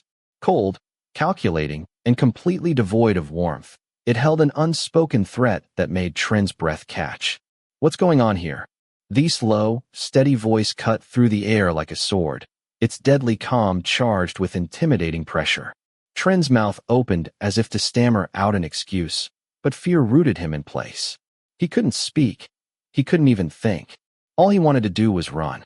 As tension rose around them, Peach simply stared at Thee with an expression of pure bewilderment, completely unfazed by the stifling atmosphere.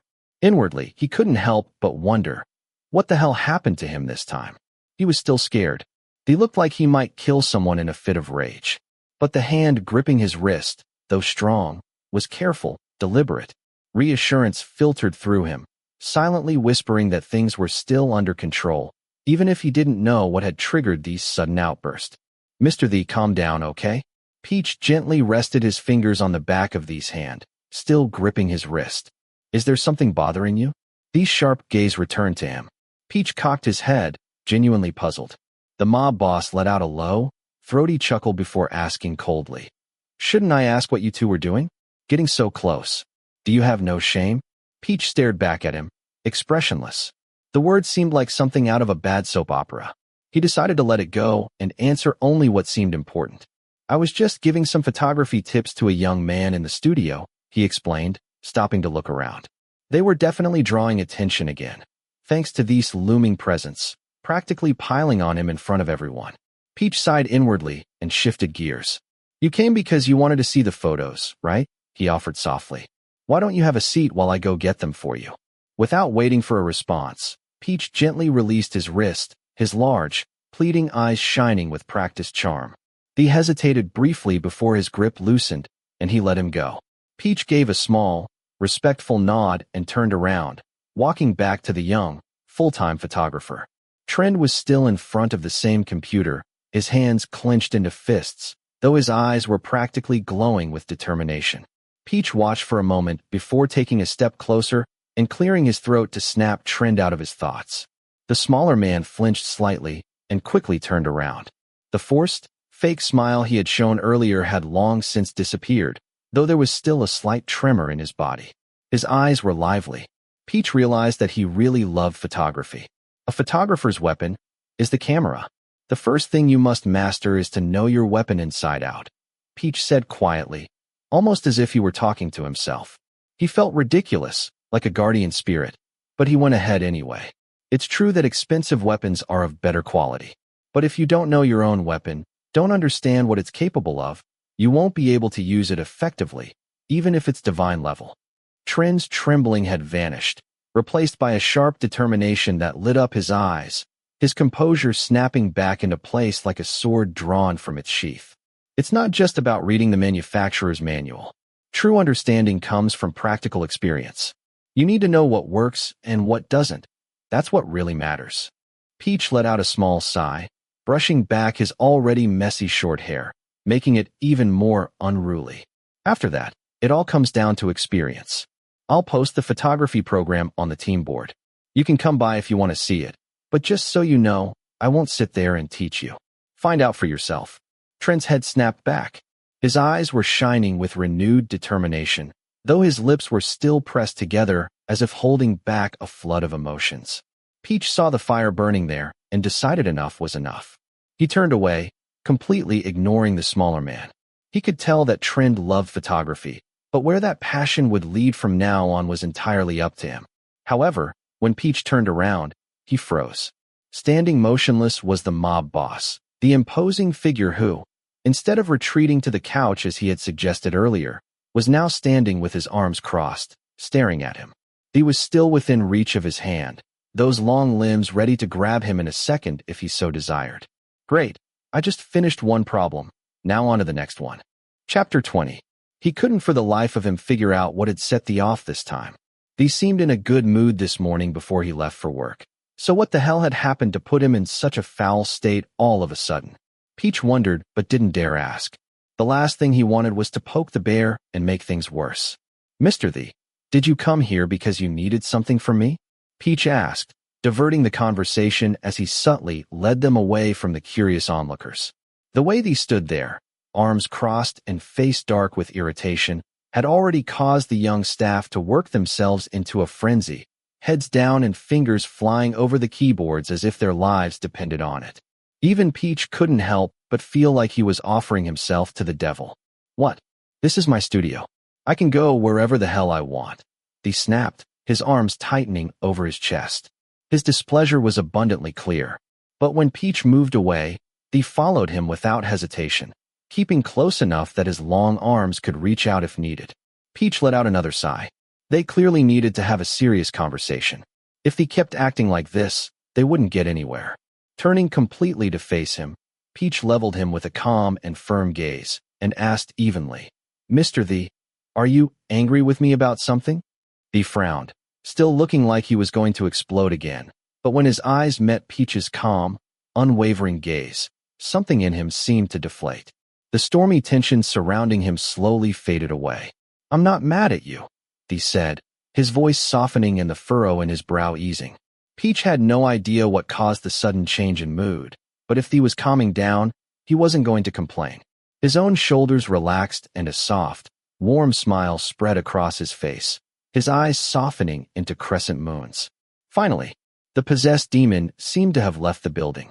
He stiffened, his eyes widening slightly before he quickly looked away, leaving only a faint pink tint creeping up the tips of his ears. Peach blinked, bewildered, but decided not to press. As long as he wasn't furious, that was enough for him. "Don't be so nice," the young mobster muttered after a moment, his voice low and almost too soft to hear. "You don't have to be nice to people who have been terrible to you. But technically, I was also terrible to him. He took my name off the project and put his own on it. So, I made sure he had to take his own name off and begged to put mine back on." Peach replied with a slight shrug. He was speaking matter-of-factly. Peach wasn't the type to hold grudges. In fact, he was the classic introvert, reserved, quiet, and drama-averse. He usually let things slide unless absolutely necessary. But after being screwed by Wivit one too many times, even he couldn't just turn the other cheek. Seeing that these seemed to be back to normal, Peach returned to the question that had been bothering him from the beginning. "So, why did you come here? Did you need something from me? Please don't say you're here to harass me about deadlines." Theerakit's expression went blank for a second, as if he had completely forgotten his original reason. Then he cleared his throat and got to the point. "There's a company event tonight. A party celebrating how the fall collection broke its previous sales record. We've invited several media outlets." He paused, looking a little awkward. "Do you want to come with me?" Peach raised an eyebrow and pulled out his phone to check his emails. His brow furrowed slightly as he scrolled. "I didn't get an invitation email. Am I supposed to go?" It was a mix-up. Thee's face hardened again, serious, but clearly uncomfortable. The team sent out invitations to all the participants in the project, but there was a bit of a mess at the time, so the email was never sent to you. Peach nodded slightly, understanding the situation. Given the recent ordeal of having his name removed from the project list, HR should have sent the invitation based on the updated list, leaving his name out entirely. "All right, let Tren go in my place." But the scowl on Thee's face only deepened, turning into a picture of defiance. Clearly he didn't agree with that idea. "Do you want to go? I can add your name." "No, thank you." Peach's reply came without hesitation, his expression unreadable. "You don't want to go after those people, do you? I can get that jerk's name removed if it bothers you." "You can't do that." Peach sighed. "He's the leader of the project. If you remove him from the list, it will cause even more rumors for the press to write about. Then come with me." "No way. I hate parties." His refusal was firm, accompanied by a look of disinterest and sleepy eyes. "Besides, I have work to finish tonight. I'm not going to waste my time on a pointless event." The moment Peach rejected him, the mob boss's expression darkened again, his sharp features tightening with something almost predatory. His gaze narrowed, and the air grew thick with intensity, like a beast sizing up its prey. "What kind of work? Are you meeting someone else?" His voice dropped dangerously low, a lurking edge vibrating in the back of his throat. "You dare reject me for someone else? You've got some guts, Peachayarat." Peach was stunned into silence. He only came back to reality when he took a decisive step forward, closing the space between them. Instinctively, Peach brought a hand to his face, stifling a groan of frustration. For the first time, he seriously considered screaming into his own palm. Peach took a deep, steadying breath, lowering his hand and meeting Thee's intense gaze in silent exasperation. He wasn't about to be intimidated by this absurd possessiveness. "Calm down, Mr. Thee. I told you I have work, not a date." His voice was firm, no trace of fear despite Thee's imposing posture. "And that work happens to be your project. Did you forget about tomorrow's meeting? You asked to review progress in the evening. If I don't stay up all night, the art team won't have the revisions ready in time." Thee stood still, his clenched jaw loosening as realization dawned. His frown faded, replaced by a flash of satisfaction. But despite regaining his composure, he made no move to step back. Peach shifted, uncomfortable with the sudden closeness. Just as he was about to take a step back, Thee's large hand encircled his wrist, firm but not harsh. It's past noon. Have you eaten yet? The young mobster asked quietly, his thumb absent-mindedly brushing the inside of Peach's wrist. You have stomach problems. You need to eat on time. Caught off guard by the sudden change of topic, Peach allowed himself to be guided along, realizing what was happening only when they were already halfway out of the studio. Following them, Thee's secretary had carefully packed Peach's bag and equipment, making sure that nothing was left behind. Mock, Thee's right-hand man, shouted orders to another bodyguard to leave Peach's belongings in the black European car parked in the underground garage. Before Peach could protest, Thee opened the car door and firmly guided him inside. He's just supposed to open the door. How did this turn into being pushed into the car? Peach sighed internally but didn't complain.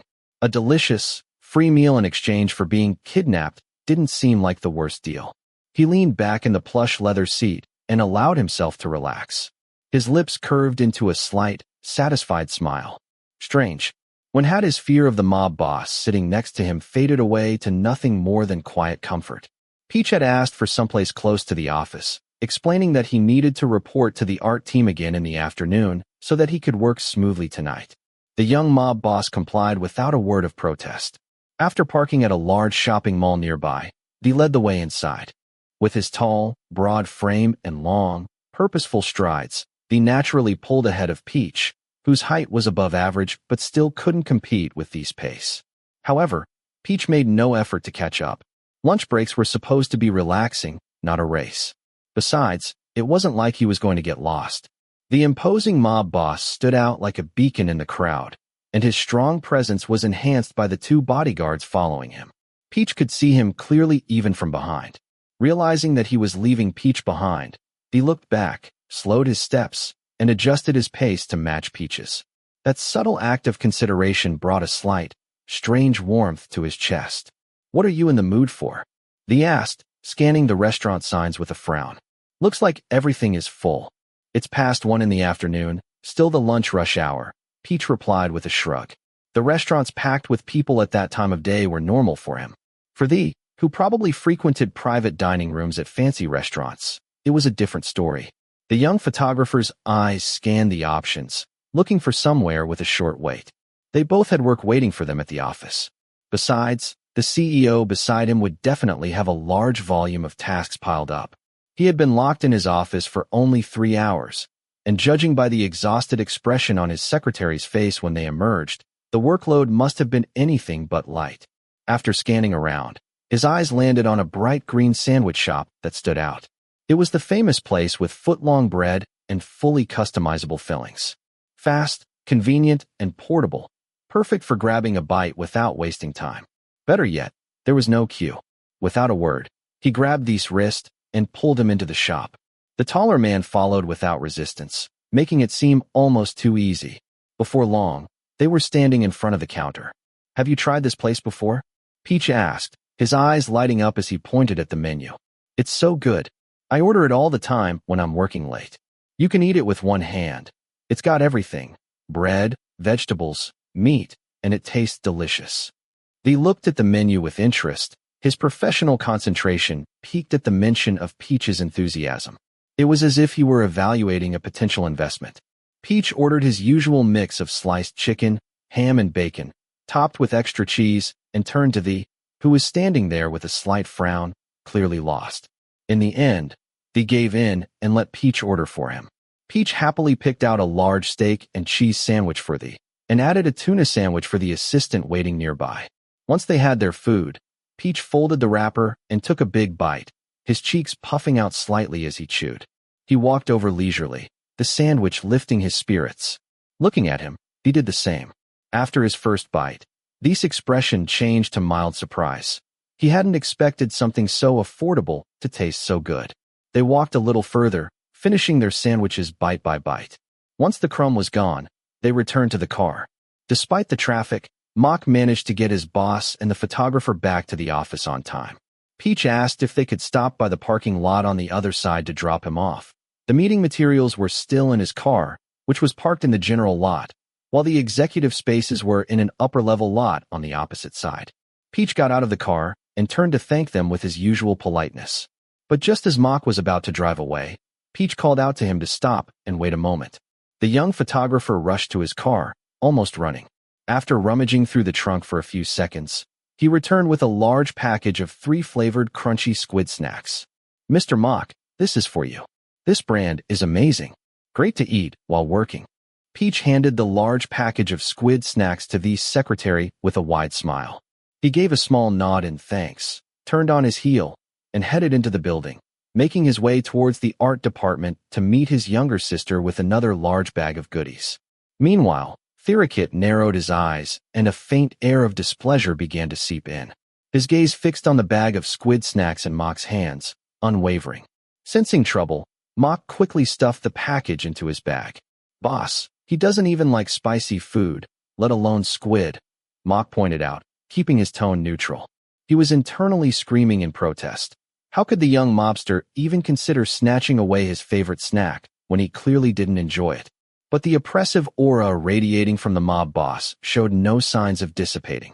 "There will be no bonuses this year," he casually remarked, folding his arms and turning his face away, radiating icy indifference.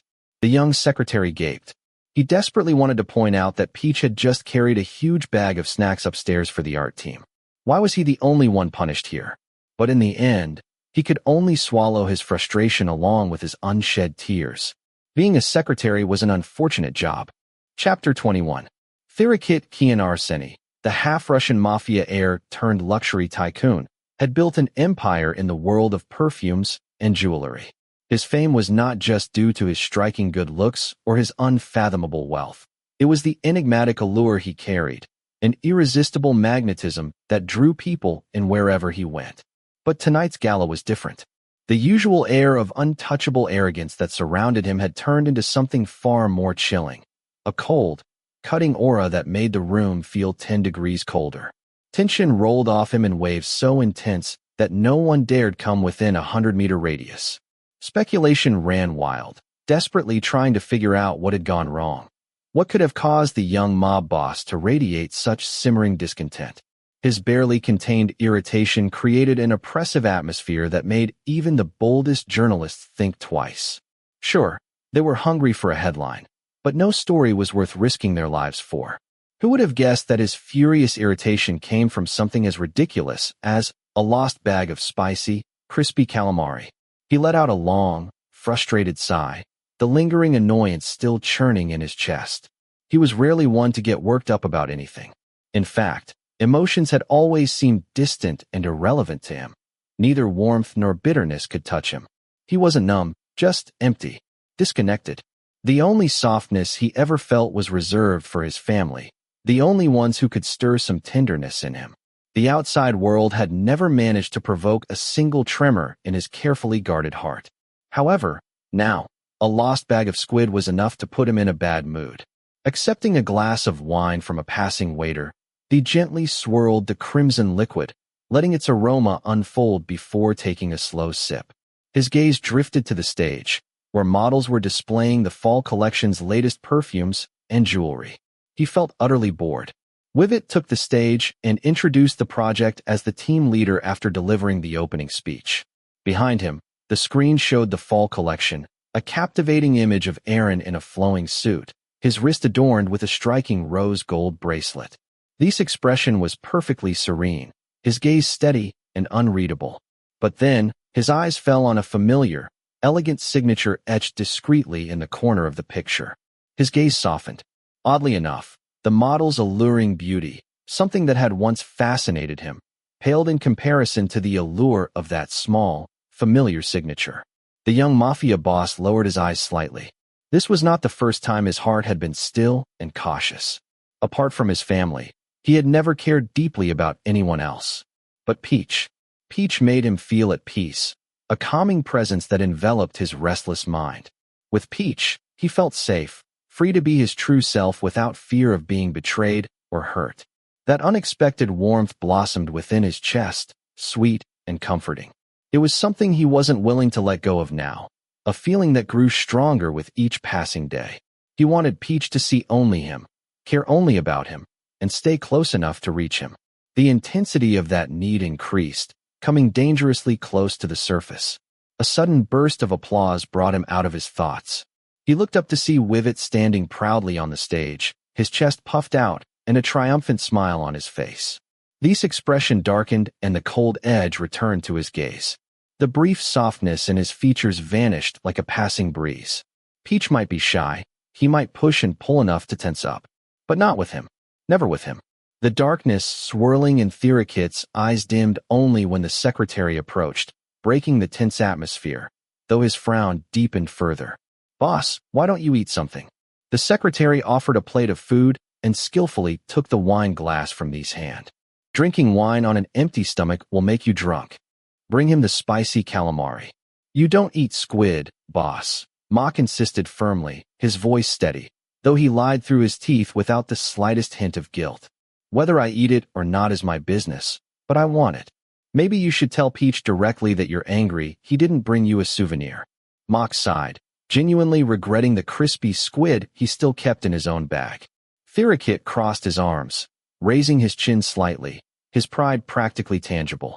"Why should I beg for a cheap snack?" As he said this, he questioned himself. He didn't like squid. He hated spicy food. And that was just a common snack, easy to find anywhere. Why was he so upset about something so trivial? His lips pressed into a thin line as he dismissed the irritation boiling inside him. He wasn't about to waste time analyzing his emotions, not now. As the young mobster struggled with his thoughts, he failed to notice the sly, mischievous glint lighting up Mock's eyes as his assistant offered him a deceptively sweet smile.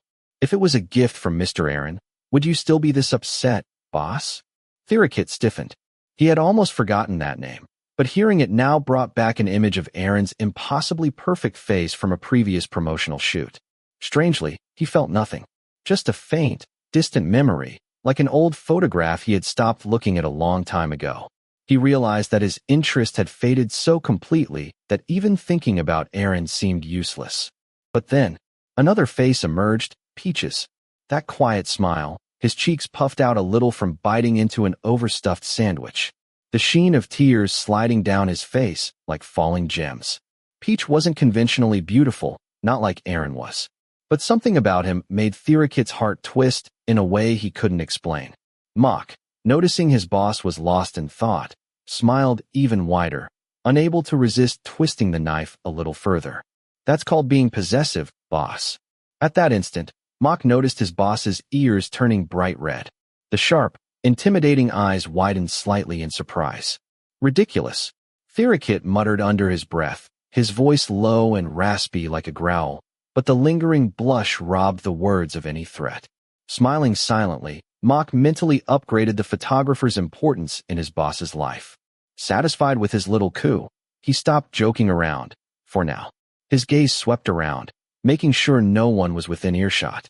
Most of the crowd seemed fixated on the stage, leaving them be. Lowering his voice, Mock shifted into business mode, delivering the day's updates. As Theerakit's assistant, he handled all non-critical communications. Everyone in his circles knew that if they wanted anything from the Arseny family, they had to go to him, not only for safety, but because of the family's many hidden agendas. Every matter had to be routed through the right channels. After a brief pause, Mock looked down before handing over the final report. "Mr. Critch informed me that he will be flying to Thailand next week." Theerakit's eyebrow arched at the mention of his younger brother. His eyes sparkled with mischief as he turned to Mock, a smile tugging at the corner of his mouth. "How long will Rome be staying?" "A month." "Great. I'll take the whole month off and leave it in your hands." "That's not happening. There's still a lot of work to be done," Mock replied firmly, his lips moving slightly downwards. "You should get ready to leave, boss," he continued, his tone turning professional again. "You have an online meeting first thing in the morning. Put the meeting back a couple of hours." He stopped venting and went into command mode with his secretary. His mind wandered to someone who probably worked late into the night. "And make me 2 sets of sandwiches and iced Americanos." Exhausted beyond measure, Peach slumped into his office chair, barely able to keep his eyes open. The computer screen confirmed that his last email had been sent, allowing him to finally collapse with a sense of relief. It wasn't like he'd never pulled an all-nighter before, but that didn't mean he enjoyed it, especially after a full day of work, only to come home and dive straight into more work. The routine had left him drained. He took off his computer glasses and rubbed his temples, trying to ease the pain radiating from his tired eyes. His stomach growled loudly, reminding him that the instant noodles from earlier had long since been digested. He was too exhausted to bother preparing a proper meal, so he decided to ignore the hunger and curl up in his chair for a quick nap. Just as he was about to enjoy some much-needed rest, the shrill sound of his doorbell pierced the silence like a sword. Peach groaned, sinking deeper into his chair in stubborn denial. But the incessant ringing would not cease. After a moment of internal groaning, he forced his tired body to straighten and trudged to the door. Standing on his tiptoes, he peered through the peephole and froze. Standing on the other side was none other than the, seemingly seconds away from ringing the bell again. Peach yanked the door open. "What brings you here so early, Mr. Thee?" he muttered, suppressing a yawn so hard that tears sprang to his eyes. The mob boss hesitated for a split second, his stormy gray eyes softening as they scanned Peach from head to toe. Messy hair, sleepy, tear-filled eyes, an oversized, stretched-out t-shirt that left his collarbones exposed, and shorts barely visible beneath the hem of the shirt, leaving long, toned legs on display. To Peach, this was a perfectly normal home outfit. After all, he was about to crash. But for some reason, Thee's expression darkened ominously. Without a word, Thee grabbed him firmly by the shoulders and shoved him back into the apartment. His sharp gaze darted down the hallway of the condo, searching for any possible witnesses. Once he was sure that no one had seen Peach in such a state, he slammed the door shut and locked it. He turned and gave Peach a hard, disapproving look. "Your outfit looks inappropriate. Are you planning to show off to someone?" Thee's voice came out low and gruff, his expression stern. Too tired to understand what he meant, Peach simply frowned in confusion and replied flatly, unfazed by the intimidating tone. "I'm about to go to sleep, so of course I'm in my pajamas. What are you expecting, a suit?" He paused to yawn, squeezing his eyes shut as he massaged his temples. "And it's 6 in the morning. Who else would be coming but you?" Thee's face instantly softened, as if someone had flipped a switch. For a moment, Peach could have sworn there were sparkles flashing in the air behind him. Apparently, the sarcasm didn't register with Thee's selective hearing. "Just me, right?" he asked, his voice suddenly light and cheerful. Peach, still dazed and with his eyes half closed, could only nod lazily. Normal people didn't show up at someone's house at 6 in the morning. Ignoring Peach's unenthusiastic look, Thee walked further into the apartment, his long legs moving with determination. He grabbed Peach's arm and guided him towards the dining table, gently pressing him into a chair. It was only then that Peach noticed the 2 plastic bags he was carrying, releasing a delicious porridge-like aroma. "I was going to get that sandwich you like, but Mock said porridge would be better," Thee explained, frowning slightly as he questioned himself. Peach nodded enthusiastically, instantly on board. Something light and easy on the stomach was exactly what he needed after such a long night. The savory aroma of the food brought him out of his daze a little further. Giving Thee a quick glance, Peach stood up and without a second thought, pulled out 2 bowls from the cupboard. Returning to the table, he carefully opened the bags and poured the hot porridge into the bowls, white steam lazily wafting through the air. He added mini crispy dough sticks, thinly sliced ginger, and a splash of soy sauce for extra flavor.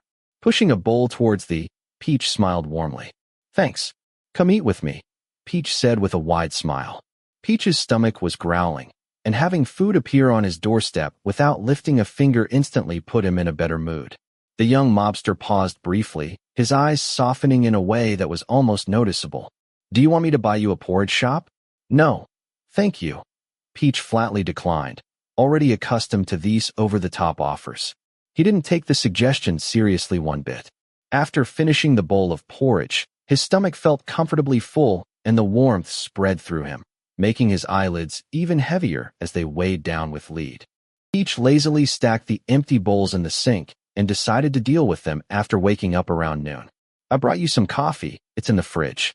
Go get some sleep and have it at noon when you wake up," the mobster said as he followed him into the kitchen, holding a cup of a popular brand.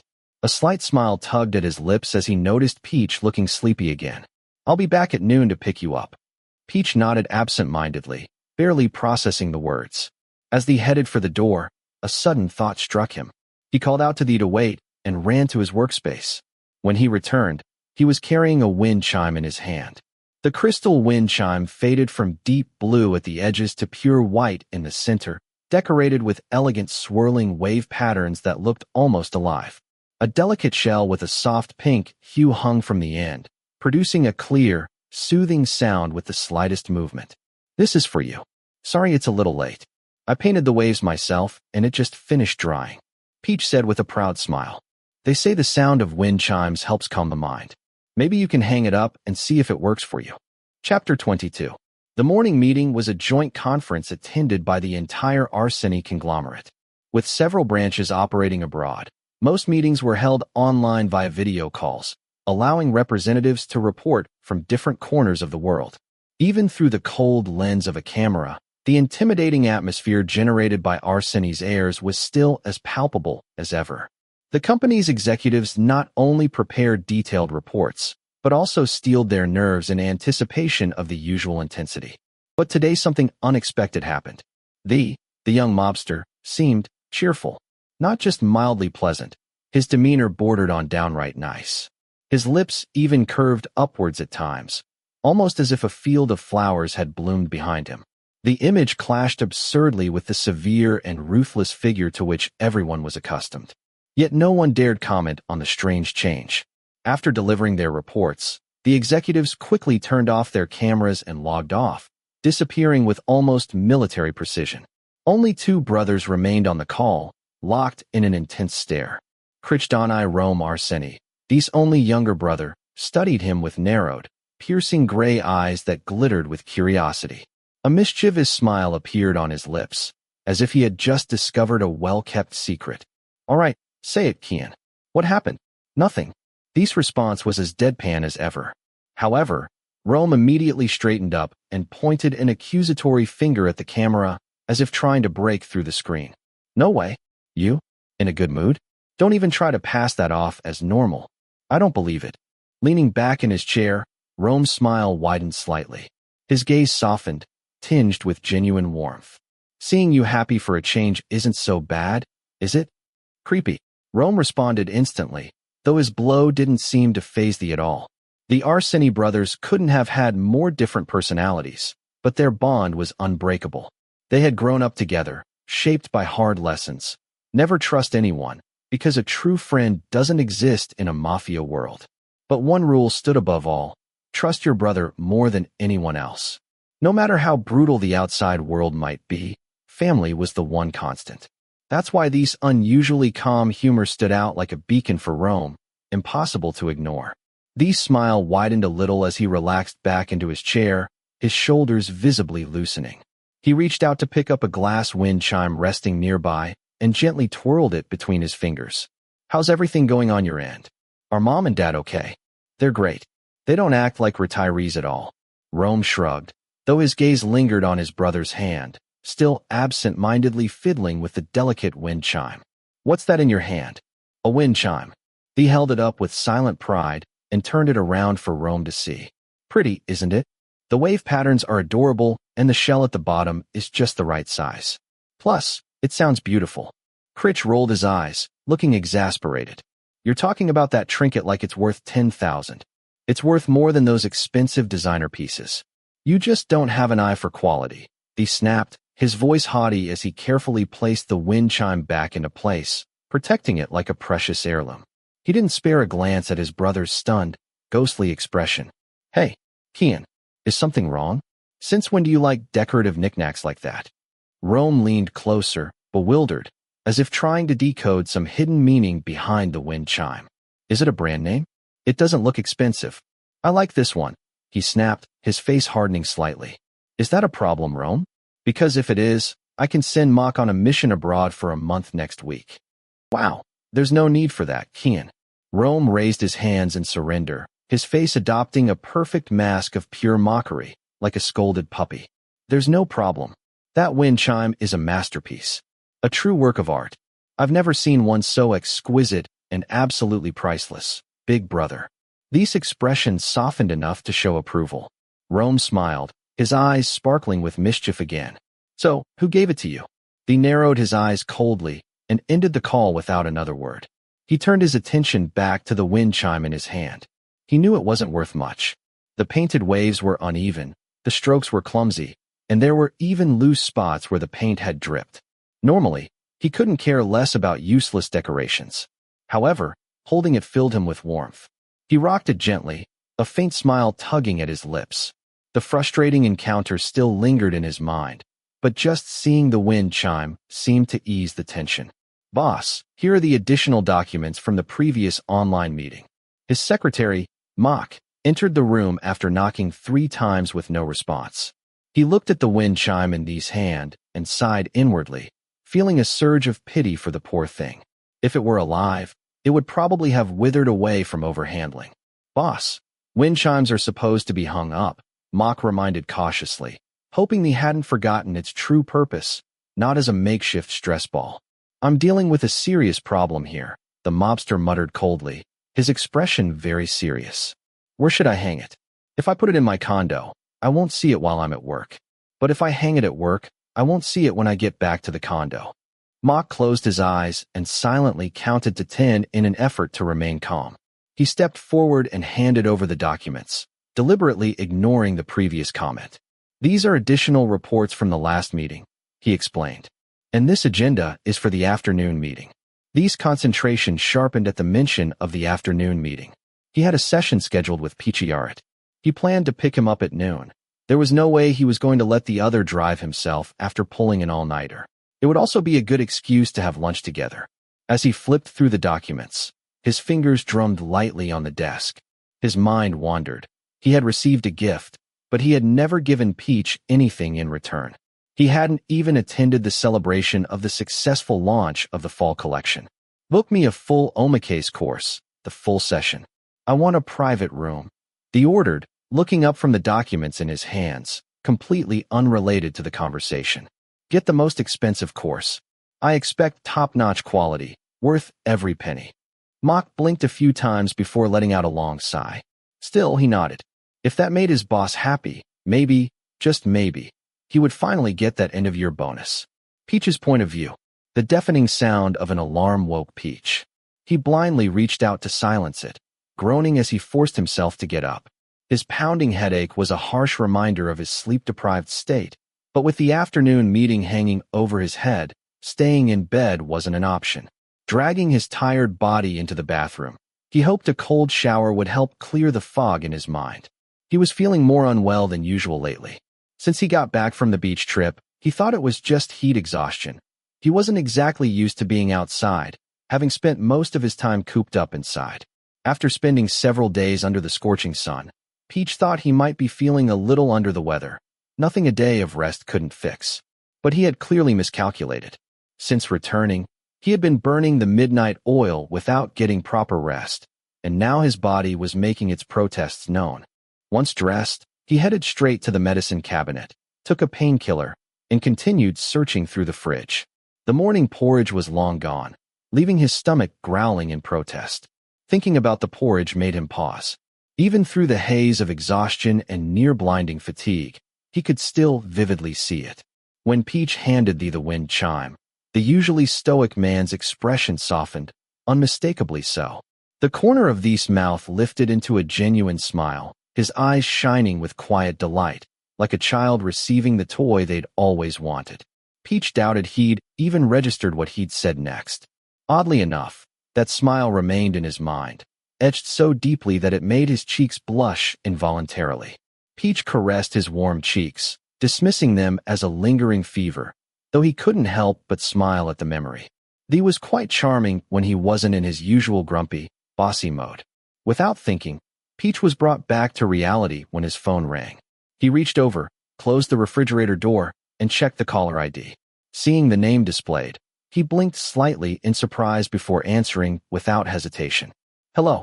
Peach, why so formal? The sweet and familiar voice on the other end of the line made him smile slightly. Phone balanced between his ear and shoulder, he went back to searching the refrigerator for the coffee Mr. Thee had thoughtfully kept there. It's nothing, just a little surprise, Peach replied casually, opening the bag of coffee and pouring it over ice. So what's wrong, Mim? What made you call me out of the blue? What if I say I miss you? Would you believe me? I'll consider it the day the sun rises in the west. His tone was calm, but a small smile appeared on his lips. Hearing the echo of Mim's laughter through the phone made his smile widen. Mim was his most recent ex. Their breakup hadn't been particularly painful for him. She'd asked him out shortly after her previous relationship ended, clearly stating that she was looking for emotional support and a rebound. Peach hadn't minded. They were already somewhat close, so he agreed to give it a try. But when it became clear that their feelings wouldn't deepen, they mutually decided to call it quits.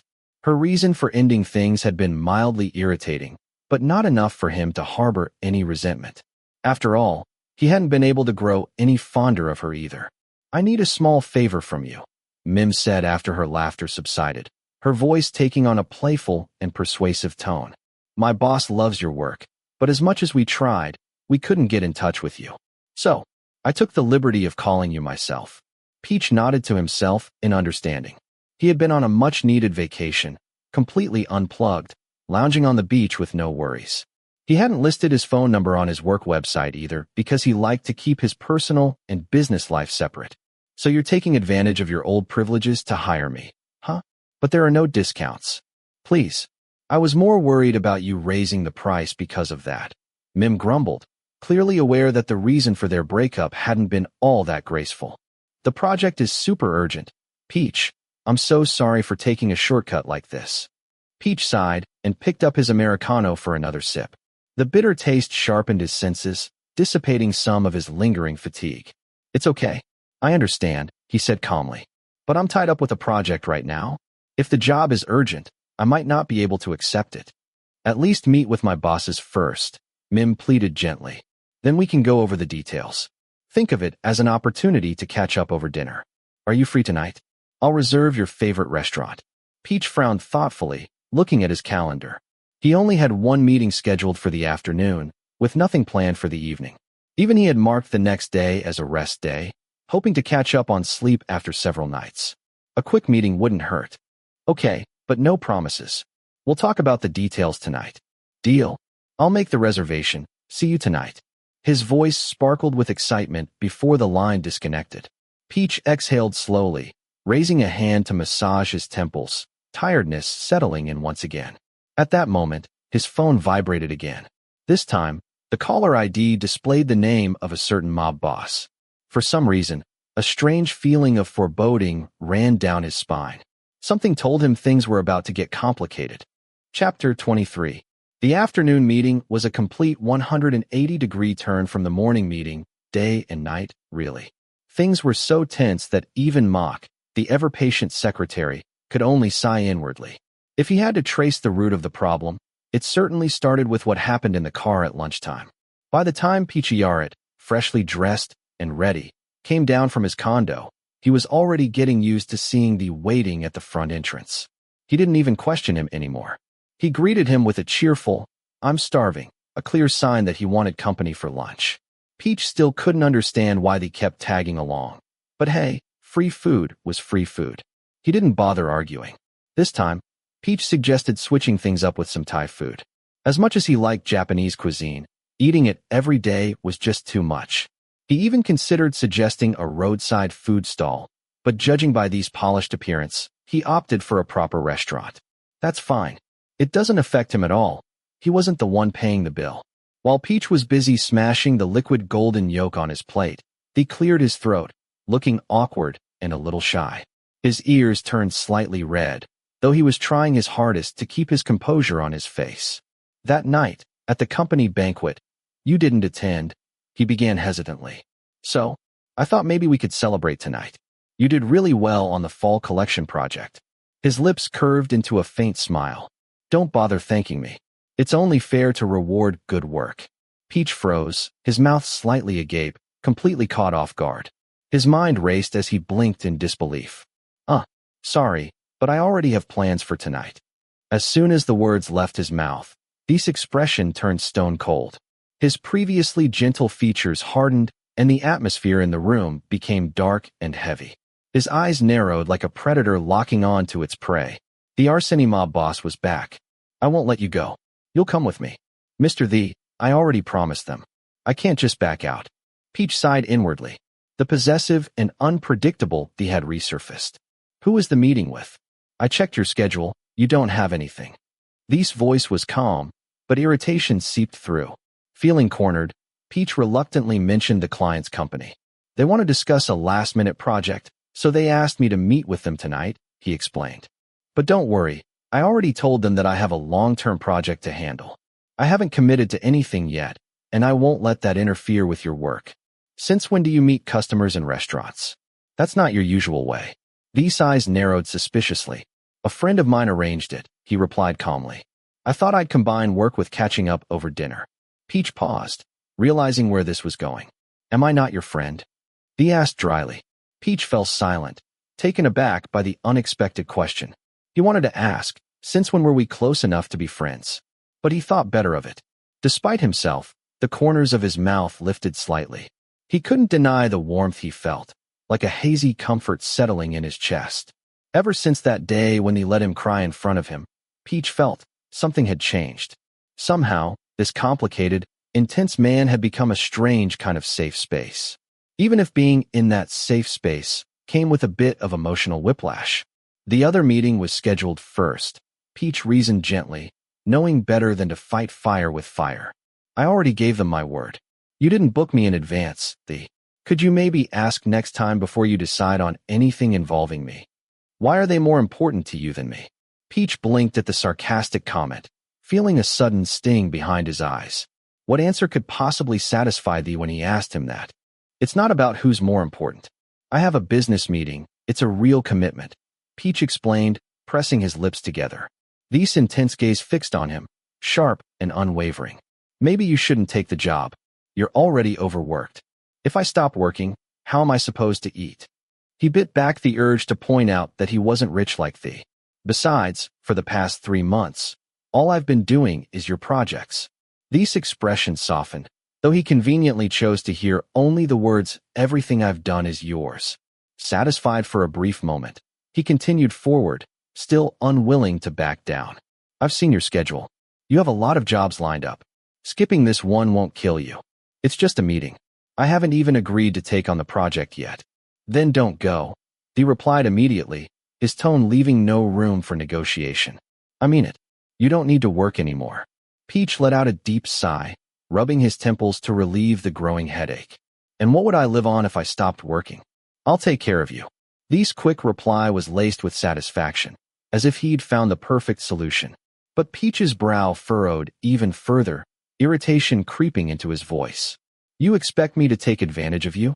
What kind of friend supports someone for life? He exhaled slowly, struggling to maintain his composure. It took every ounce of self-control not to snap at Thee's infuriating stubbornness.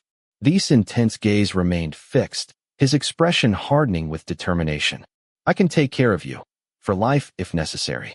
Peach froze, sensing something odd about Thee's statement. He probably just meant paying for occasional meals.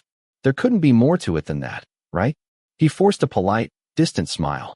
No thanks. I love my job, and I already have plans for tonight. I won't bail on them. Thee's frown deepened at Peach's firm tone, sensing the resolve in his words. Reluctantly, he shifted his stance, though backing down went against his nature. I just wanted to celebrate you. His voice softened, though the annoyance still lingered. He crossed his arms and looked away, as if dismissing his own vulnerability. I didn't want anyone to say that you work harder than everyone else and never get anything in return. Peach sighed quietly, his irritation melting into something softer. Dealing with these sometimes felt like sailing a stormy sea, unpredictable and relentless.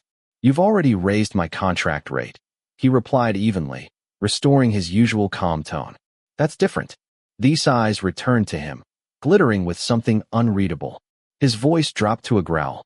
It's nearly impossible to book the restaurant tonight. If you miss it, you may never get another chance. I have a work appointment. He cursed under his breath, clearly frustrated.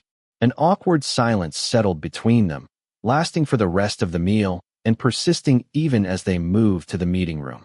Thee's scowl remained intact, his narrowed eyes radiating irritation as if he was still mentally battling unresolved tension. Even now, as they presented the winter collection, Thee sat at the head of the table, his face dark and stormy, as if he couldn't be more disappointed with the designs, despite not uttering a single word of criticism during the presentation. The confusion wasn't limited to outsiders. Not even Lee himself could understand why he was so irritated. His blood boiled when he realized that the photographer had chosen someone else over him. Deep down, he knew it wasn't Peach's fault. It was his for not coordinating properly. But Lee was used to Peach choosing him first. Every single time. This was the first time Lee had been flatly rejected. It shocked him deeply. He hadn't realized that for the past 3 months, Peach had been working almost exclusively on his projects, leaving little room for anyone else. Would Peach disappear when this project was completed? The thought hit Lee like a punch to the gut. His frustration turned into restless anxiety, especially after seeing Peach's unwavering eyes as he firmly refused. The rejection unsettled him more than he cared to admit. And it wasn't just that. Something else was gnawing at him, a bad feeling he couldn't shake. He had looked into Peach's background before. He knew that Peach didn't have many close friends, just a small circle of people he really trusted. And most importantly, the company Peach mentioned in passing, the background check clearly stated that it was the place of work of Peach's most recent ex-girlfriend, the one he had broken up with not long ago. He clenched his jaw. The presentation continued, but nothing registered. His mind was churning with restless thoughts, despite his attempts to reason with himself that it could just be a coincidence. Maybe someone else at the company had approached him. Maybe it had nothing to do with her. But no matter how he rationalized it, his irritation burned even more. He hated the idea of Peach meeting that ex again. "Boss, is everything okay?" Mock's voice brought Thee out of his thoughts. He shifted slightly, and his eyes focused on the image displayed on the screen. He recognized the photographer's work instantly. Peach's style was unmistakable, hauntingly beautiful, even with minimal equipment. Peach had somehow conjured up a wintry, end-of-year scene filled with loneliness, with the soft glow of scattered Christmas lights shining across the frame. These expressions softened without his meaning to. Seeing Peach's elegant signature in the corner of the photo, the suffocating tension that had been weighing on the room dissipated. Everything about Peach still managed to get under his skin. "No problem. We'll get on with it," he finally said, nodding to his assistant and gesturing to the others. "The meeting is adjourned." Mock raised an eyebrow at his unusually distant boss, but he didn't say anything. He mentally noted that he would need to write up a full summary of the meeting later. Clearly, he hadn't heard a word of what was said. Once the room began to empty out, he casually flipped through the meeting notes as he waited for everyone to leave. He finally stood up, ready to leave as well. But just as he crossed the threshold, someone lightly tugged on his suit jacket. The tug wasn't strong, but it was enough to stop him. He turned, ready to bark at whoever dared to grab him, but froze when he saw Peach standing there, looking hesitant and vulnerable. Peach bit his lip, eyes wide and uncertain, almost pleading without realizing it. He inhaled sharply, feeling as if the air had been knocked out of his lungs. His heart was pounding so hard it startled him. "What is it?" he asked, clearing his throat and keeping his voice steady, despite the flash of excitement in his eyes. He looked down at the small hand still clutching his jacket, afraid that Peach might notice the intensity burning in his gaze. Fortunately, Mock was very discreet. The moment he saw Peach grab Thee's jacket, he quietly left the room and closed the door behind him, making sure no one else stumbled upon the sight of his normally cold and untouchable boss standing there with a faint, unmistakable smile lighting up his eyes. Peach looked confused, as if he couldn't understand why he had run after Thee and grabbed his jacket in the first place. His teeth bit his bottom lip, clenched in unease. Without thinking, Thee gently ran his fingertip along that tense lip, slow and deliberate. "Don't bite. You'll hurt yourself," he murmured, his voice barely above a whisper. The warmth and softness that lingered on his fingertip felt too good, too comforting, to let go so easily. His heart, which had only just begun to calm down, began to race again. He wanted to touch it more and more. Peach blinked, releasing his lip as requested, still looking unsure of himself. After a long sigh, he pulled his phone out of his pocket and dialed a number with his hand still clutching Thee's jacket, as if letting go wasn't an option. Thee made no move to push him away. He didn't even consider telling him to let go. In fact, replacing that grip with holding hands didn't sound so bad. "Hey, it's me, Peach," the photographer greeted the person on the other end of the line. He couldn't hear the reply, but he stayed close, straining to listen. About our meeting tonight. Can we reschedule it? Something urgent came up. These had snapped up, eyes wide and shining with something suspiciously close to hope. If he had ears and a tail, they'd be animated and wagging by now. Peach never canceled appointments, ever. Not unless it was something serious like an accident or sudden illness. His professionalism was practically legendary. Was it too much to expect that Peach would cancel for him? Tomorrow will be fine, of course. Sorry, Mim. The name slipped from Peach's lips so naturally, so softly, and in an instant, the heat surging through the froze. His sharp eyes narrowed, suspicion howling louder than ever in his mind. He remembered that name very well. Peach's most recent ex. He stood with his arms crossed, waiting for Peach to end the call. When Peach finally turned around, he lightly tugged at Thee's jacket, silently asking for attention. Those wide, expressive eyes looked at him with a hint of playful innocence, and his lips curved into a sweet, persuasive smile. I'm free tonight. Want to take me somewhere, Thee? Thee froze, his eyes widening slightly as he took in that smile. A soft blush crept up his cheekbones, trailing all the way to his ears. He swallowed hard, his Adam's apple bobbing visibly. Something deep inside him stirred, unsettling and undeniable. No matter how much he enjoyed the moment, the memory of Peach's ex's name still gnawed at the back of his mind, stoking a slow-burning irritation. He closed his eyes briefly, regaining his composure. When he opened them again, his expression was cold and unreadable, as if nothing had happened. Come on, I'll take you there. He turned and walked forward, feeling a slight pang of disappointment when Peach finally let go of his jacket. Sliding his hand into his pocket, he pulled out his phone and typed out a message to his secretary with practiced speed. A full report on all things Peach's ex due tomorrow. Chapter 24. Peach wasn't much of a talker by nature. When they ate together, it was usually a quiet affair, just the sound of utensils gently clattering against plates, with neither of them feeling the need to force a conversation. It was that kind of comfortable silence that enveloped them like a warm blanket. Before he knew it, he had become addicted to that quiet affair. But tonight was different, even though it was a celebration he had planned. Despite choosing a high-end Japanese restaurant, knowing Peach would love it. Despite booking an extravagant omakase course, one Peach had once mentioned he wanted to try. Even though it was a good place, the atmosphere between them felt tense, even suffocating, as if the air was too thick to breathe. He glanced at Peach, sitting still and silent beside him. His face was unreadable, his usual warmth reduced to a slight, polite smile whenever he accepted a plate from the chef behind the wooden counter. Even that smile never reached his eyes. Thee's chest tightened in frustration. He couldn't ignore the growing discomfort gnawing at his stomach, and patience had never been his strong suit. Turning fully to Peach, he crossed his arms, eyebrows furrowed. His narrowed eyes practically burned with pent-up irritation, yearning for release. But criticizing Peach wouldn't solve anything, no matter how tempting it might seem. Are you mad at me? He asked bluntly, his voice carrying a harsh tone that he couldn't hide. Subtlety had never been Thee's strong suit. He was used to speaking with precision and determination, whether negotiating business deals or giving calculated orders. But when it came to emotions he hadn't planned on, his words always came out unpolished and painfully blunt. Peach blinked, momentarily surprised by the intensity in Thee's tone. After pausing, he took a small sip of tea before finally turning to Thee. His gaze was as calm and serene as ever. I wouldn't say I'm angry, but I'm definitely not happy, Peach said calmly, his voice firm as ever. He had never been one to use sarcasm or beat around the bush. You made me break my word about work, and of course that's going to make me angry.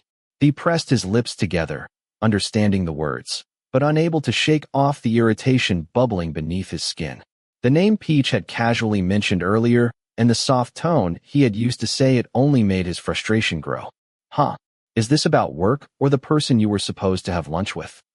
The mob boss nearly bit his tongue the moment the words left his mouth. The long sigh Peach let out in response only made Thee's fists clench tighter, his knuckles turning white from the pressure. Mr. Thee, can you be reasonable for a moment? I don't know what's going on in your head, but what you did wasn't right. Peach's voice softened, as if he was trying to calm down a stubborn child who was throwing a tantrum. It doesn't matter who I had the appointment with or what it was about. If I made a promise, It's my responsibility to keep it unless there's an unavoidable emergency. That's just basic courtesy. Theerakit pressed his lips together and looked away. He knew he was being reprimanded. If anyone else had spoken to him like that, he wouldn't have even bothered to listen. At best, they would laugh coldly before he made them regret daring to cross him. But with Peachayarat, he felt completely defeated, frustrated, cornered, and unable to do anything about it. So, are you saying that someone else is more important than me? I'm not saying anyone is more important than anyone else. It's about keeping promises and respecting others, Peach replied with unwavering seriousness, refusing to back down an inch. The cold look in Peach's eyes and his stoic, unreadable expression made Thee's chest tighten uncomfortably. That sharp, sinking feeling drowned out the heat of his anger in an instant, leaving him feeling inexplicably empty. If I had told you beforehand, it wouldn't have been a surprise, he said softly, his voice losing its previous edge. For the first time, he was beginning to realize that he might not win this argument. He never would have. He'd been in spots like this before, and he certainly wasn't used to not having a clever comeback ready. So you have to accept the risk that it entails. The mob boss glanced at Peach, who seemed to have calmed down a bit, though he still wasn't back to his usual self. He would have preferred Peach to complain or scold like he always did, rather than stay silent like that. This silence felt like a wall was slowly being built between them, pushing Peach even further away. Before he even realized what he was doing, he reached out and gently grabbed Peach's wrist. His touch was light, almost hesitant, as if he were testing the water. When Peach didn't pull away, his fingers trailed down to his palm, holding it carefully. "You're still mad at me for something else," he said, his eyebrows furrowed. The tension in Peach's demeanor hadn't completely disappeared, and it left Thee feeling unusually unsure of himself. It was strange, letting someone else's emotions affect him like this. Aside from his family, Thee had never cared about anyone's feelings, whether good or bad. He had never let himself be swayed by anyone's mood, and all those who irritated him had met an unceremonious end. But he couldn't act that way with Peach. The memory of the red marks he had left on Peach's wrist haunted him, not at him. He hated the idea of hurting the man in any way, hated the idea of anyone else doing it even more. And yet, Peach's unspoken irritation made him feel like he was walking on a bed of nails. Peach finally pulled his hand away and turned to accept another piece of sushi from the chef. He savored it slowly, letting the silence simmer. Only after wiping his hands with a wet napkin did Peach finally look up at him, his expression calm but serious. "Why do you think I'm upset, Mr. Thee? Other than me forcing you to come here, what else could it be?" he murmured, a hint of unexpected vulnerability slipping into his tone. Thee had booked this place with Peach in mind, but here he was, being scolded instead of thanked. Though he understood the reasoning, he couldn't help the pang of pain. Since when did Theerakit have to feel hurt by anyone? He rested his elbow on the table and his chin on his hand, turning his face away with a sullen expression that could be seen from outside the restaurant. But Peach? He didn't seem the least bit fazed, looking more exasperated than anything else. "Why does he always have to seem so fed up with me? And what do you think you did to make me mad?" Peach asked calmly, not answering, but turning the question back on him. There was no sarcasm, just seriousness. "You've asked me twice now, which means you must have some idea what you did wrong." The mob boss pressed his lips together, his eyes darting around to avoid Peach's gaze. Meanwhile, Peach waited patiently, making no effort to rush him, as if giving him time to figure it out on his own. The silence stretched out uncomfortably until he finally blurted out, "You didn't like it when I said I'd take care of you financially, did you?" He frowned, searching his thoughts for anything that might have upset Peach. "Why? Doesn't everyone like money? Even when I work, I think about profits and gains. Of course, everyone wants money. I want money too," Peach replied with a nod. "There are times when I wish I could just stay in bed all day and have money magically appear in my account." Peach nodded, but just as he was about to retort, Peach held up a hand to stop him, as if he were training a dog to wait. These eyebrows furrowed slightly at the thought, but when his eyes met Peach's calm, clear gaze, his irritation faded. "Fine," he thought reluctantly. "I'll play along. But besides the money, I also love what I do. Do you know how hard I had to fight for this? I took any job that came my way, anything that could pay. For a long time, it was just me and Plub. We only had each other. Peach continued, his tone firm and free of self-pity, neither seeking sympathy nor suggesting that his struggles had been particularly tragic. Peach was not the type of person to wallow in misfortune. I knew I loved photography. But back then, doing what I loved felt like an unbearable burden. Cameras are expensive, and turning something I was passionate about into a career that could support both me and my sister? It seemed impossible. Peach continued. His gaze dropped as a slight smile tugged at the corners of his lips, a nostalgic warmth creeping into his voice. He paused, his fingers tapping the edge of the table as if tracing memories from the past. I waited. I snuck into galleries just to check out the exhibits. I collected discarded cameras, fixed them, and used them. Even with the second-hand ones, I was happy just to be able to photograph. Peach's tone was calm, firm, without a trace of bitterness or melodrama. Yet Thee could feel the weight of each word, the mixture of pain, ambition, and quiet determination. It wasn't pitiful. If anything, it made Peach shine brighter, his resilience and passion turning those hardships into something extraordinary. It took me a long time to get here. A lot of people gave me opportunities, helped me get to where I am now, to become a full-fledged photographer. Peach admitted, looking at Thee with a faint smile that carried hope and a tinge of vulnerability. His eyes softened, but his voice became firm. That's why I didn't feel good when you told me to stop working. My job may not seem as important as yours, but I love what I do. Thee's brow furrowed deeply as he listened, absorbing the weight of Peach's words. He could feel guilt sinking in him, something unfamiliar and unsettling. And when he saw the nervous flicker in Peach's gaze, a mix of apprehension and fear, his chest tightened. He'd seen that look before. Once. Back then, he'd sworn to himself that he never wanted to see it again. Yet, there it was, staring right back at him. And the worst part? He was the one who caused it, again. He had never felt so angry with himself before. I was wrong. I didn't think about how you would feel. He said quietly, his voice tight with regret. Peach's expression softened a little, but it was still as if he was expecting something more. How can I make it up to you? I didn't mean to make you feel that way. You know what I want, Peach said with a slight smile, his gaze falling on the new plate of sushi the chef had placed in front of him. But be careful, Thee. If you wait too long to say the right words, they might lose all meaning. He frowned, his mind racing. He had always been the type to throw money at a problem, but he knew that approach wouldn't work with Peach. The memory of that wide, bright smile, the first one he had ever seen on Peach, flickered through his mind.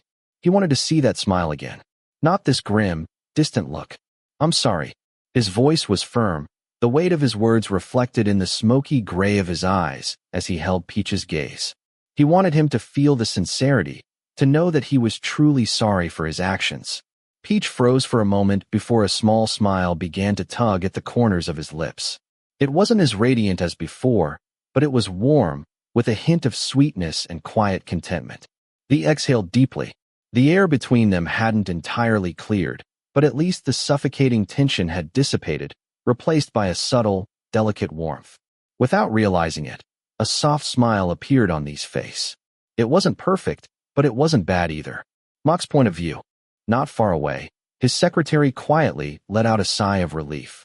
For the first time in what seemed like years, he could finally breathe.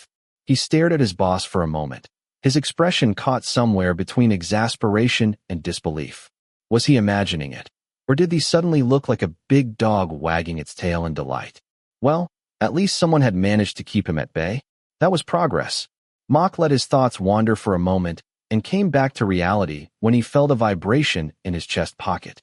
He took out his phone and glanced at the screen, frowning slightly at the caller ID. After a quick glance at Thee to confirm the situation was under control, he gestured for one of the bodyguards to take over and quietly left the dining room. Walking down a side hallway, he answered the call in his usual calm tone. Hello. Oh, don't sound so distant. You're making me feel lonely, the playful voice on the other end of the line said, joking enough to make Mock roll his eyes, even though the caller couldn't see him. What can I do for you, Mr. Critch? Are you really not going to call me Rome like you used to? The voice on the other end of the line softened, sounding heartbreakingly sad. But Mock knew better than to fall for that act. Don't worry, you can save it for when we're in bed, true? Before Critch finished his sentence, the sad tone changed to something sly and mocking. mixed with wicked amusement. Mock pinched the bridge of his nose, and a sharp headache gripped him. He could already feel the need for a painkiller. Keeping his voice calm and neutral, he shut down any chance for further mischief. So, do you really have something important to discuss? Okay, very seriously, Mr. Secretary. And here I am, missing you very much. If there's nothing urgent, I'll hang up now. Wait. I just want to know, does my brother really have someone in his life now? Critch's tone changed again, this time with genuine curiosity. The serious note in Critch's voice made Mock pause, and his finger hovered over the disconnect button. He knew how much Critch cared for his brother. Despite the constant backstabbing between other Mafia families, the Arseny brothers were fiercely loyal to each other and were willing to die for each other if necessary. Having been raised alongside the two brothers since childhood, Mock knew better than anyone how unbreakable their bond was. No, he doesn't, Mock replied after a moment, frowning slightly as he considered his words. To be more precise, it's like he has someone in mind, but still nothing is moving forward. The laughter that came from Critch on the other end of the line was loud and full of mischief. Mock relaxed a little, a slight smile tugging at the corners of his lips as his eyes sparkled with amusement. Nothing official, huh? But who knows, things might have progressed behind the scenes. Rome's voice still held a trace of laughter as he tried to sound serious again. No, wait. Kian hates skinship. And let's be realists, he doesn't take orders from anyone. Mock raised an eyebrow slightly, remembering the melancholic look in these eyes when Peach took his hand and how obediently he acted, almost like a dog with ears pricked up and tail wagging. He couldn't help the slight smile that played at the corner of his lips. I think you may need to update your information, Mr. Critch. Really? Well then stopping by here next week should be interesting. Rome chuckled, his surprise evident. Then, on cue, his voice changed to a playful, syrupy tone. But you know what? I would only go there for you. My whole heart and soul is yours, Mock. Mock's expression turned into one of exasperation. If you don't have any real business, I'll hang up, he replied, his tone flat. Rome laughed again, feigning offense. What a cold heart, he complained before his voice turned genuine. I miss you. Mock didn't answer. Instead, he ended the call silently, clutching the phone tightly to his chest. The thunderous pounding of his heart startled even him, and his cheeks burned so hot that he bit his lip to keep from smiling. It's equally exhausting dealing with the Arseny brothers, both of them. Chapter 25. Peach dragged himself home, his chest heavy with confusion and exhaustion that seemed to crush him from the inside out. It had been an incredibly long day for him. The physical and emotional exhaustion left him completely drained, with no desire to move or do anything. To make matters worse, the slight fever he had been suffering from hinted that the effects of the medication he had taken at lunch had completely worn off. After sleeping through the night for a long stretch, Peach felt a little better the next morning. While he did not fully recover, the symptoms were much less severe than the day before. Once he had recovered somewhat and had a light breakfast, he headed to the cafe where he had agreed to meet Mim. Since he didn't have any meetings to deal with today, he decided to leave home earlier than planned. At least that way he would have time to have a coffee beforehand. The cafe they had chosen was a medium-sized establishment that offered a wide variety of drinks, savory dishes, and desserts. It was a place Peach had frequented often when he and Mim were still together. But after their breakup, his busy schedule prevented him from visiting it again. Peach ordered a coffee and then found a seat. He chose a table by the window overlooking the garden, thinking that Mim would have an easy time spotting him when she arrived. Plus, the sight of the green leaves was comforting, a welcome relief to his tired mind. The young photographer put his coffee cup down on the table and leaned back in his chair. His gaze drifted aimlessly towards the garden outside as his thoughts returned once again to yesterday. Normally, Peach was calm and level-headed, not one to lose his temper easily. But the Mafia heir's words from the day before had managed to get under his skin.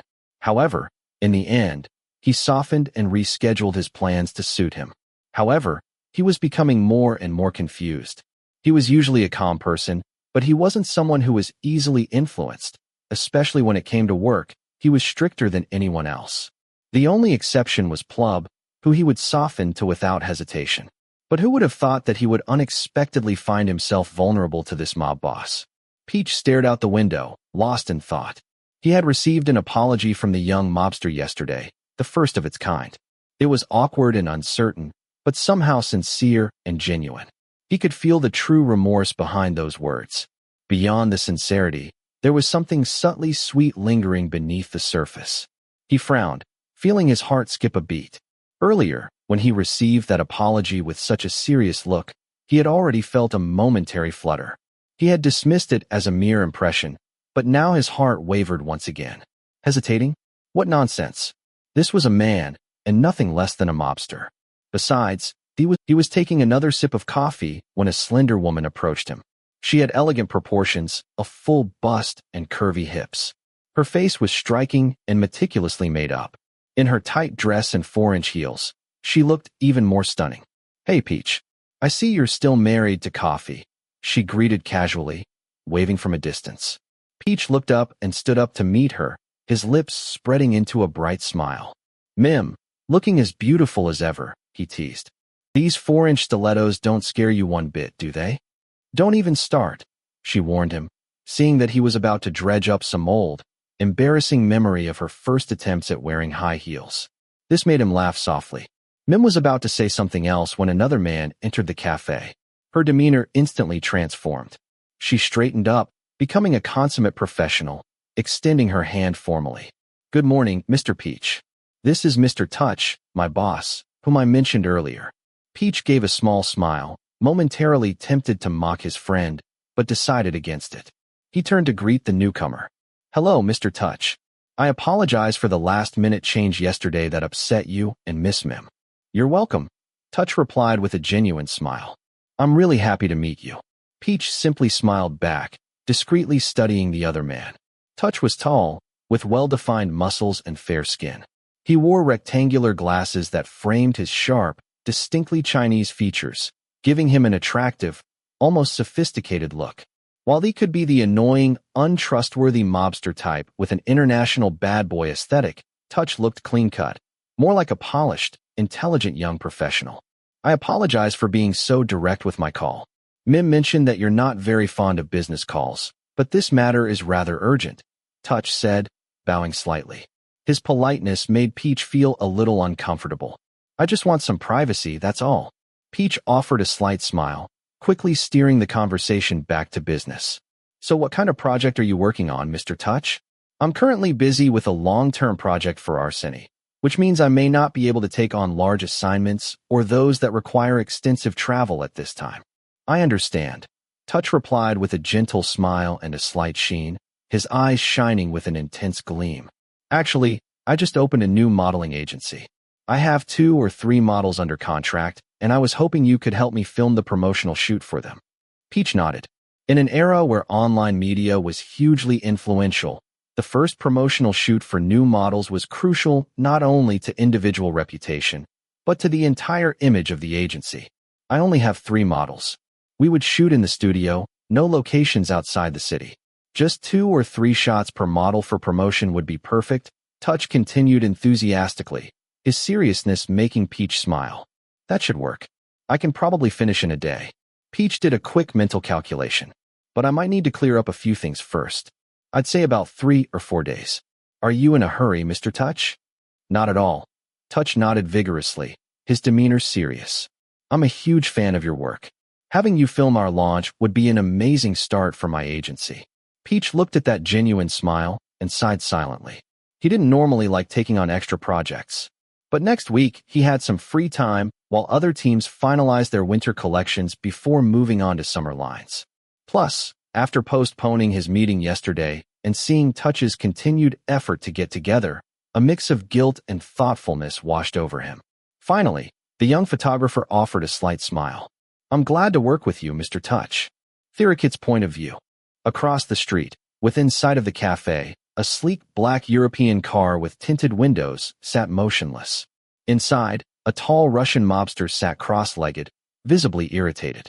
A large iPad rested in his hands, displaying documents he was supposed to be reading, but his smoky gray eyes were fixed on the tall, slender figure inside the cafe.